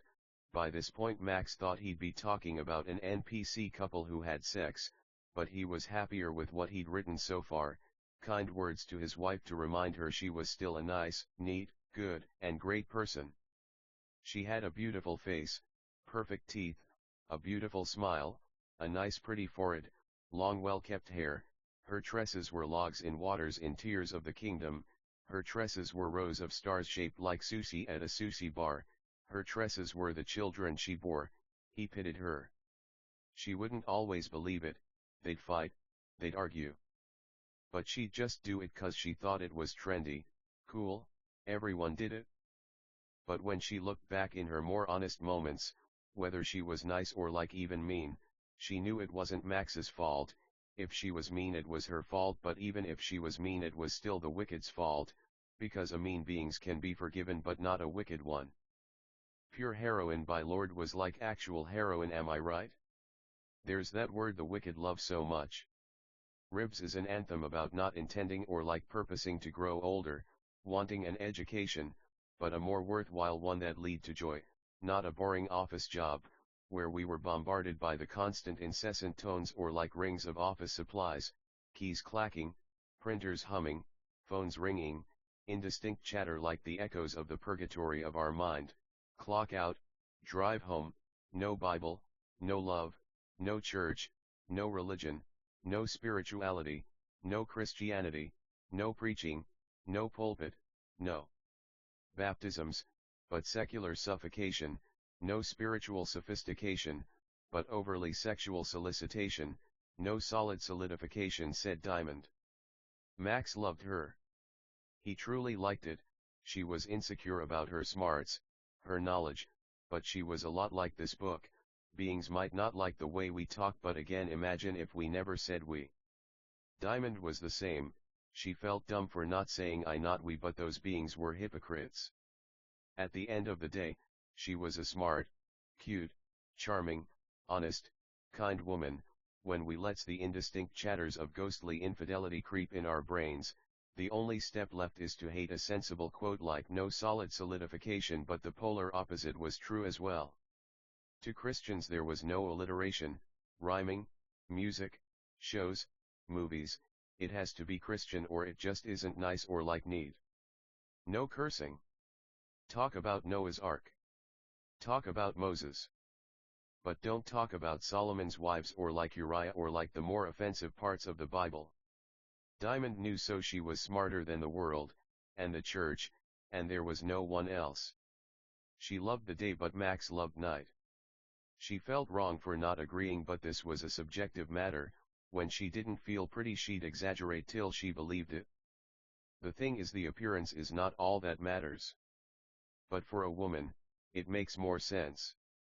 For example, St. James writes, the one with no faith looks in a mirror, but forgets what they look like when they look away. A man utterly looking at a mirror all the time, to us, is disgraceful. But a woman, she does make up for what? Hours, maybe not after her makeup's done, maybe a little, like men look at themselves a little, but hours was a long time compared to 0 seconds, 0 minutes, 0 hours, 0 days, 0 weeks. Max's friends would get it. Diamond's friends from the beach. We all are special, we're all smart. Don't let anyone tell you when you rapture or like say something exciting it wasn't, when everything faith, and nothing's really provable. Raptures, excitement, faith, hope, and love, are all we have. Mostly marriage. Max's alliteration. Diamond loved it a lot, and he loved her again. This chapter was going to be two NPCs who were married to talk about sex because again, there's no sex in heaven. Max did feel, he hated to say it, but he felt like this was mostly a marriage. It was mostly good, it was mostly great, or that's how Diamond felt he saw it, but this was marriage. They loved each other and this chapter cheered her up a lot. It's all he asked for, his friends too. We say this because the chapter's now over. That's how much things can change, but when they change, let them change, because change fosters growth, and growth fosters love, true love, which is never broken. True love's kiss is a common theme in media of Earth. We don't know about generations before us, but probably, Max loved probably in Diamond's funny tone, when we feel true love's kiss, every spell. Every spell. Diamond said. Every spell, they both said together, is broken. End of chapter. God bless Paper Mario. Next chapter please. Chapter 8, Chimney Children. All the main characters from the last book became toddlers. They started telling each other jokes. Oak said okay, so a tree walks into a bar. Gets hammered, leaves and gets in his car, the car turns upside down, a giant fake mustache gets put on it, it's Mario's mustache. Then he tells us all how awesome he is, we bow down, and we become Mario. Hilarious, insightful, funny, cute. Okatha said, who by this point was technically a very old leafer. A giant fake mustache, might be real, humble, sweeps the street, it gets drunk, quits his job, joins the circus, burns all his hair off, and he was secretly a hand-sized mustache this whole time. He gets married to a lady mustache, they have a baby and the baby's so small they forgive his dad for lying about being a big mustache. Comedy. Snowball said so a giant fake mustache had a hard life, was insecure, about their jokes, thought humor wasn't everything, they were fucking wrong. They became the biggest comedian in the world, skydived into a volcano, and tons of hand-sized fake mustaches shoot out, the atoms drown in it, they become mustaches, and they lied. They were actually all smooshed and put together to make the big fake mustache from the other joke. Nice. Not bad at all. Joy said so a giant fake mustache works an office job, he quits to pursue interpretive dance, he headlines Madison Square Garden. Vegas. LA. Eventually he quits it all to grow mustache plants in his humble backyard. A nice house but not that big. When he eats it, he gets high, gets the munchies, and eats all the food in his fridge, he goes back to dance and is accepted everywhere and beings really welcome his comeback. He made enough to fill his fridge again. Barely, 'cause he spent the rest on books on how not to spend almost all one's money on almost not filling their fridge after accidentally eating all their food for the week in a day 'cause they got high. Funny. Max appreciated them, but on a more serious note. Humor is a worthwhile, but difficult, and precarious endeavor. Max didn't know it at first, but he wrote this in pity to his friends who kept comparing his baby to Stewie. At first they didn't mean anything by it, they even made it a little woman not man, but we'll be the first to say we're not the biggest fan of Family Guy, we feel it's inappropriate, crude, rude, mean, and just indescribably bad. Evil. Fucking, we try to get along, it had its moments we guess, but it's not good and in a way it has never had a moment.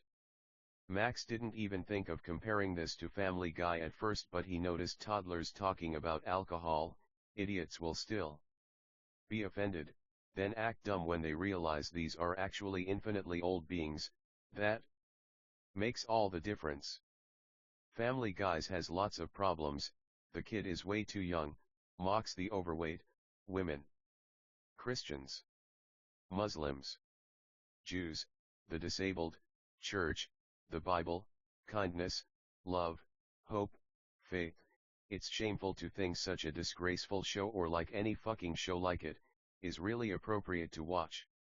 We plan to have the kids slowly age over time, but we feel this made a really nice point, so we'll leave it there. God bless. Anyway. Fuck all, man. Fuck all. Anyway. God bless again. Much love. And next scene please. Chapter 9, Anime Action. Anime is the ultimate form of pop culture. Anime is in a tier all its own over pop culture. Anime is inspiration itself, a fire unwilling to be doused by any kind of snow or like ice or like water. When we watch anime, we watch ourselves, for true inspiration falls like snow, flowers grow in the soil of our heart when we see a great fight scene. An interestingly animated scene like the red blue light, L scenes from Death Note, when we feel like we're in the class, hugging the girl, breathing ice fire or like ice smoke or like smoking ice smoke from ice vape pens, The comfort of friendship will never be outweighed by the weight of anxiety or like depression. Heaven was like one big dream. Sometimes, as we mentioned, blacktails aren't too ugly, but can look normal and even cool. This is the story of a high-speed chase across the galaxy, planet-sized blacktails, Ashley's Hunger, Niagara the Face Miss Celestial, a black and white kind of rainbow road, an actual rainbow road. Full credit to Mario Kart, explosions, and on a seriously somber and kind note, rest in peace to Akira Toriyama. Max. Bad news. Some planet-sized blacktails are reported to be making a serious ruckus and commotion over Dark Mirror. We have to stop them, Kyle said. Kyle was a drill alien all called Kamina from Gurren Lagann. Preston, or Simone, was his brother, also from Gurren Lagann. Shit. Well, let's go, Max replied. They were at the beach. Space was black and white, such a bleak, ugly place this was. But so pretty at the same time. They were standing on a light road, black and white.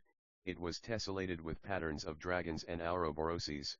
There were very intricate and beautiful animations that flickered on it like a hologram.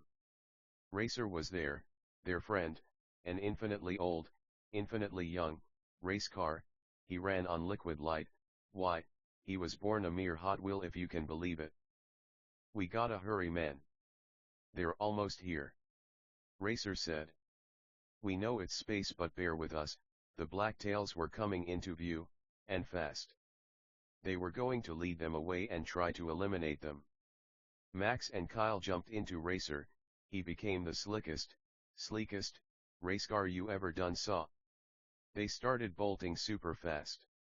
The road was materializing under them, but eventually it became visible and the blacktails were trying to break it, but Racer was so fast he could essentially fly over the gaps in the road.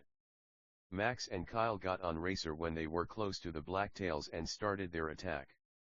Max sent lightning bolts, not much damage, but the blacktails got scared and so put up electric shields. What Max lacked in physical power he made up for in strategizing, intimidation tactics, fear tactics, and wisdom. Kamina sent some huge drills at them. This sent their life bars down a really nice amount. Just then another road appeared next to them. There was a blacktail shaped like a race car with blacktails shaped like men shooting AK-47s at them. They had to use force fields and jump, but there wasn't much room to dodge. Racer wasn't very large and they didn't intend or like purpose to fall off. Suddenly when we called in reinforcements, the blacktails copied us. They had the same amount of beings as us, but now they weren't just humans, they were trees, tables, spoons, forks. Fuck these motherfuckers, honestly. Ashley was there. She sent huge torrents of water at the blacktails, huge cylindrical water currents at them. They did some serious damage and their life bars decreased. Our friend Niagara came for emotional support. They were in Rakura. Racer's sister. She was a face mist alien. She was able to increase Ashley's power, but like the clothes aliens, makeup aliens didn't specialize in combat. The blacktails were so big, they didn't even have to like move. But like, it's open-ended for a reason, a nice one. Fucking, gravity didn't work as usual or we would have been sucked into their gravitational pull.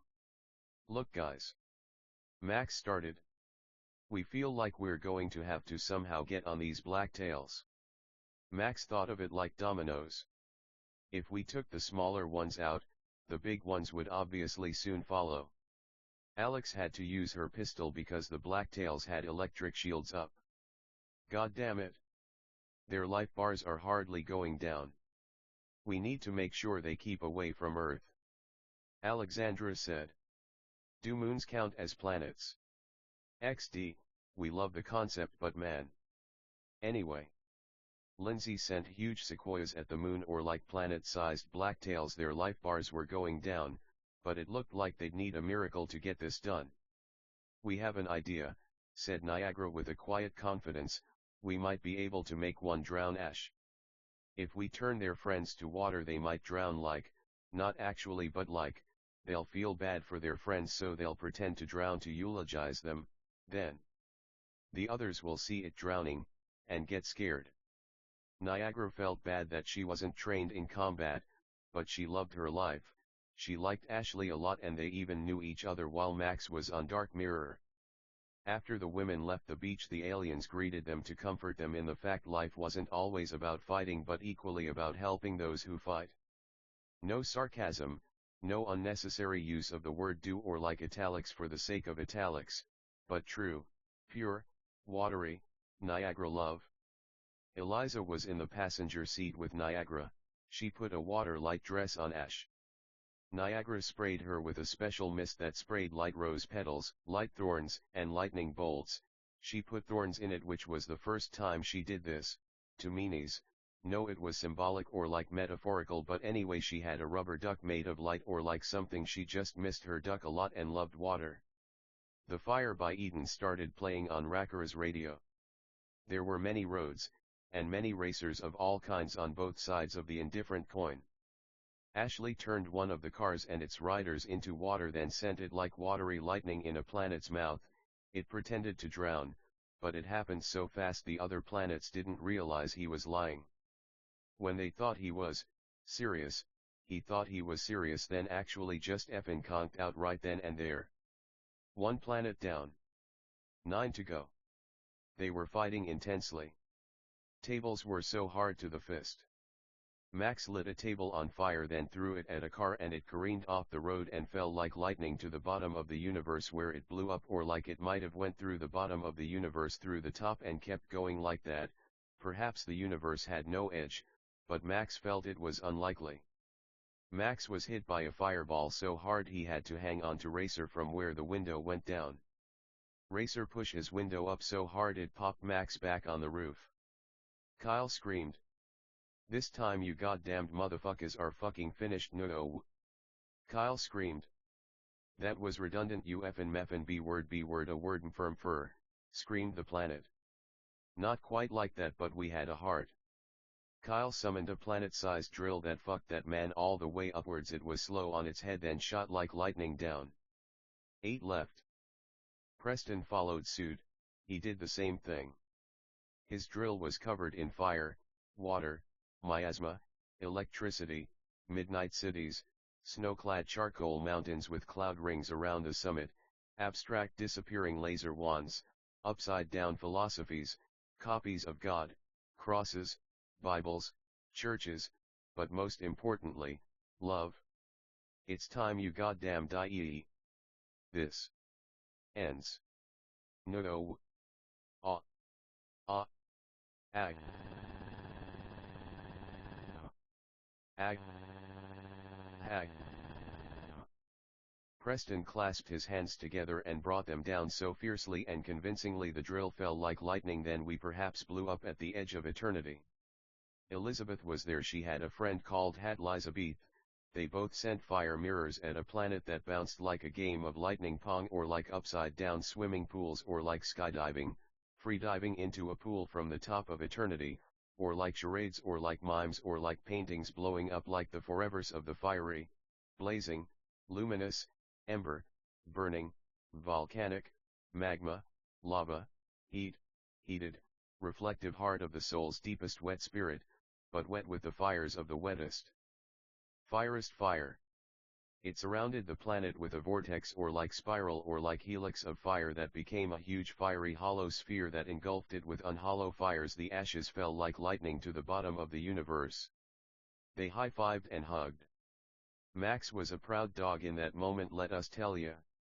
They hugged. They looked kinda similar too. They sat and waited for everyone else to take the rest of the planets out. They planned to join again, but that attack used all their magic power. They ate some sandwiches. Ashley stole their sandwiches and they argued for a bit. Dummies. Max made some more sandwiches for them as there were no food aliens around. Max's cage would probably be filled by the last planet. Abeju made huge wings that sent such a hard gust at a planet, it fought long and hard, screaming, being gross, silhouetted.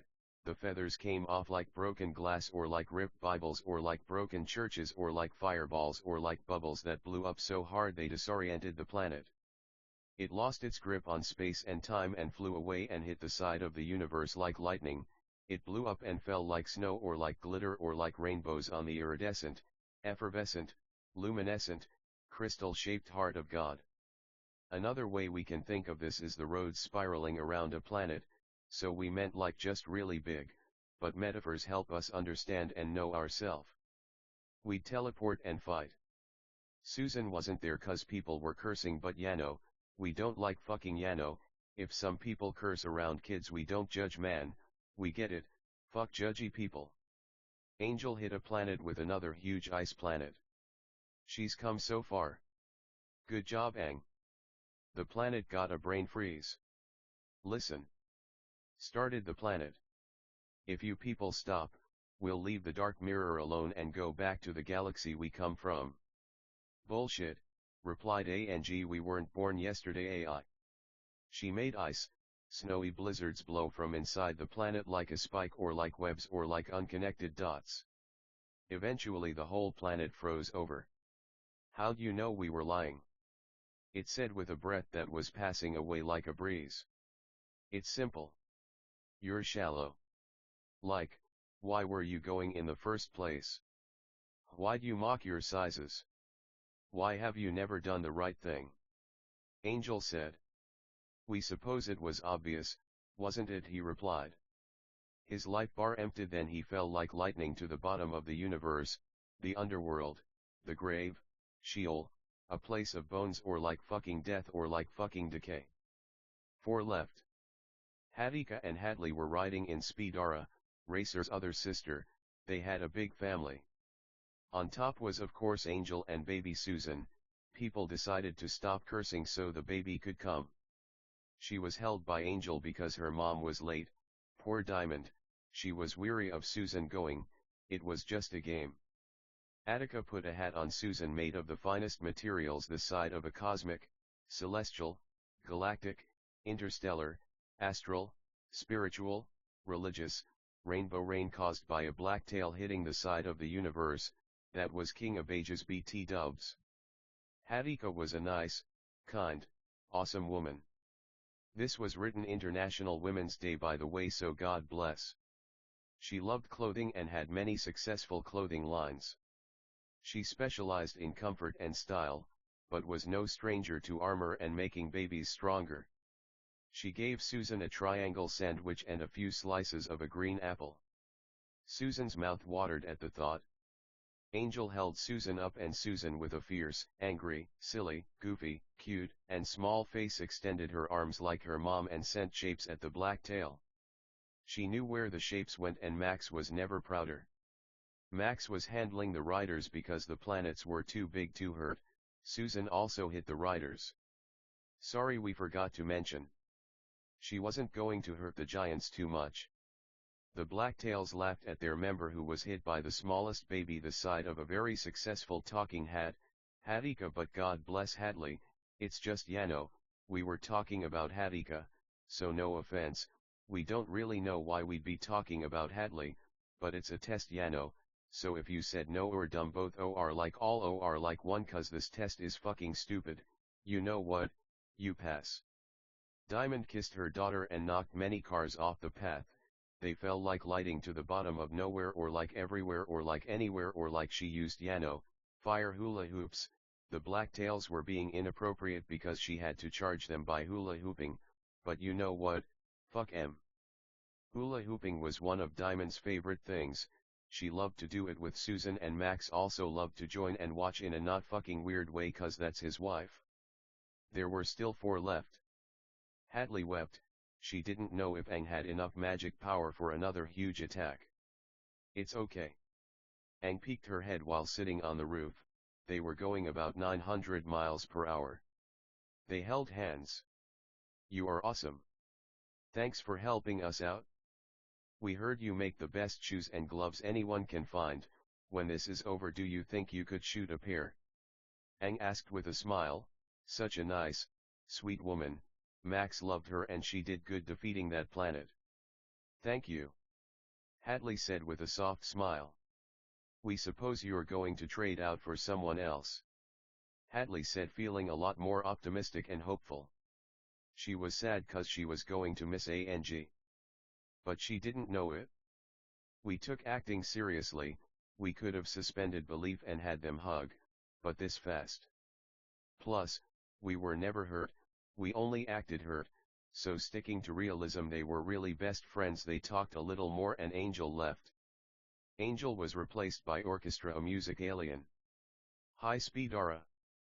First and foremost, we'd love to thank you for your steady and accurate driving during this difficult and trying test. Second, we love your hair. We saw how you look. So tall, skinny, with beautiful curly black long hair. Thanks. Have you seen Death Note? Speedara replied. We have. We feel it really captures the themes of suspense, mystery, thriller, justice, power, control, and love and romance. Orchestra, pronounced orc, replied. Right. We just. Speedara wept, but we couldn't see the pain of being a car. We intend or like purpose to watch it when we get back if you want. But we totally agree, no offense. Speed said. None taken. We have a bit of time, not much, but yeah, no offense. Orchestra said. No, yeah, we just wanted to say you're right and we feel it's the best anime ever and yeah, love you, God bless, good luck. Speed said fast and funnily. Thanks. Orchestra replied. She blushed, she thought Speed was funny, a lot like her brother. Orchestra summoned a huge orchestra that played behind her while they raced. The Blacktails kept yelling insults and flinging magic powers, but they deflect them with their instruments. This is the end for you, you big ol ugly motherfucker. Susan and Diamond had left by now, no cursing around the baby. They were with Max actually. This was Orchestra talking. How dare you fucking ask why we know you're mean? It's obvious, if you're not nice. You're mean. You mean ol rude son of a fucking impolite motherfucker. Orchestra finished strongly and hilariously. How dare you speak to us like that, Orchestra? We even know who you are, our kind have hurt the music aliens so much, but you still dare to say such insolent nonsense to us? This is the end of your orchestra, the planet said. That wasn't even fucking clever. Orchestra replied. The orchestra sent relatively fast-moving music notes at the monster that, while beautiful while traveling, became disharmonious, ugly sounds when they landed that were so loud and calculated to discombobulate it screamed in pain. Music staffs wrapped around it like stars or like comets or like rings or like drunken sounds of the syncopated orchestral halo. It blacked out, its life bar dropped and it fell like lightning and hit the bottom of the universe with a symphonic sound. Spectacular. 3 left. Shield Joro sent beams of a sun alien at a planet like a mirror from Zelda and it burned straight through it. The Blacktail wished he'd brought sunglasses, but he left them at home, kidding. Anyway. Fucking, it sent shields that flew like boomerangs that created hugely loud resounding sounds, not loud enough to be painful, but loud enough to be heard for sure. How can something made to defend offend, said the Blacktail. You were made to defend God, but you're being offensive as hell. Shield screamed. In fact, he continued. He sent shields that were round at the planet like lightning bolts, but blue lightning that were so cold they could defend anyone.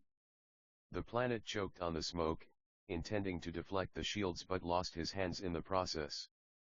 Stop. Please. We'll do anything, just please stop, the planet said. Repent, Shield replied. Anything but that, the planet said. It sounded like he was surely having a mean, rude, impolite time. Then to goddamned hell with you, you fucking son of a bitch. Shield yelled, weary of Diamond's fury. He sent such a huge shield it cut the planet in half horizontally, but because of gravity the halves fell lopsided like a hologram, intersecting like dark mirror, then fell like lightning to the bottom of the universe, where it blew up or like became like ice or like snowstorms. Angels ice ice snowstorms, angels ice ice snowstorms, angels ice ice ice. 2 left. Max had to remind Diamond to be nicer, but he appreciated her intentions. She was just mad. She might let one slip around a kid, but it was in the past. she still held it against her though. Max's gauge was almost filled. Oak used crown shyness to intensify light beams on a planet like a magnifying glass. Upside down lighting storms angels ice ice snow storms angels ice ice snow storms angels ice ice snow storms angels ice ice ice surrounded the planet. He used giant vines to break the surface of the planet like an earthquake. One question, how many people have you hurt? Oak yelled, crying, red, angry, resolved, stern, unmoving, appreciable, joyous, happy tears really. Why should we answer or like even know that? Countless. That's just a wild guess though. You drunken fool. You remind of us of a man who proclaimed to know all the secrets of God, a man to claim to be a great philosopher. But in the end he was no man. He was a sham, a damned sham. Nobody and fucking filth just like yo. Oak screamed, he had had it. The vines crushed the planet, the whole scene was black or like white. The planet was black, the background was white. Damn, it said, while fucking passing away. It then fell to the bottom of forever where it spawned from, like goddamn hell spawn it was. Max's gauge filled. What does this pathetic, puny, weakling Max want? We've heard so much about you, how you were so great. How you were so strong. You don't seem so strong to us. You seem like nothing, less than nothing.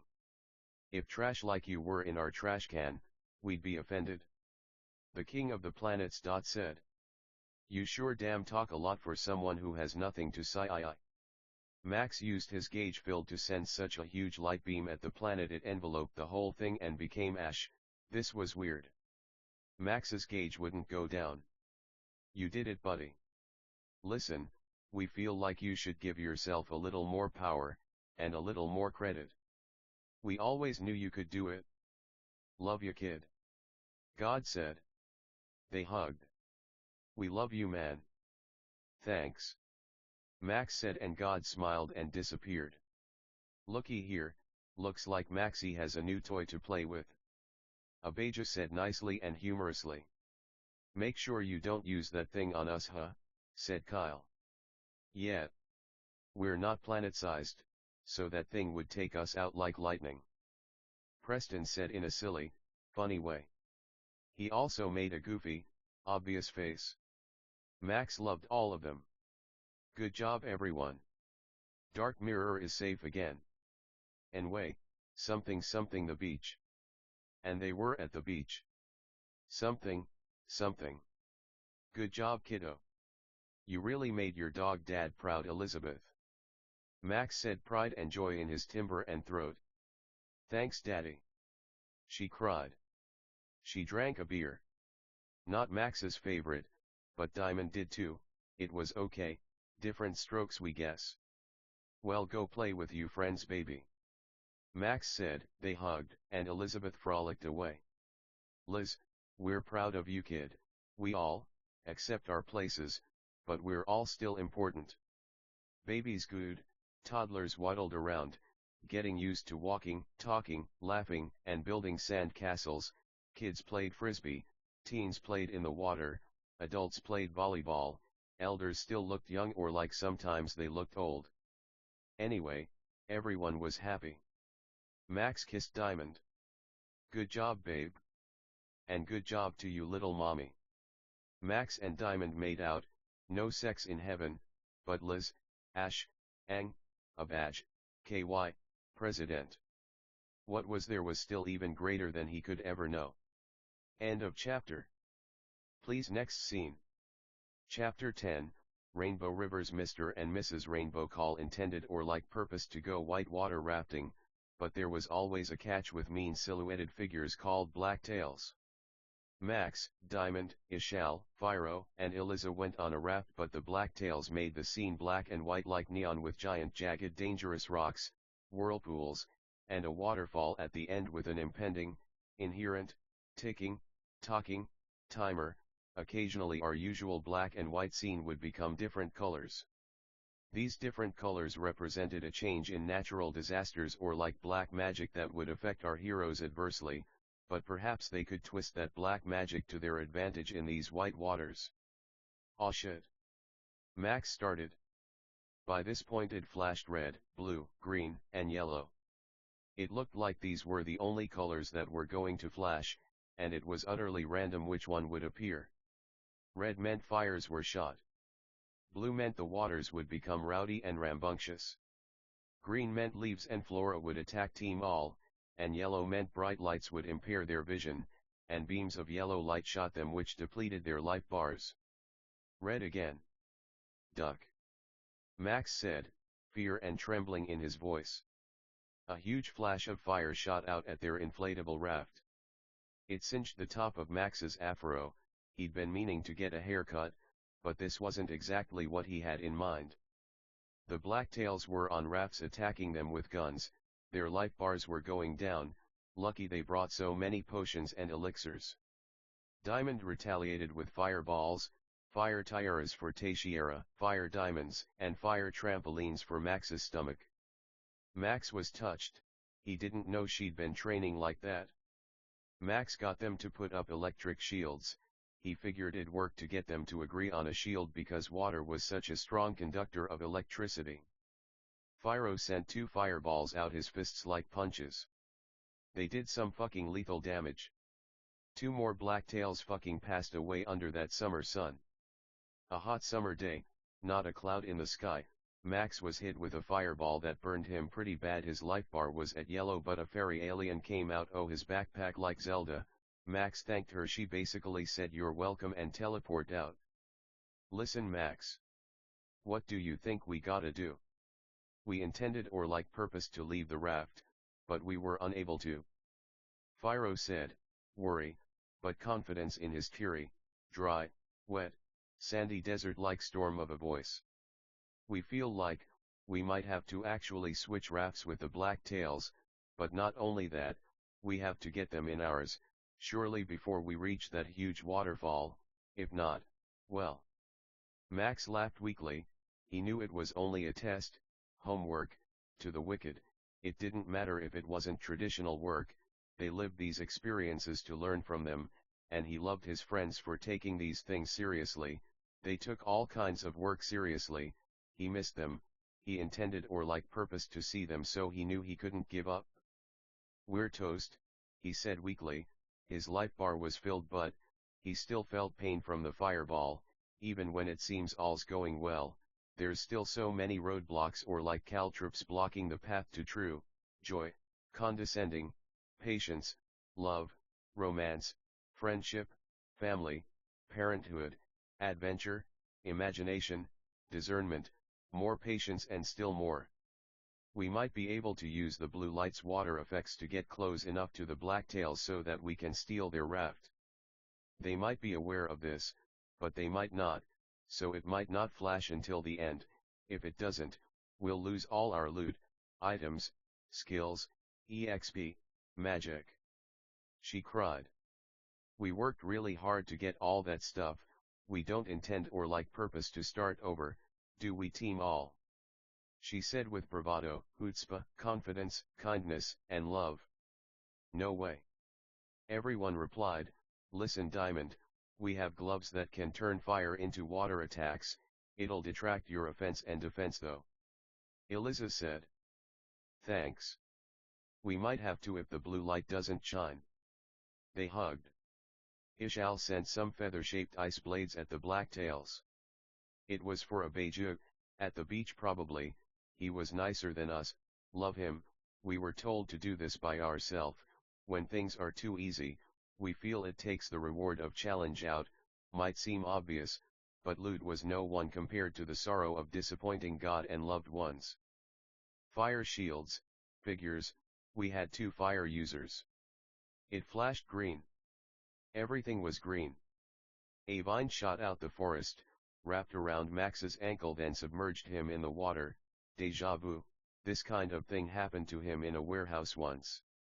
A beiju hit him so hard he flew through the bottom of the universe out the top then made a hole in the ground, he was flung at a wall and Preston sent a huge drill through the black tail that made light shine out of it like a spike, it blew up then left sludge everywhere.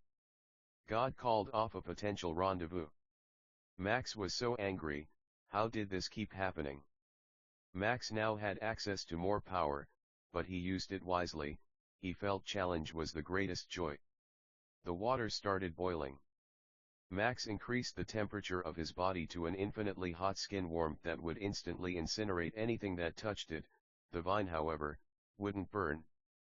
Max allowed it so it would fling him back to the raft. He wouldn't have to swim.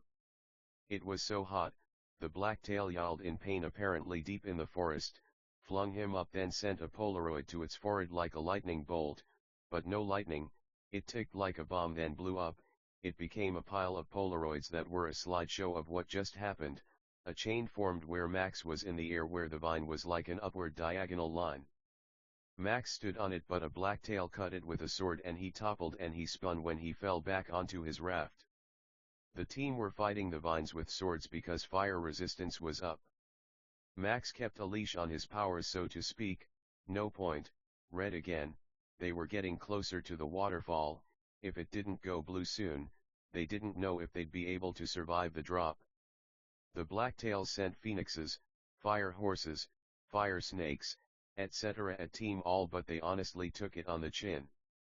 Eliza healed the team with bandages she'd levitate then wrap around their arms. It's because she wasn't an offensive player, but more a magician that specialized in assistance and armor. The raft would get damaged. She was the one that patched and repaired it. Ishal was doing so much damage the blacktails changed their shields to ice. Fyro and Diamond let flurries and barrages of fireballs, fire crescents, and fire pillars fly at the blacktails. Only one raft left. There was fire everywhere.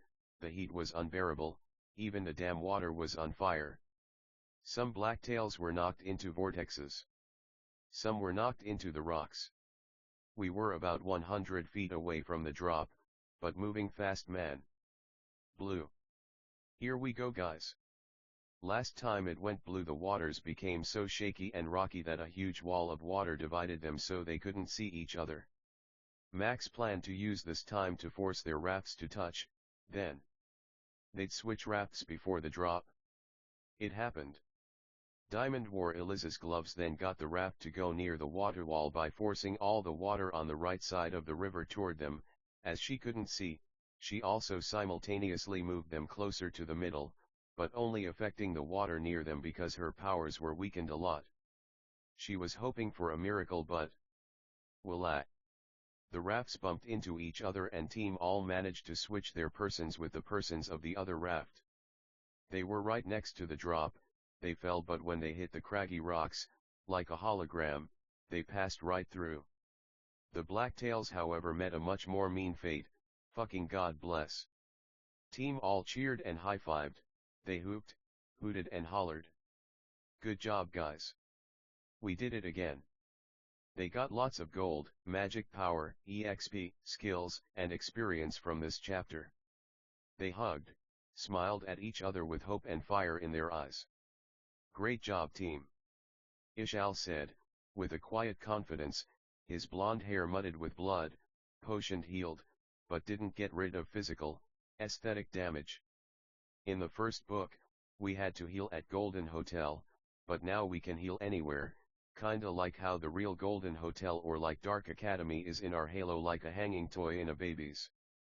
So we end at the beach, happy. All Max's kids were grown-ups now. He waited between his last two children a lot longer. He pictured how the baby he was holding in that water looked in her crib with planets above her. The world was hers, the whole world, not just half. He kissed his babies. Susan and Diamond. Diamond fed her baby a sandwich. Magic. How lovely it was to eat in the ocean. Good job, babe. The way you made that chain so cool. How'd you know? Think of that, she said nicely, warmly, and kindly.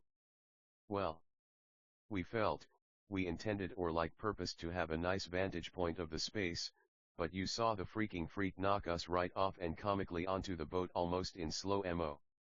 Thanks for helping us though. I love you. Max said, weeping. He did a lot. I love you too, silly. Diamond said, crying, she had happy tears, she had a quiet confidence, a soft, and honest heart. They made out? Next scene please. Susan yelled. She stuck her tongue out with a peace sign, like a little anime baby. She had a tough, gentle, and adventurous tone. Well, you heard the baby. Chapter 11, Aerodynamic Dynamite Team. All was thousands of feet above ground, riding single-seat planes with some members on the wings. Some planes had 2 wings, others 4, some had propellers, others didn't. Max, if we don't do something soon, we'll just become the world's prettiest firework show. Our idea's that we get a ball to ricochet off all their planes, that'll send them down in flames. If all else fails, we count our blessings, we all jump in the ocean. Jeter yelled to Max. Max was piloting Jeter while Firo, Ishal, Diamond, and Oak were on the top 2 wings, not the bottom ones. There was no room. 100 planes versus 100 planes. 70 of ours were down. 30 of theirs were down.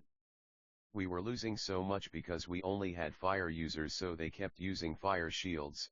You can only imagine how meanly or like rudely this was going for us. Impolitely, to put it lightly.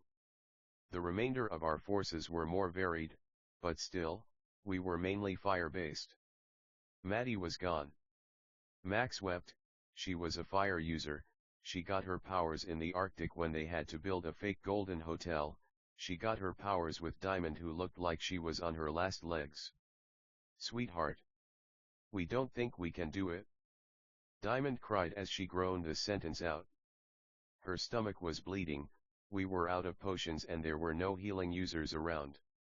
Max made out with her, healed her, as he was the only one who could, then sent her back to the beach.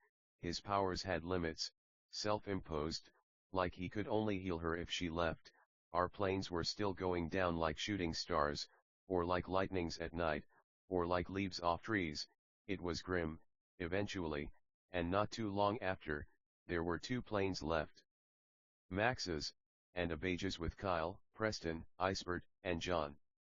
John was jumping from plane to plane, cutting the wings off, then jumping off before they sank so low he couldn't reach another plane. He jumped on a plane. Where do you goddamn motherfuckers get shit like this anyway? John yelled, teary-eyed, humorously, but seriously at the same time. Why the F should we tell you? You goody 2-shoeses only exist to hurt, harm, attack, offend, be mean, and rude to us. The real, really nice, actually good, good people. The blacktail pilot replied. John was fighting the wing riders with his sword.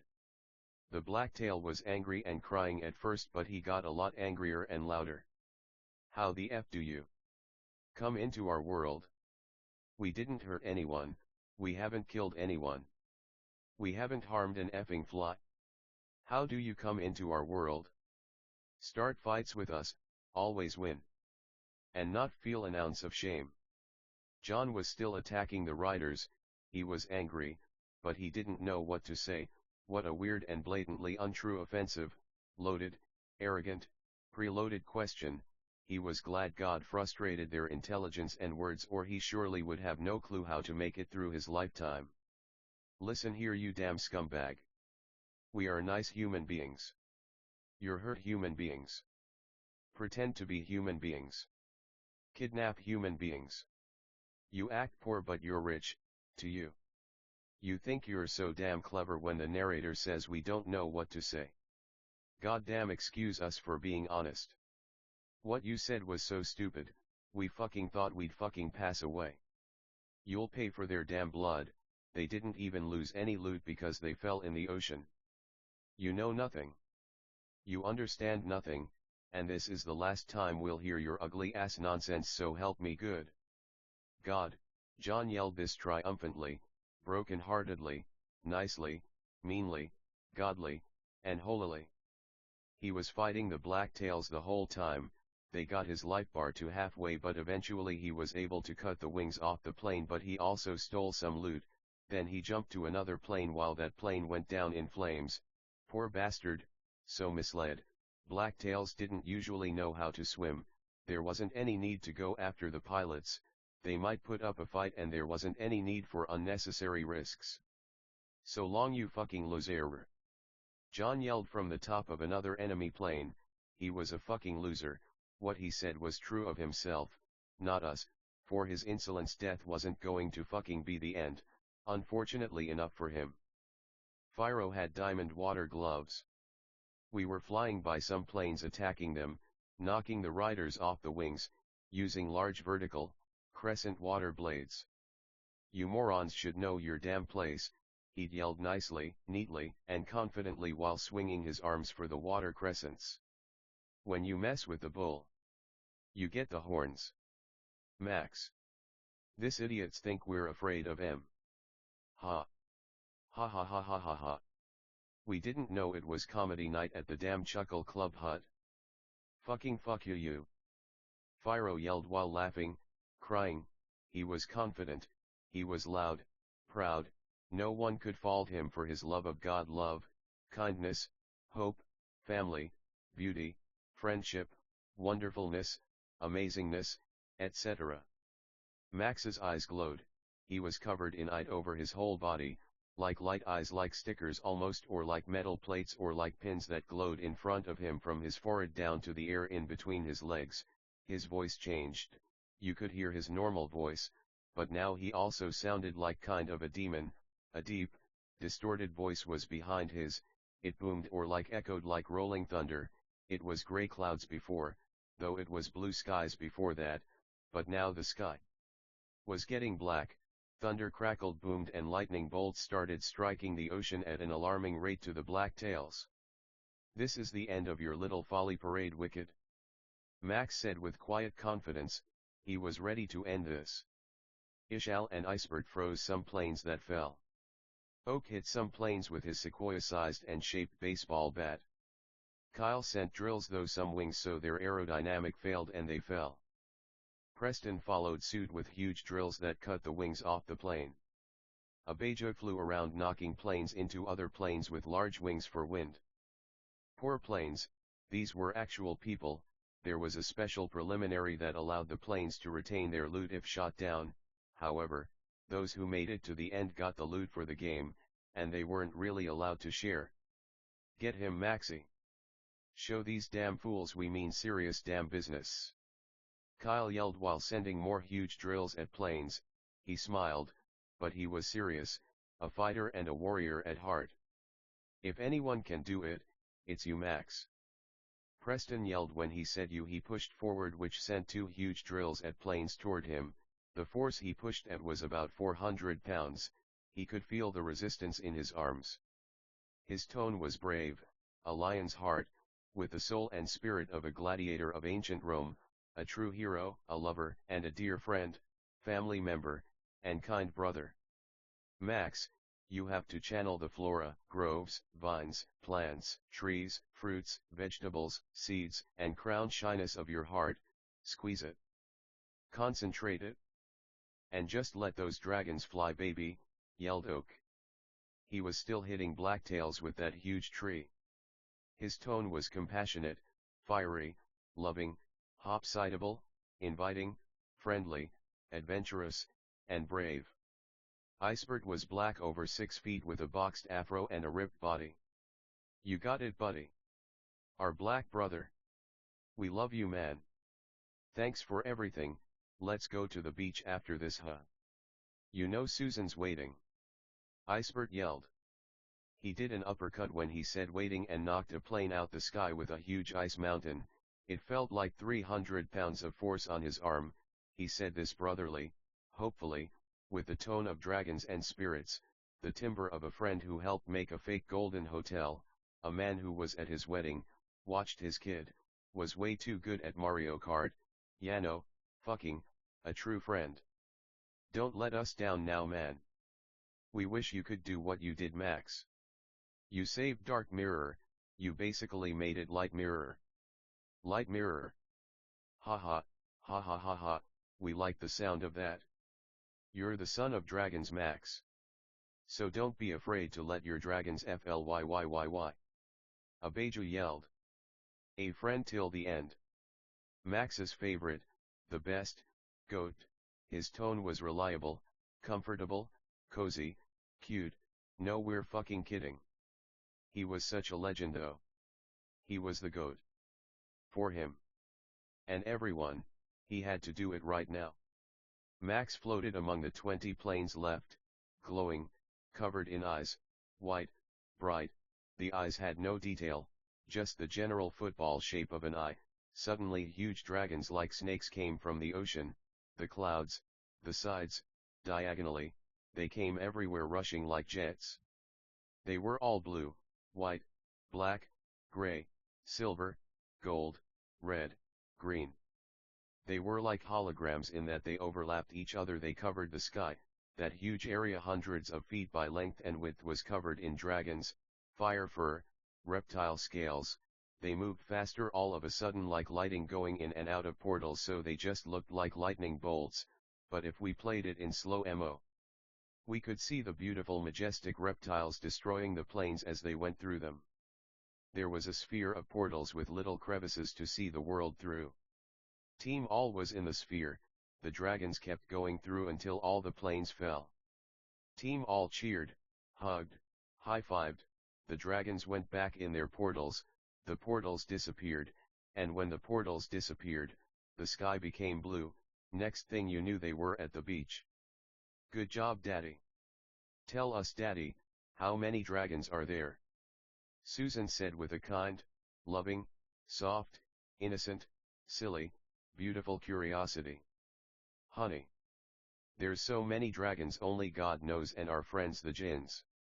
Max said. Jinns were beings who looked like robots but were actually aliens. Their head was a sphere that constantly spun with brains like liquid plasma or like plasma lamps. Whoa! Susan said with a serious, wide-eyed, open-mouthed expression. Not smiling but just genuinely shocked and awed. And Daddy wants to give you a gift, Mommy. Diamond said kindly. Susan yelled in joy. It was a baby dragon. The fire was cool to the touch, it flew, it had cold scaly skin, it was her best friend. She cried, hugged her, they smiled, kissed. Max made out with his wife, he kissed his baby, and the scene of families playing at the beach having fun, screaming, laughing, yelling, making sandcastles, praying, reading, faded to black. Chapter 12, Burning Beards Runaway by Aurora inspired this next chapter. The music video is absolutely stunning, the snow is gorgeous, the song hits home. And I was running far away, would I run off the world someday? Nobody knows, and I was dancing in the rain. I felt alive and I can't complain. We feel like in this world, where the edges of earth are like this, it's more than possible to run off the world.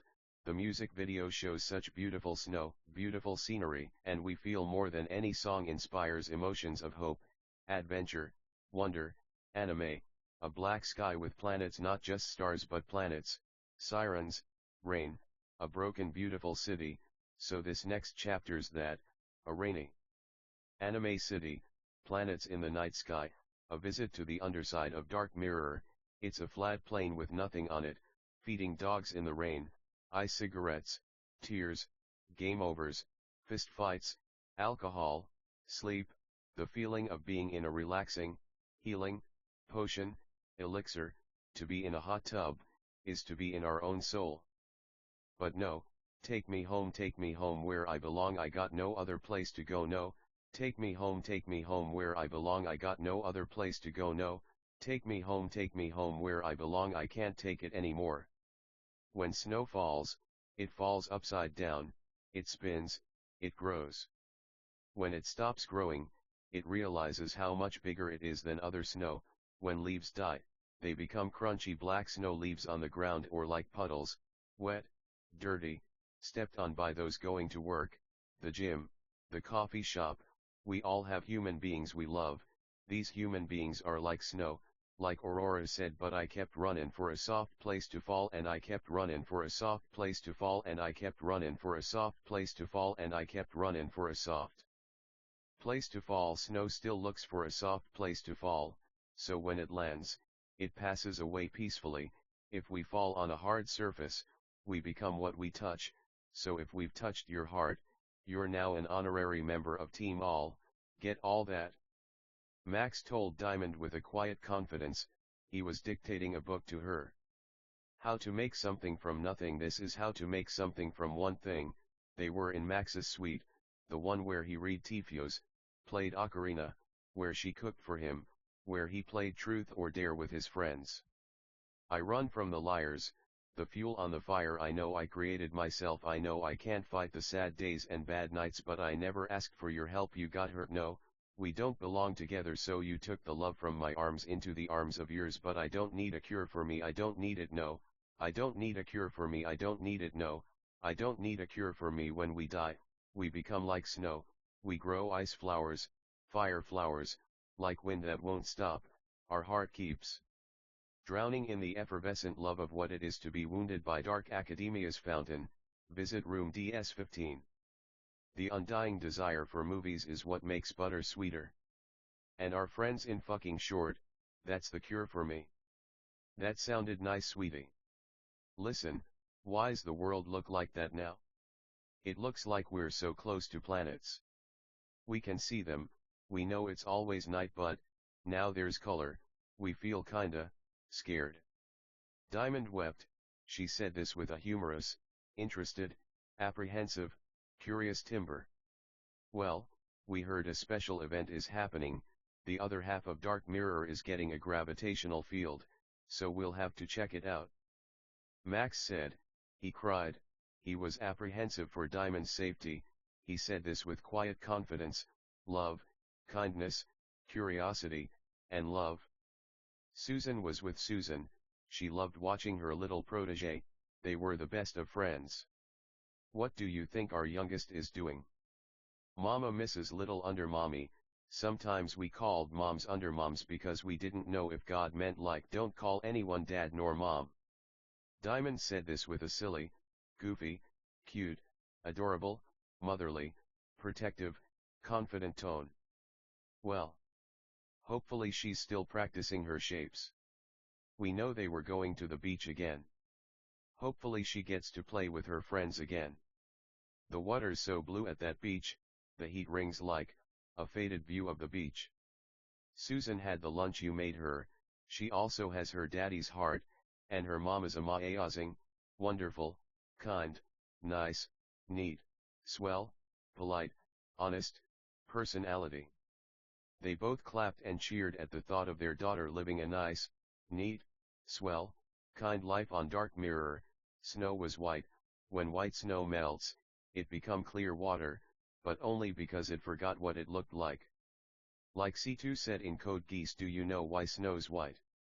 Because it's forgotten what color it's supposed to be. We'd argue again that the color snow is trying to be is actually crystal clear, like our snowy, white, clear, watery, beating, red, candy, strawberry, heart-shaped sunglasses, glaring, beaming, reflective, black, Dark Mirror, Golden Hotel. Well, you get the point. Heart. It wouldn't stop raining. Now we saw regular human beings. Blacktails too, but it seemed the human beings couldn't see them. We saw Japanese men smoking cigarettes under umbrellas, kids in raincoats like Suzuki from Ponyo.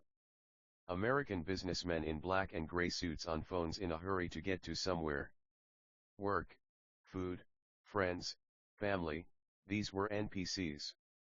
The Blacktails were basically demons, angels. Satan and them, they were everywhere.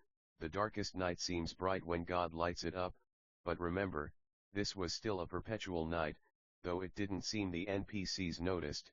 The sky was full of planets, stars, comets, but no one noticed. They probably only saw money. We saw a drunk woman intend or like purpose to feed a dog. She did. Nice dog. That was nice. Her house might have been filled. Apparently Susan was asleep at the beach with sunscreen all over, sunglasses, red skin, and an innocent, silly, funny, plain open-mouthed expression. Atta babe. Sleep is key. We all know it. A fist fight broke out between men in front of a bar. Hey well why don't you mind your own effing business buddy, censor just cuz but he actually cursed. Look. That's our girlfriend. So back the EFF up before it gets effing ugly Paul, they fought with went into traffic, cars started beeping, traffic was slow, people started getting out their cars to argue with the men, they fought so hard one man hit the other into a car, he pushed him on the car on the windshield and they broke it. The blacktails were scared at the sound for they didn't know what it was. For some reason some became visible to the human beings and they got so scared. Oh shit. Max said, him and Diamond knew they needed to intervene, he sounded worried and annoyed, him and Diamond teleport to the scene and the human beings were kind of even more scared. Holy shit. Who the EFF are you guys? You friends with these fucking black freaks over here or what? The drunk fighter said, slurred, fucking annoying, prejudiced. No, we came to stop them, Max said calmly, quietly, confidently, nicely, and a little stern and firm, but the listeners didn't care and just ran away screaming. One couldn't see the Golden Hotel from the outside world anymore, memories were manipulated, invisibility was used, like clear water or like white snow. The color of snow and water is primarily influenced by how they interact with light. Snow appears white because it reflects most of the sunlight that falls on it. Snow is made up of ice crystals, and the complex structure of these crystals scatters light in all directions, giving it a white appearance. Water, pure water, is actually colorless.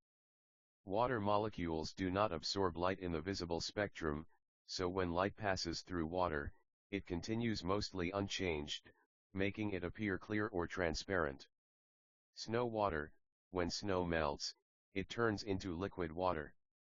The clear appearance of liquid water is due to the absence of impurities that might give it color. So, the snow water that results from melting snow retains the colorless characteristic of water.